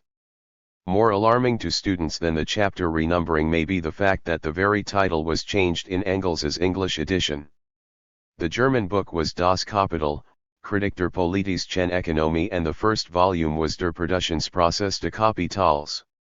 The English version put out by Engels in 1887 was called Capital, a critical analysis of capitalist production, with the first part called Capitalist Production. 26. It seems to me that these are very different, in that the emphasis in the German seems to be on how capital produces itself as a value form are to be translated exclusively from the German text. 30. The French is a great help in other matters too, for instance, when translating from the German, the French can be consulted for guidance. 31. At all events, it should be noted that Engels did not feel it incumbent on him to annotate his editions as carefully as we might demand today. For example, the explicit reference to Hegel in Note 21 of his English edition does not occur in any German or French edition, and was therefore inserted by Engels without particular notice. 32. An omission, which has acquired importance because of the central place given to the term trigger in structuralist interpretations of Capital 3.3, occurs in Chapter 2. After Marx said that the characters who appear on the economic stage are but the personifications of the economical relations that exist between them. 4 He added, it is as bearers of these economic relations that they come into contact with each other. 35 Engels missed this out, but in doing so he was simply following the French. 36 But sometimes the Engels edition unaccountably omits something. For example, the sentence "What is the case with the forces of nature?" holds for science 2 is left out of the chapter on machinery after the reference to the elasticity of steam. 38 Engels's prefaces to the third and fourth German editions indicate his reliance on notes left by Marx on what was to be incorporated from the French. Engels's editions were not consistent, however. The sentence "the religious world is but the reflex of the real world" added to the English from the French 42 he failed to put in these German editions. An example where a mere word may make all the difference to the reading of a passage occurs in the case of the controversial topic of skilled labor. Bernstein claimed to have found a passage in Capital in which it appeared that Marx had directly derived the higher value produced in a given time by skilled labor from the 179 higher value of that sort of labor power. The sentence quoted was, "Ist der Wert dieser Kraft höher, so to assert sie sich aber auch in höherer Arbeit und Divergenstendlich sich der, in dens Elbenzeitreiumen, in Varialtnie sich Herren werden." 43. Hilferding, in his polemic of 1904 against Bohm-Bawerk, digressed from his main theme in order to point out that the sentence does not say what Bernstein claimed it does. He argued further that, for it to do so, aber would have to be changed to der. 44. Bernstein was using the second edition, Hilferding the third, but, as Hilferding's translators point out in a note, in the fourth edition, edited by Engels, aber is replaced by der. 45. As Hilferding pointed out, the issue under discussion is valorization, so Marx's purpose in raising the topic of skilled labor is to argue that it makes no difference to the basic process. Even if the skilled laborer receives a higher wage, surplus value is still obtained because he produces more value in a given time. Given this, it is clear that aber is needed to emphasize this point. I would translate, albeit of higher value, this power manifests itself, however, in labor of a higher sort, objectifies itself therefore, in proportionately higher values. Substituting der considerably weakens the force of the sentence, and could indeed lead to a Bemsteinian reading, as Hilferding thought. In fact, Engels is doubly at fault, for he let pass a sloppy translation of the sentence in the English edition, this power being of a higher value, its consumption is labor of a higher class, labor that creates in equal times proportionately higher values. 46. Aber has simply disappeared. More research could be done on such questions, but I now come to the more substantial question of Engels's views on the nature of Marx's method. How Engels reviewed Marx. The first occasion on which Engels endeavored to interpret Marx's work to the public was in a review which later became enormously influential. For the idea that the way to understand Marx's method was as a modification of Hegel's dialectical logic entered the public domain. 47 With Engels's review of Marx's 1859 contribution to the critique of political economy, appearing in 2 installments in Das 180. Voc. 48 More specifically, Engels claimed that Hegel had shown Marx how logic and history went hand in hand, both proceeding from simple relations to more complex ones. This logical historical method 49 became so firmly established within Marxism that when R.L. Meek was challenged on the question in 1975, he reacted first by pointing out that he had inherited this view from a long tradition of interpretation, and cited Engels's review at length as the locus clas sicut for it. 50. The challenge in question had its own authoritative text, namely Marx's unpublished 1857 to the Critique of Political Economy, which, as part of a rather complex discussion, stated that it would be wrong to let the economic categories succeed each other in the order in which they were historically decisive. 51 In a way it is surprising that this took so long to emerge as an alternative, since it had been around, not only in German, but in English. 52. For a long time. 53. The assumption of many commentators, who rely on this as summarizing Marx's real view of the matter, is that he could not have changed his mind within a year or so, and that, therefore, Engels's promotion of a logical historical method must be in error, and an unwarranted imposition on Marx's text. Such a charge against Engels is put in question if we attend to the circumstances of the publication of the review. Marx was acting editor of Das Volk at that time, 56 and pushed Engels to do the review. 57 Submitting the first part to Marx, Engels specifically advised him that he could tear it up, or knock it into shape, 58 if he did not like it. Thus it seems that the review had Marx's imprimatur. Many commentators miss this basic point, thus not only critics of Engels such as Carve 9 and Kane 60 but even Hunley/1 Engels's defender, miss it. However, Meek, in the Engels Comer, draws attention to it, as does Stedman Jones. 62 If, then, because the review appeared under Marx's editorial aegis, we cannot say Marx disapproved of its content, we cannot, on the other hand, say it was a put-up job. 63 Marx did give advice, but for some reason Engels did his own thing. After asking generally for something briefly on the method and what is new in the content, Marx followed up with more precise instructions that it should not be forgotten. 1. That it extirpates Proudhonism root and branch. 2. That the specifically social, by no means absolute, character of bourgeois. 181. Production is analyzed straight away in its simplest form, that of the commodity. 64 Engels's review does not mention Proudhon, nor does it relate the commodity to bourgeois production. Of course, Engels might have been intending to come to these points in his promised third article on the economic content, 65, but before he could proceed Marx reported dolefully Das Volk is no more, the paper had collapsed, with Engels's second article in the last issue. 66. To come now to the content of the review, Marx's book comprised 2 chapters, one on the commodity and one on money, together with the subsequently famous preface with its sketch of historical materialism. The extraordinary thing about the review is that, without much evidence from the book, Engels in his second article situated Marx's work in the context of German philosophy, and more particularly Hegelian speculative science. He went on to foist on the book a logical historical method. 3 puzzles arise: was it useful to drag in Hegel?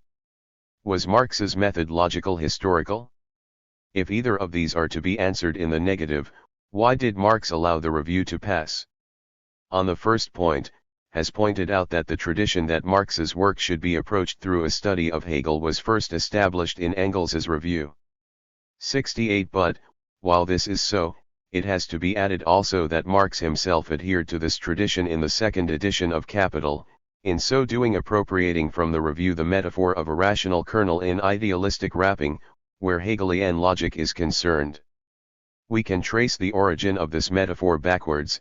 Capital says that the mystification which the dialectic suffers in Hegel's hands can be corrected, with him it is standing on its head. It must be inverted in order to discover the rational kernel within the mystical shell. 69 Engels's 1859 review said that Hegel's thought reversed the correct relation and stood it on its head. Furthermore, Marx was and is the only one who could undertake the work of extracting from the Hegelian logic the kernel containing Hegel's real discoveries in this field, and of establishing the dialectical method, divested of its idealistic wrappings. 70. Marx himself again, writing earlier to Engels, had expressed the ambition to make accessible in 2 or 3 sheets, the rational aspect of the method which Hegel not only discovered but mystified. 71. 182 Christopher Arthur. As for Hegel himself, he explained that since his dialectical logic was the system of pure reason, this realm is truth as it is without a veil.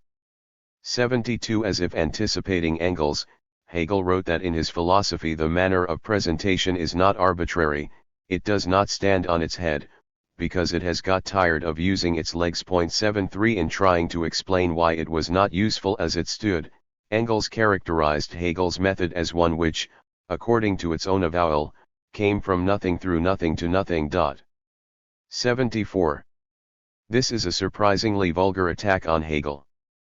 Possibly it is in part a caricature of Hegel's central category of absolute negativity, but, in so far as the quotation can be identified with anything in Hegel, it seems to be a reference to Hegel's dialectic of reflection, which is characterized in its purity, or abstractness, as the movement from nothing, through nothing, back to itself.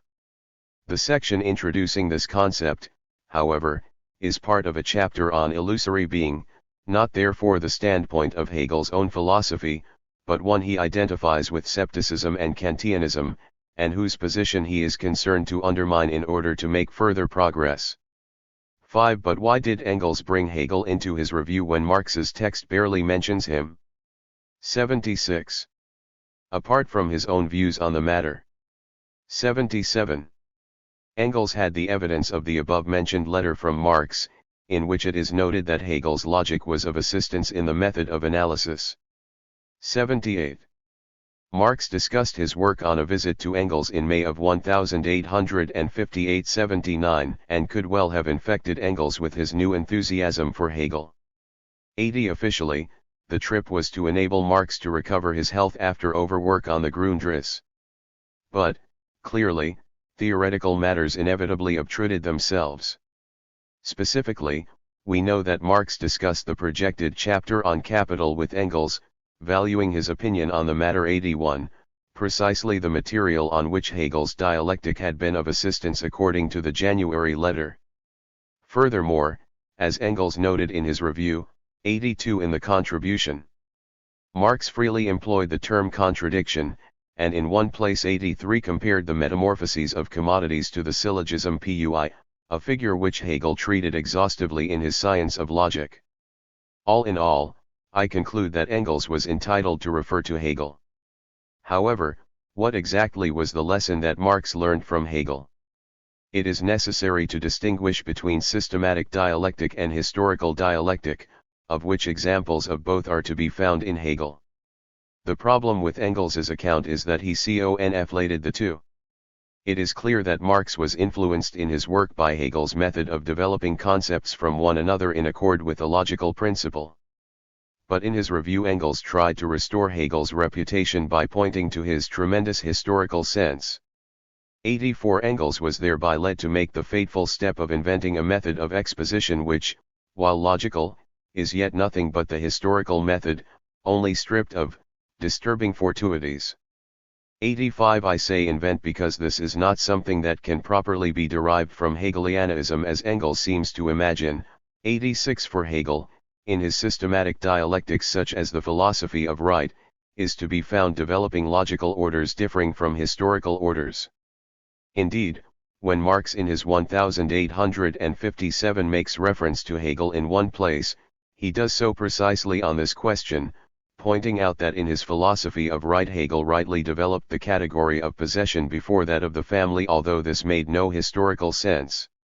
87. Almost certainly Marx must have had at the back of his mind a passage from Hegel's philosophy of right in which the latter made the same point with this very example. It may happen that the temporal sequence is to some extent different from the conceptual sequence. Thus, we cannot say, for example, that property existed before the family, although property is nevertheless dealt with first. 88. The logic itself, although eminently dialectical, being indeed dialectic in its home sphere, could not possibly be also historical, of course. As if to emphasize this point, Hegel equates it with an eternal pre-given form, the mind of God before the creation of the world. 89. Extraordinarily, however, when he cited Hegel's books in evidence/0, Engels ignored the logic, the one book Marx himself told Engels had influenced him. 91. If Engels had taken seriously the logic as a guide to method, then he would have been led to stress the systematicity of Marx's approach. Instead, harking back to his youthful enthusiasm for Hegel's philosophy of history, Engels saw the unity of the text as established historically. 92. Engels's view dominated Marx scholarship this century but is now widely contested, for it flatly contradicts Marx's explicit statement in his draft introduction of 1857 that 184 Christopher Arthur. The categories should not be presented in order of historical evolution, but in accordance with the articulation of the existing system. 93. However, Engels did have on file an extremely confusing outline by Marx of his projected book, in which he spoke of transitions which were also historical. 94. Possibly the idea of a logical historical method may have occurred to Engels when trying to make sense of Marx's text because of this.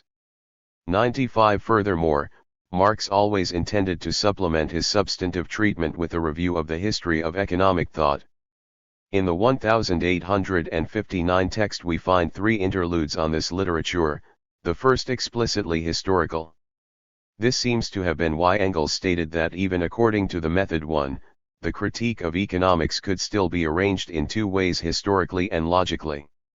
96 For he conflates the literature with its object, since in history, as in its literary reflection, development proceeds by and large from the most simple to the more complex relations.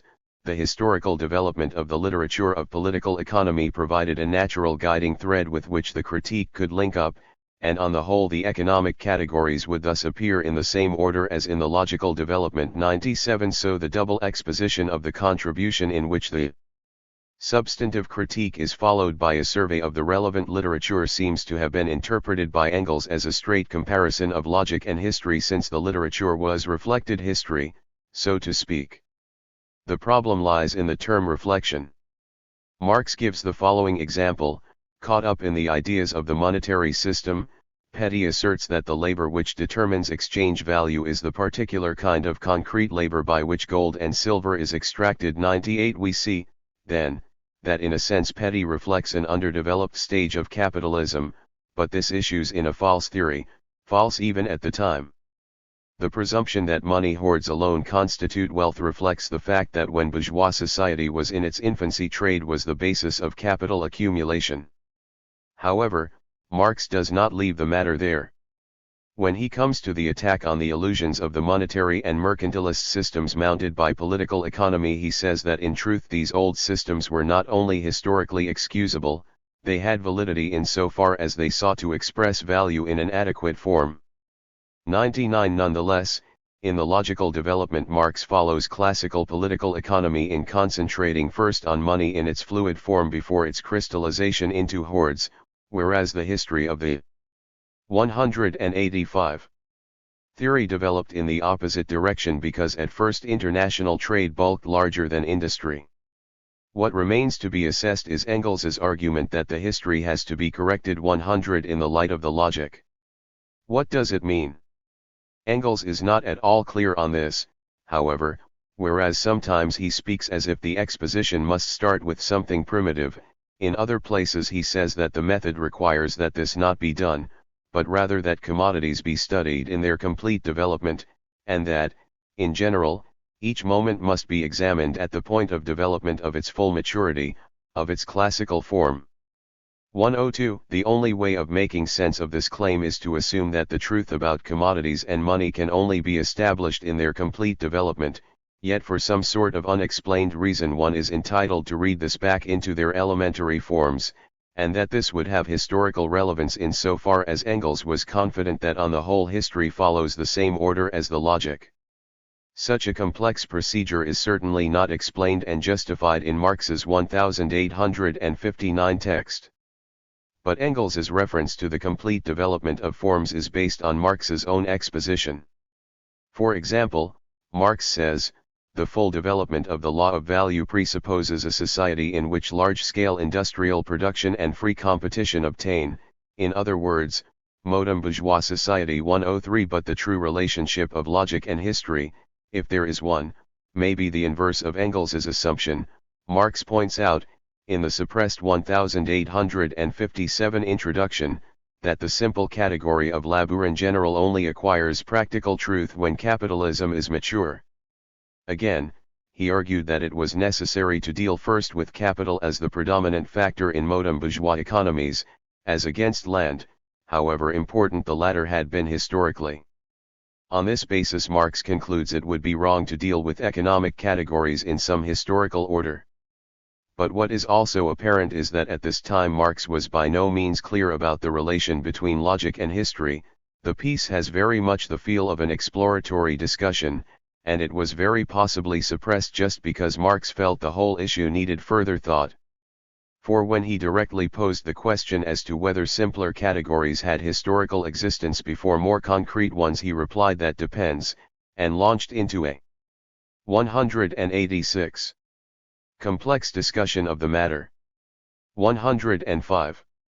While Marx's notes show that he differed from Engels's formulation of this relationship, I think Marx let the review pass, not just because of the urgency of deadlines, 106, but because he was still undecided about the relevance of his logical arrangement of the categories for historical research. However, what we can say is that if the relation to history of the logical development is variable, then we cannot, as Engels seems to think, take history as a guide. Rather, we must take the inner articulation of this present system as our point of departure, evolve a purely logical method of treatment of the material to hand, and then we might in addition note transitions that are also historical in some sense.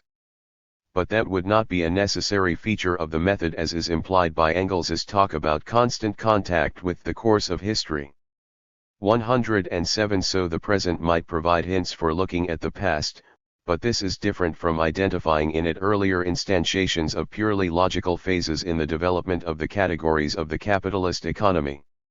What probably impressed Engels is that if one considers the basic forms of circulation, then the sequence commodity money capital could be both logical and historical, each cannot be understood without its predecessors, and with luck the concept of each could be derived from its predecessor through a dialectical development, while historical contingencies did indeed make this progression possible.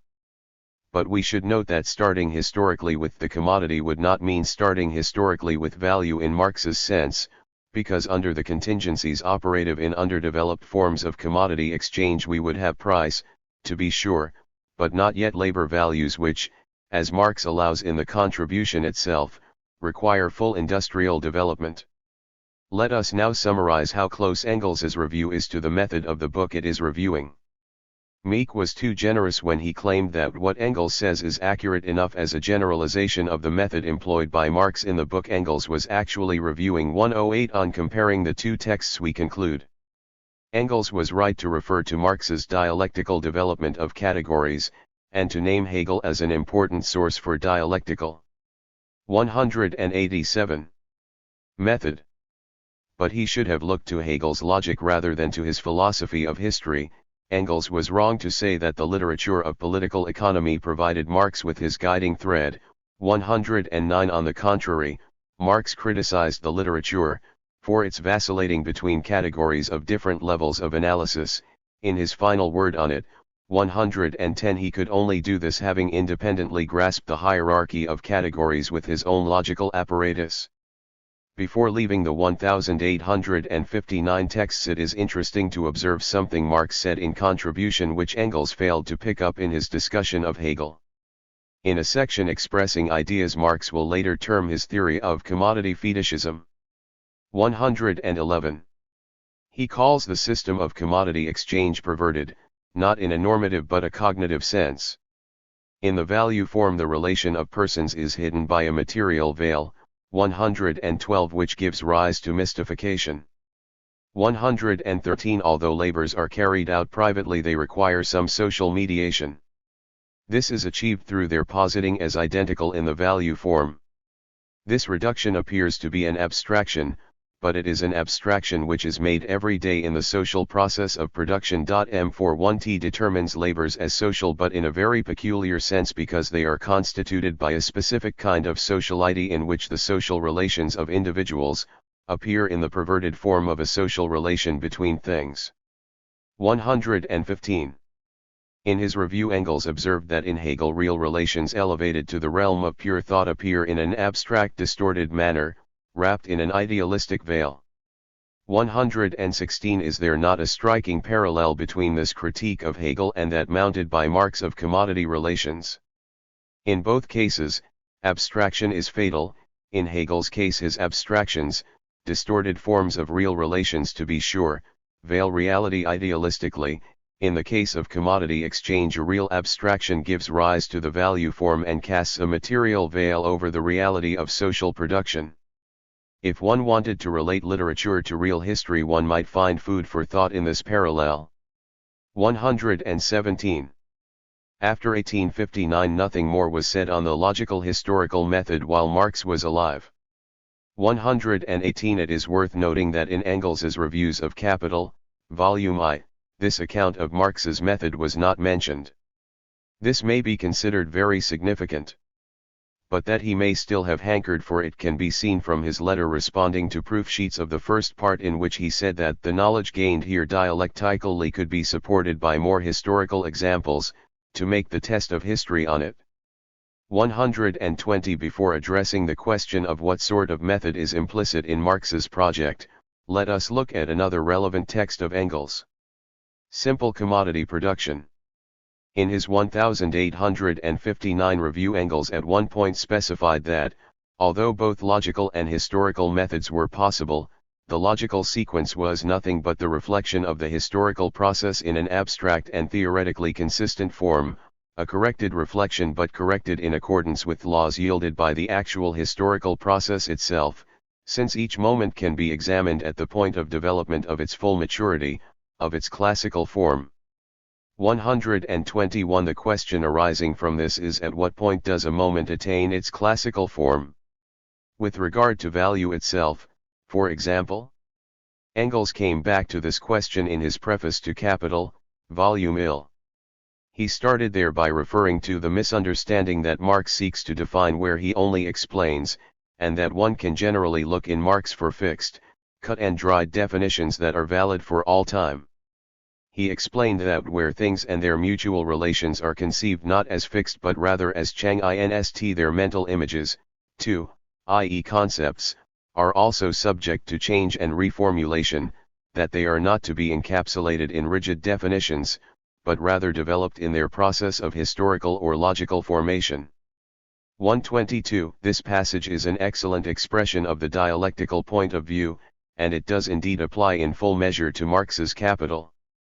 However, in applying it himself, Engels provided a particular interpretation of it which proved to be enormously influential. He said that in view of the above propositions, it will be clear, then, why at the beginning of Volume I, where Marx takes simple commodity production as his historical presupposition, only later, proceeding on this basis, to come on to Capital, why he proceeds precisely there from the simple commodity and not from a conceptually and historically secondary form, the commodity as already modified by capitalism. 123.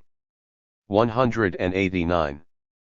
Although Engels did not refer to the logical historical method here, his coining of this concept of simple commodity production, and his claim that such a regime did exist, and instantiated the law of value, can be properly seen as an application of the method. In this passage, Engels is again supposing that Marx's logical method is based on a historical process, namely that from the historical presupposition of simple commodity production to capitalist production. In truth, Engels never completely clarified the point about when exactly value is a reality.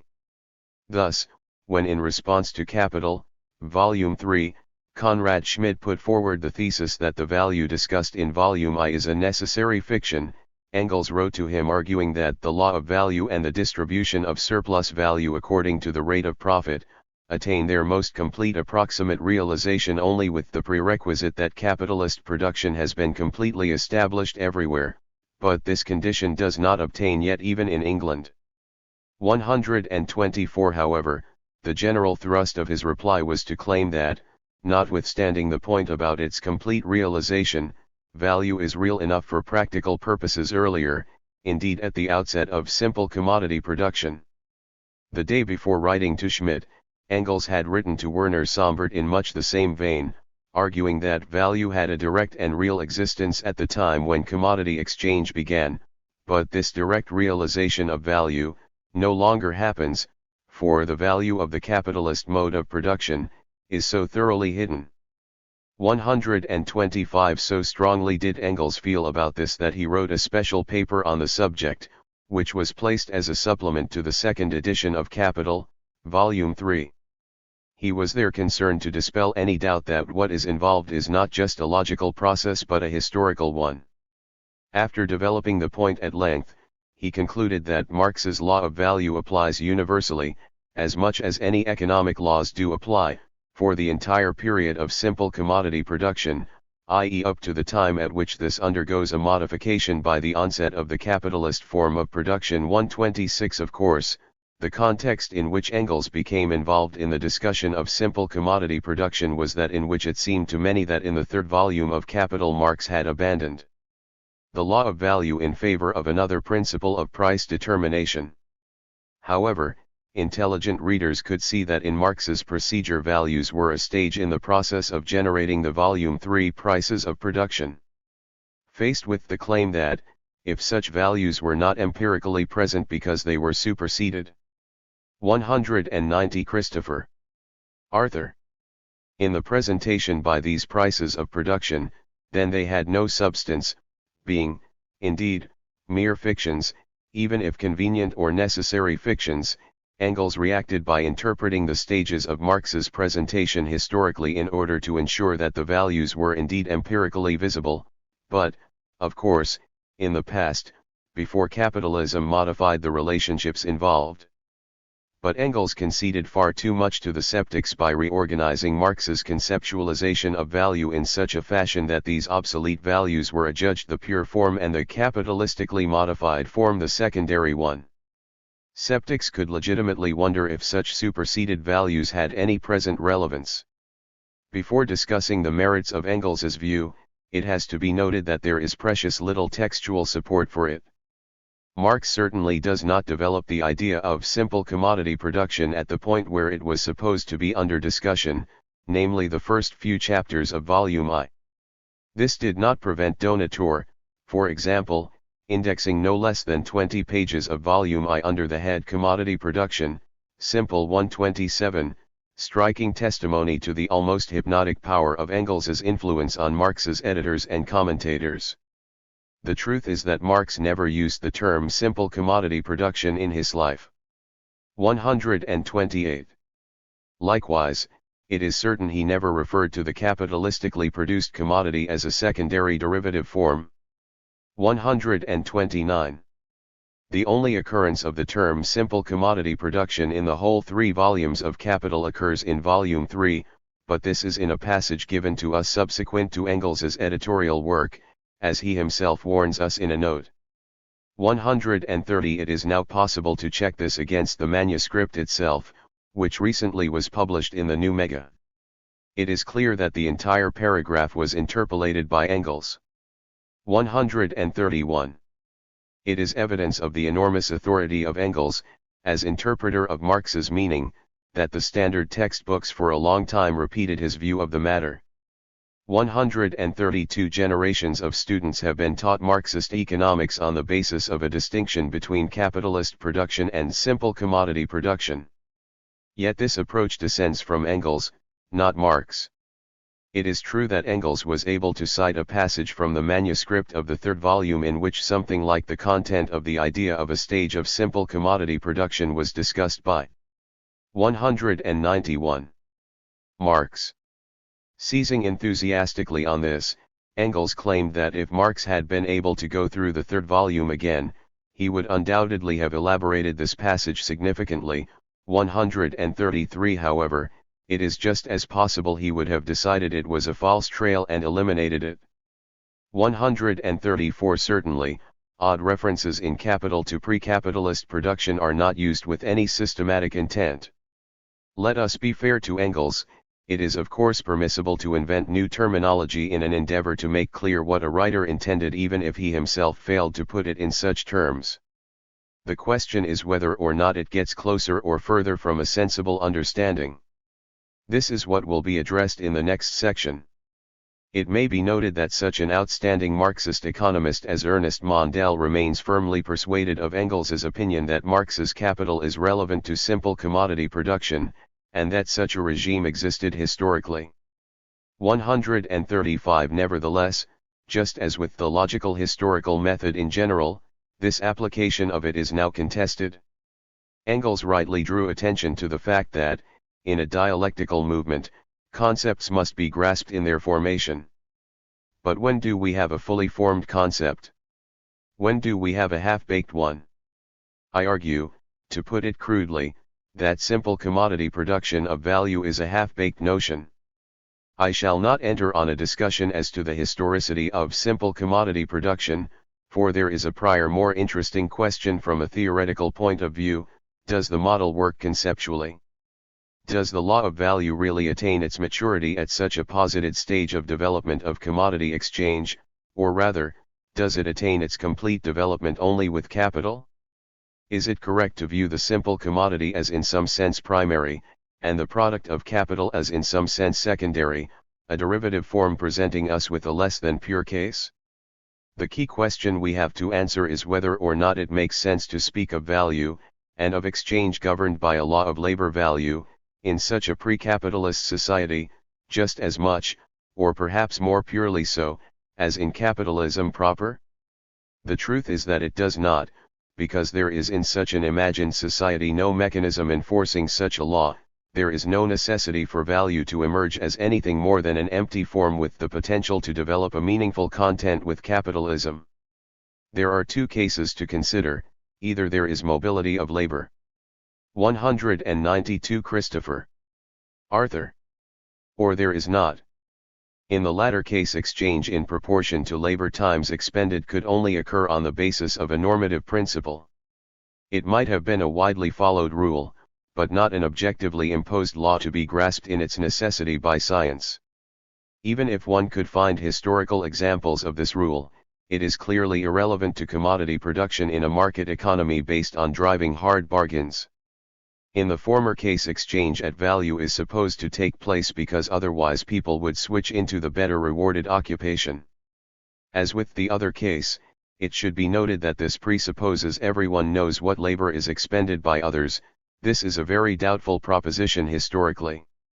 136 However, even if it is accepted as an idealizing assumption, it is still true that we have nothing like an objective law operative. For the assumption is here that the only consideration affecting the choices of individuals is avoidance of toil and trouble. As Adam Smith originally argued, equal quantities of labor are always of equal value to the laborer, he claimed. 137 This subjective hypothesis has little to do with Marx's argument that there exists in capitalism an objective law of value which makes exchange at value necessary. If one relies on a merely subjective perception of producers, then other subjective considerations to do with the trouble of learning new methods, or the preference for one occupation rather than another, may be operative also. Why should there be any tendency to establish a socially necessary labor time? It is only in modern industry that competition within a branch, and the mobility of capital between branches, brings about the development of a common measure. Only in capitalist industry are tea breaks timed to the second, and abolished entirely if possible. The heart of the matter is not an ideal type of rational economic man read back into the natural state, but the objective rationality of the system of capitalist competition. Marx makes this clear when he says that Ricardo is at least aware that the operation of the law depends upon definite historical preconditions. Ricardo held that the determination of value by labor time is valid for such commodities only as can be increased in quantity by the exertion of human industry, and on the production of which competition operates without restraint. Marx comments that what is really meant by this is that the full development of the law of value presupposes a society in which large-scale industrial production and free competition obtain, in other words, modern bourgeois society. 138. 193. Just because there is exchange of goods produced, this does not mean any law of value governs the ratio of exchange. Price in such a case could simply be a formal mediation, allowing exchange to take place but without any determinate value substance being present.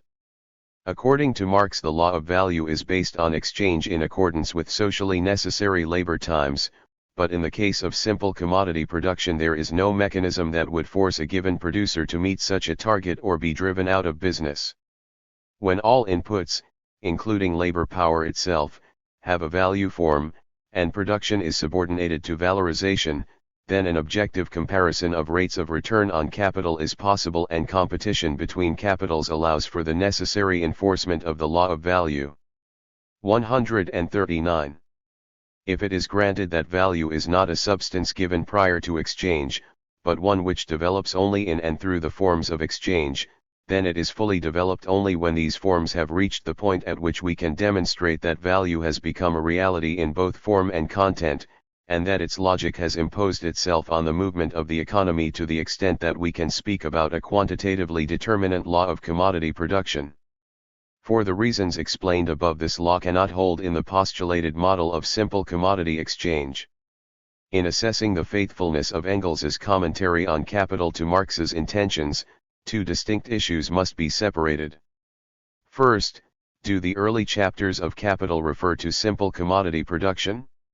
Here, I think that the evidence is clear that from the very first line Marx is presupposing that his object is capitalist production and that the commodity is its basic unit of output whose conditions of existence he traces. 140. Next, notwithstanding this last point, namely that Marx was interested in the commodity as a product of capital, might it not be true that the laws adduced here can nonetheless be referred back to a real or imaginary stage of simple commodity production? Here, I have argued above that the law of value could not govern such a mode of production. Thus, taking the 2 points together, Engels's view that the logical development of Marx's argument is a corrected history of a development to capitalism out of simple commodity production fails both at the textual and substantive level. 194. The problem of totality. Following Engels's lead, the main dialectical theorists presented dialectic as a principle of movement, primarily of history. Left in the shade was the fact that dialectical argument is better suited to reconstruct the articulation of a structured whole, regardless of whether the whole is stable or likely to transform itself into something completely different. Yet if we look at Hegel and Marx, it is clear that analysis of wholes through systematic dialectical argument is what is most important in their work. The problem I want to address is in what exactly consists the logical method of development of the argument of capital? It must be adequate to its object. I argue that the object is a certain sort of whole. What sort? Well, it is not a mere aggregation. This we have in a pile of bricks where one brick is placed casually on another. It is, rather, a totality where every part clearly requires complementing with others to be what it is. Hence internal relations typify the whole, such that the very essence of each element depends on its relation to others and the whole. A thing is internally related to another if this other is a necessary condition of its nature. We cannot say what it is without reference to the whole context of its relations and determinants. If the elements are bound together in such a whole, we can even speak then of holistic causality bringing about a substantial transformation of the spheres involved. The problem we face is that a totality cannot be presented immediately, its articulation has to be exhibited, we have to make a start somewhere, with some aspect of it. But in the exposition the argument can move through the reconstruction of the whole from a particular starting point because we can move logically from one element to another along a chain of internal relations, in strict logic if the very meaning of an element is at issue, or with a fair degree of confidence if material conditions of existence are involved. This is why Marx and Engels got involved in methodological problems. As was noted above, Engels explains that one cannot generally look in Marx for fixed, cut and dried definitions that, once given, are valid from then on. 141. In a dialectical argument the meanings of concepts undergo shifts because the significance of any element. 195. In the total picture cannot be defined for good at the outset. In an analytical argument this last is the assumption, namely that the analysis of the whole into its elements results in a set of atomic facts, and then the whole is grasped as the aggregate influence of these elements on each other.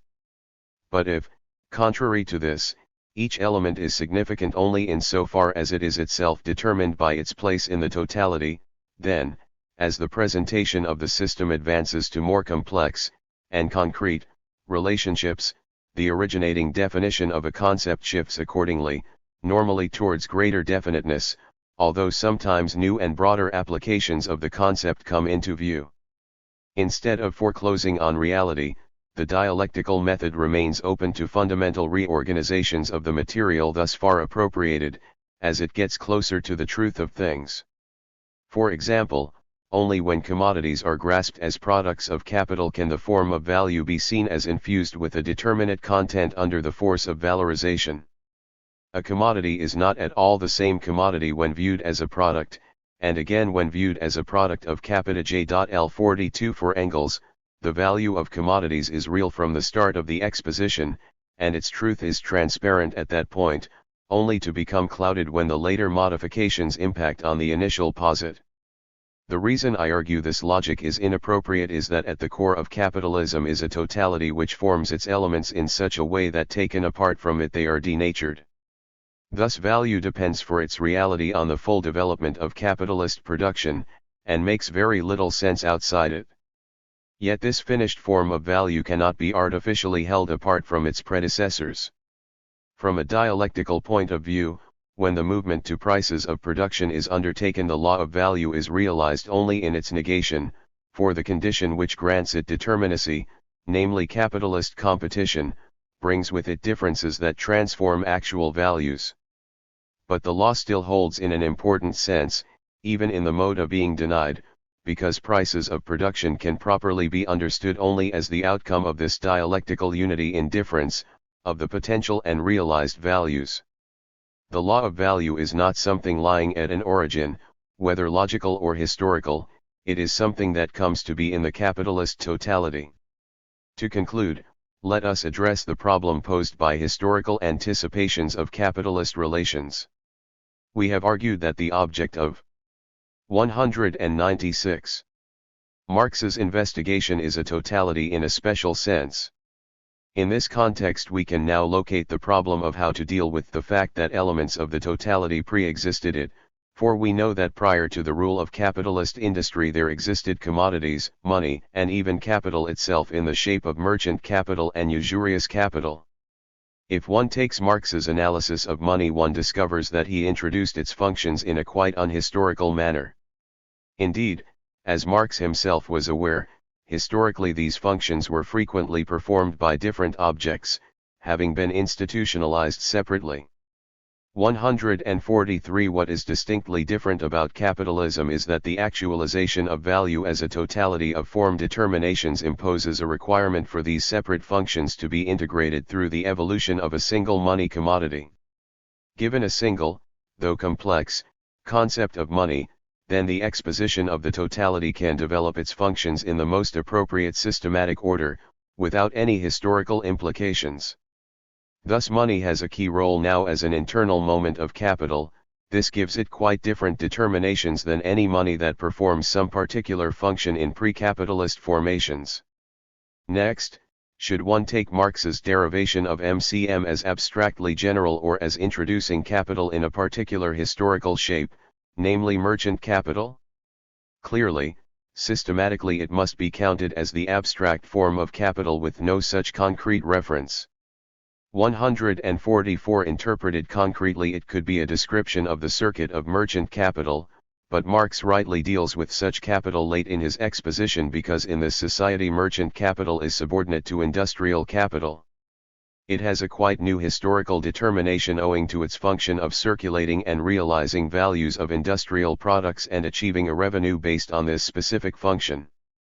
This is different from its earlier function of linking otherwise isolated centers of economic activity for the sake of a revenue based on arbitrage.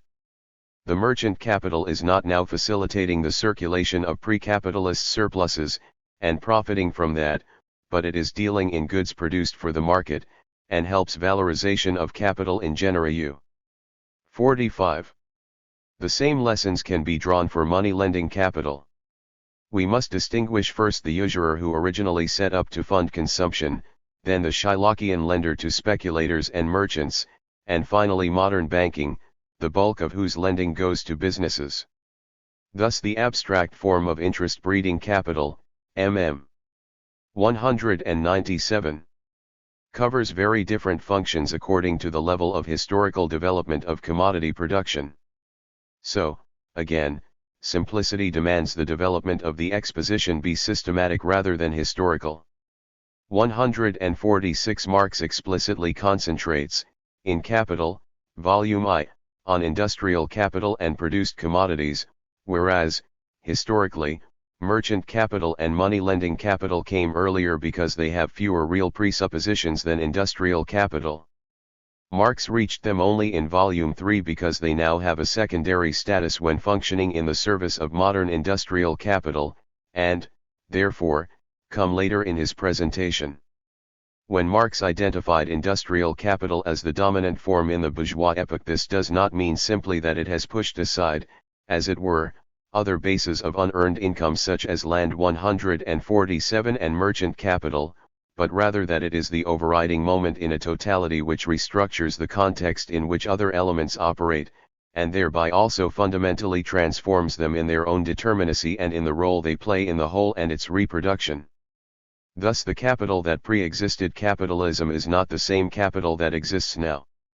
Marx commented, industrial capital is the only mode of existence of capital in which not only the appropriation of surplus value or surplus product, but also its creation, is a function of capital.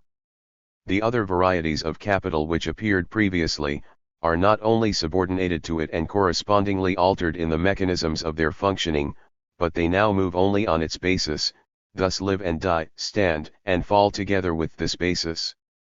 148. What I argue is that if capitalism is a totality that assigns every element its particular function, then elements in a pre-capitalist context have perhaps rather different determinations, and their nature is not the same, even if superficial similarities across time may allow some sort of nominal definition of them.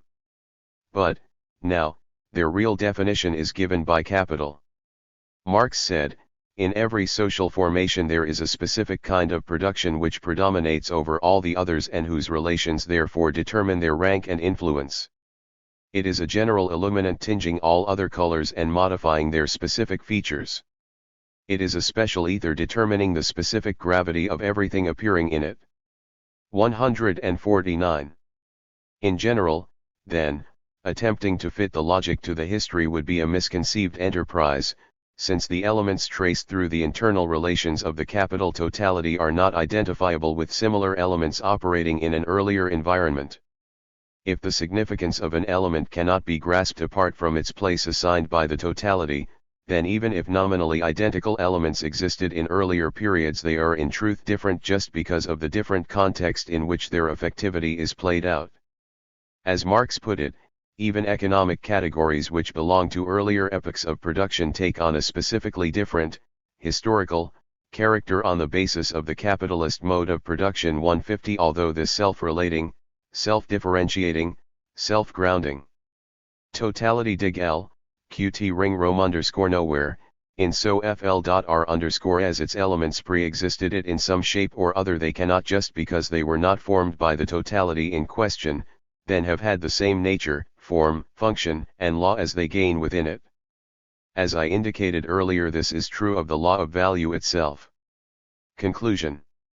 In discussing the question of whether or not Engels was accurately retailing Marx's method, both those for and against him could find, and have found, suitable quotations to support each case. Although it is clear that in Capital he articulated the structure of a totality, I think that Marx himself never fully clarified the relationship of his own logical method to history.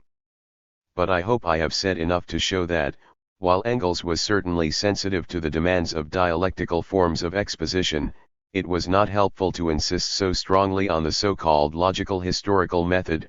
Rather, a strictly systematic dialectic is indicated, with caution exercised about relating the moments of the existing totality to pre-capitalist forms.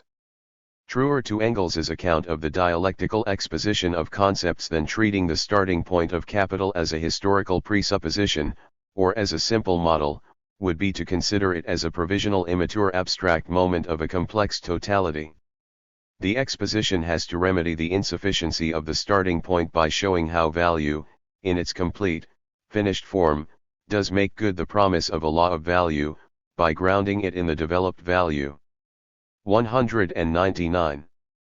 Forms, first money, then capital, then productive labor, finally circulation and accumulation of capital.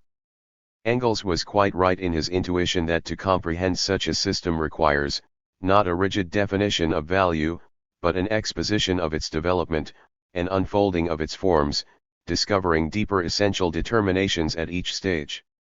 In such an exposition the system of forms must be grasped as a totality, not as a set of independent stages.